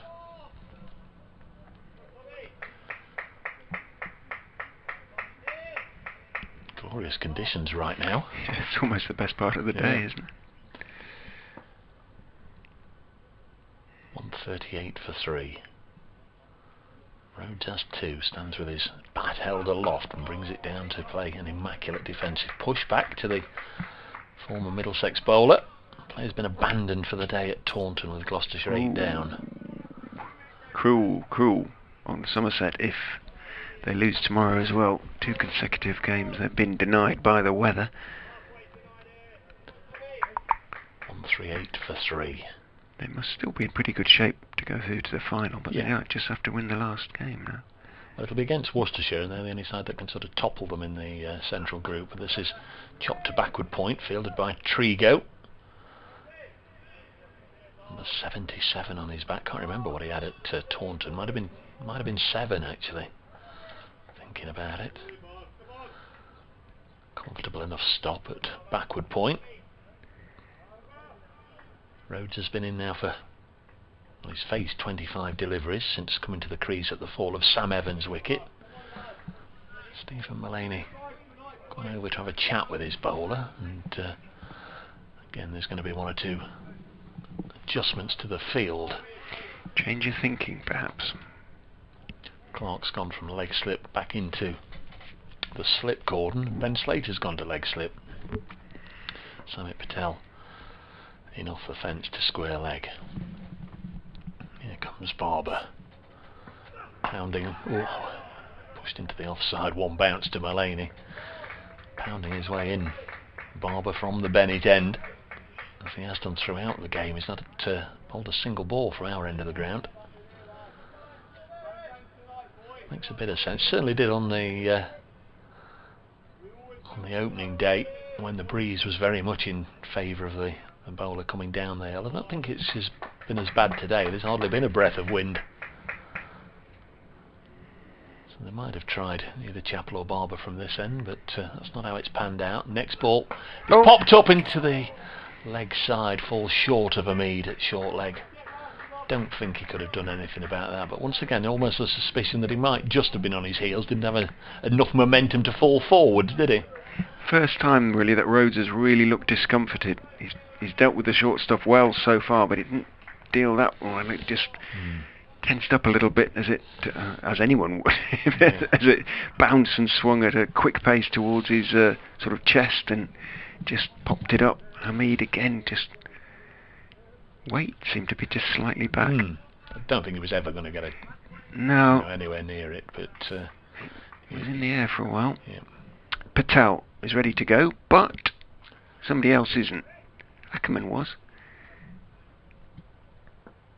In he goes and bowls. Ackerman just pushes the ball firmly back towards him. It goes through Patel's hands and runs out to Chappell, who's halfway back, but no chance of a quick single, though Rhodes was interested. Ackerman wasn't. Patel in again. Ackerman steps forward and then lets it go. It turns very, very slowly off the pitch out to into the gloves of Tom Moores. Patel grins as he walks back at fellow left arm spinner Nick Cook. Forward goes Ackerman, pushes the ball back down the pitch to Patel. Yes, they can talk about the art of left arm spin bowling. In goes Patel, bowls. Ackerman is forward, not getting to the pitch of it, and it bounces up a little bit. Doesn't quite come off the middle of the bat. A little bit higher than that.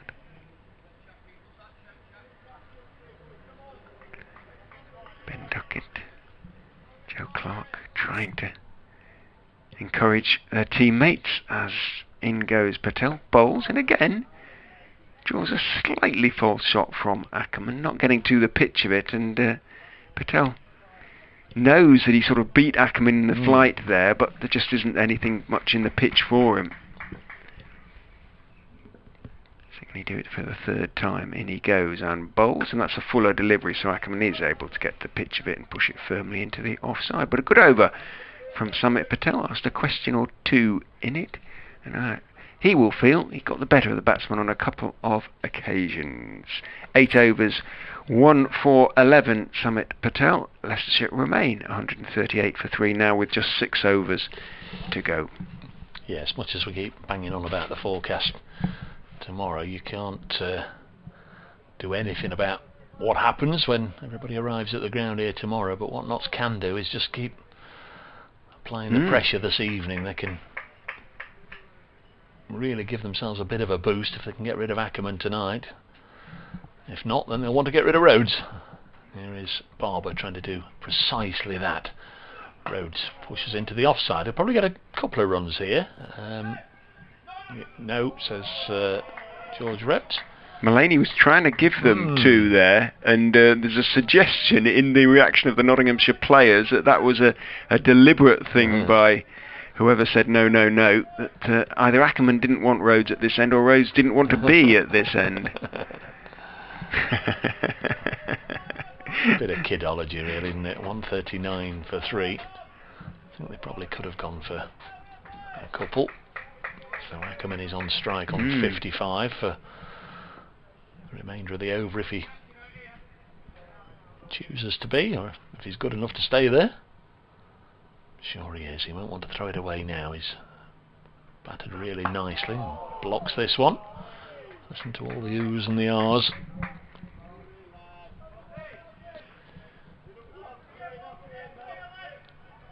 Century today for Sir Alistair Cook, and he's also passed 24,000 first-class runs.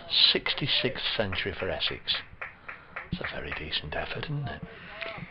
So I'll put up a statue to him if he retires. If he retires at the end of the season, I don't know if he's actually said he's going to yet. He knows a bit about farming, doesn't he? Yes, yeah.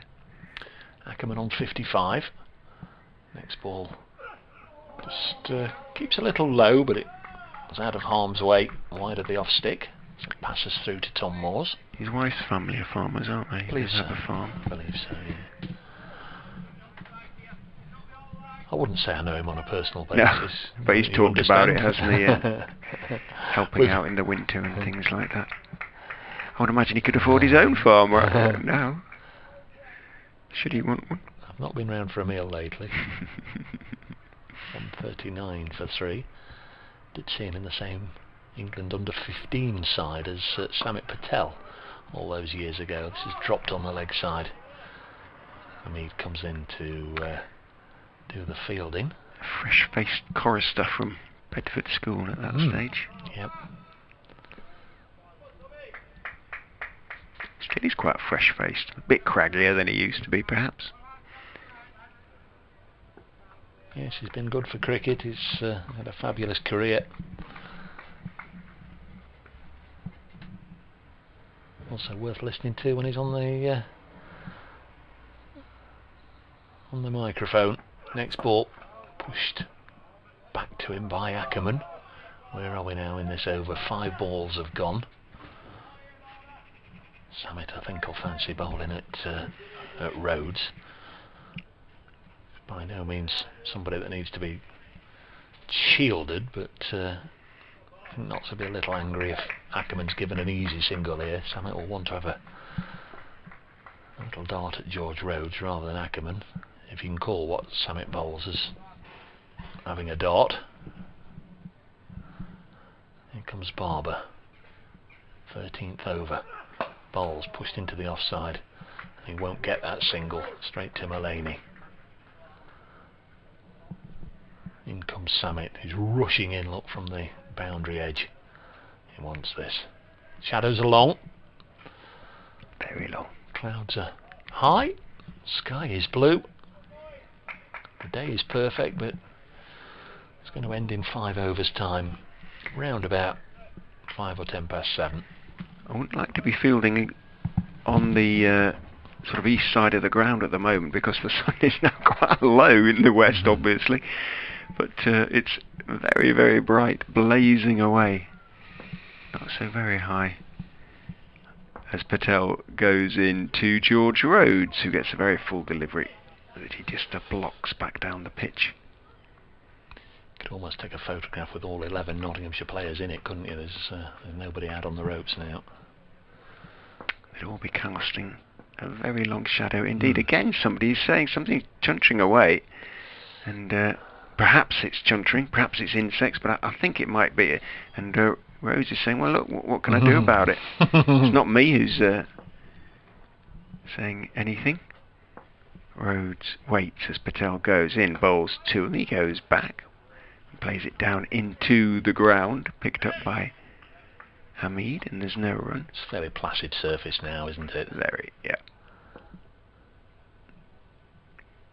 Patel is in again, bowls, forward goes Rhodes, to a straight delivery, just pushes it out to Duckett, at that short extra position. There's nothing gripping and No, biting, any turn is popping, very, very slow for Patel, slitting. who is in and bowling to Rhodes, who's big stride, getting to the pitch of it, pushing it out to Duckett again. Trigo just kicking up his heels, whether he's just trying to keep warm, but he's had a decent spell. Barber, I think it's 6 overs now he's bowled.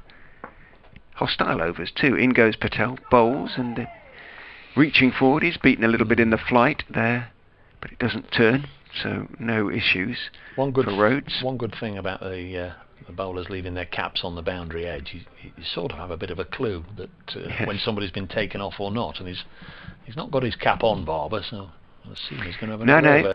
If I was Notts now, I'd kind of deliberately give him a single here, Rhodes, just to see if that previous one was a shielder. In goes Patel. He defends Rhodes, a straight ball back up the pitch. Another maiden over for Samit Patel. 9 overs, 5 maidens, 1 for 11 for him.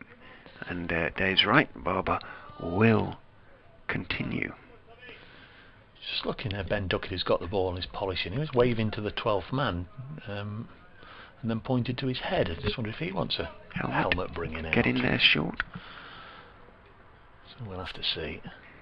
We'll have to see if he gets one. It's not for this over, certainly. He's going to take his normal position as the sole slip right now with Ackerman on strike. Lots of noises off, as they say. Barber comes in, bowls. Ackerman forces it into the offside. Might get two here, should get two here. That's a long old run from Peter Trigo round to get it. Ackerman's come back for.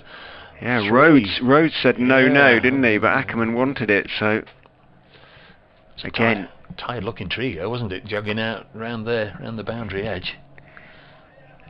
That won't help Rhodes in terms of any verbals that he might be receiving out there. He said no, don't need 3.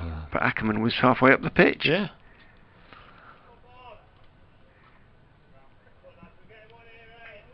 Come on, lads, we're getting one here, eh? There are a maximum of 23 balls left in the day. 3 overs and 5 balls in this one. And once again, George Rhodes has found himself at the wrong end of a coconut shy. And Tom Barber's about to propel the ball towards the coconut. Comes in and wide of the off stump, through to the keeper, if we can make that analogy. I think the 12th man, yeah, he has fetched a helmet and is on the boundary edge, so I think Ben Duckett is going to get in there close, sort of a silly point, and the next Patel over. I presume that's what it's going to be for.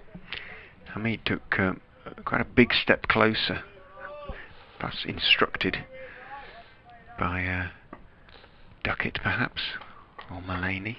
It's his 3rd short leg catch for Notts taken today. Got an absolute gem to get rid of Johnny Bairstow in the Yorkshire match. Bouncer ducked underneath by Rhodes. And the hooting and the hollering. I'm not sure where it's coming from, who's doing all the hooting and the hollering, but as you can hear, plenty of noise out there, plenty of chatter, plenty of jibber jabber. All directed at Rhodes. 42 for 3. Of course, Joe Clark will know him pretty well, of course. Yeah, of course. Former Worcestershire teammate at long term. Slip. Here's Barber. Going to bowl to Rhodes. And again, he's just fronted up, got in line and blocked it. 142 for 3. Leicestershire's lead is 21. Not totally safe in the game, but you throw in a weather forecast of a complete washout tomorrow, and you've definitely done enough for the match to be considered or consigned to the record books as a draw, if that's what happens with the weather overnight and in the morning. 142 for 3 as Barber bowls.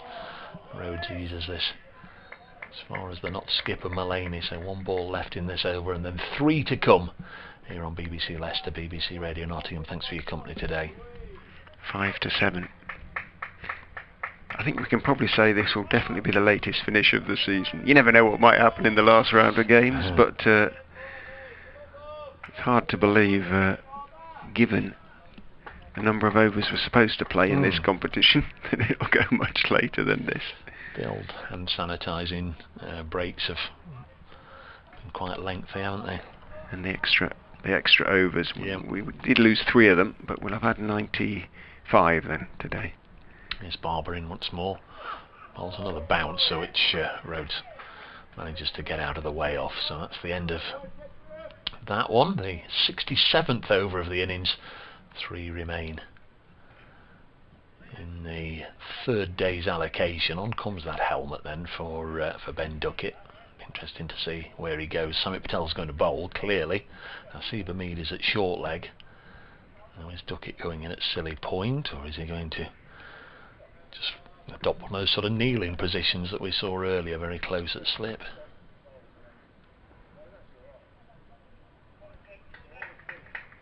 Where do you want me, Skip? Where do you want me, Skip? He's given his glasses to Stephen Mullaney, and he's asking him. Yeah, he's gone in on the offside, just a pace or two away from the batsman.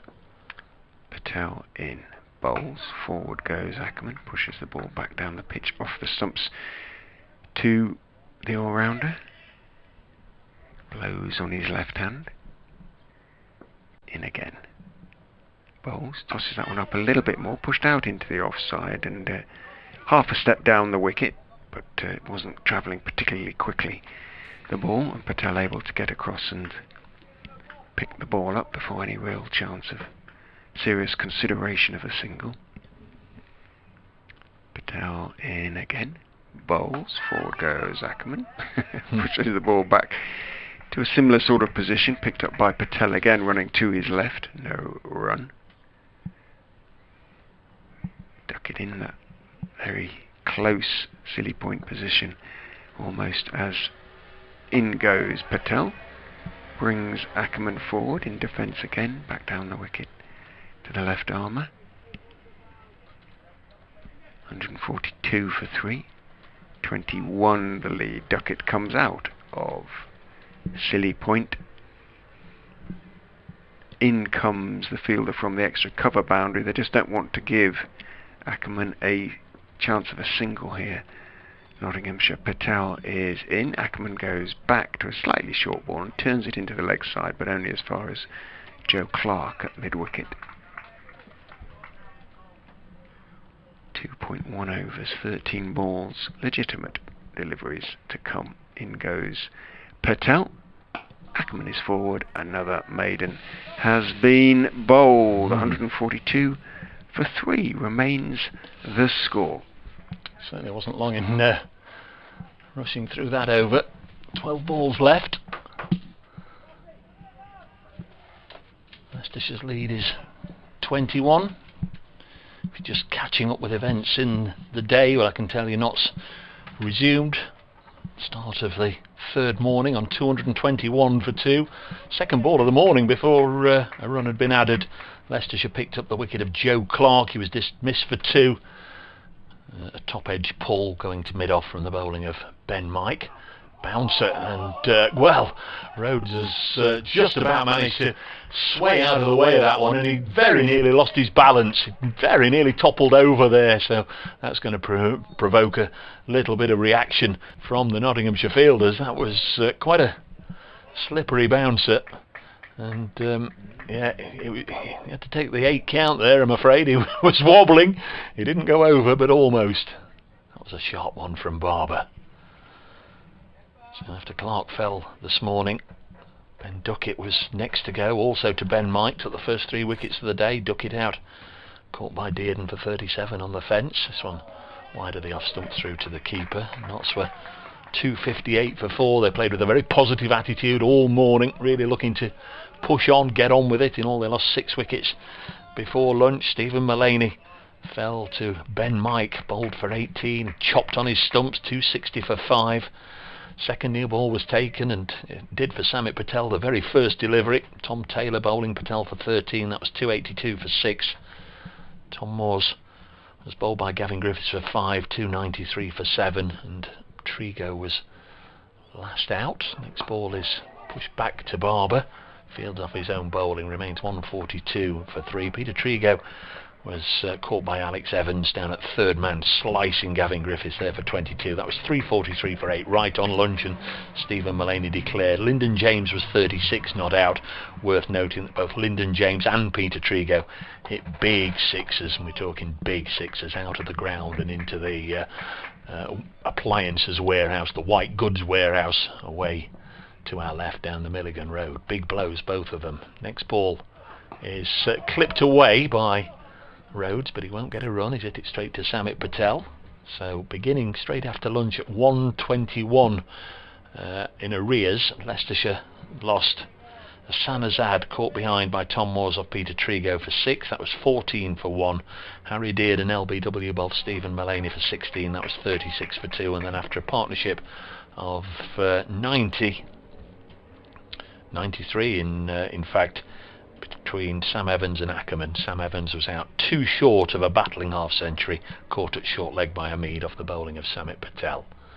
That's pretty much brought you up to date as Barber comes in again to Rhodes, who blocks this one, the 5th ball of the penultimate over of the day. 7 deliveries remain, smack on 7 o'clock as well on the scoreboard. 7-0-0 the digital clock shows. Leicestershire's lead is 21, so not the day that Notts would have hoped for, especially when Stephen Mullaney declared at lunchtime, but it's another wicket. We've seen them at Trent Bridge, those that later on in the game have been very hard to get a wicket with, as Rhodes has pushed it down the ground. Stephen Mullaney's after it. They've taken 1 and then they've settled for 1. Bit of kidology there perhaps from Stephen Mullaney, keeps them to 1.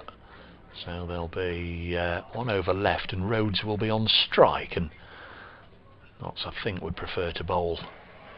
It's a funny one, isn't it? If they were to get a wicket now in the final over of the day, they'd prefer it to be Ackerman, but in a funny sense they'd prefer to bowl to Rhodes, I guess.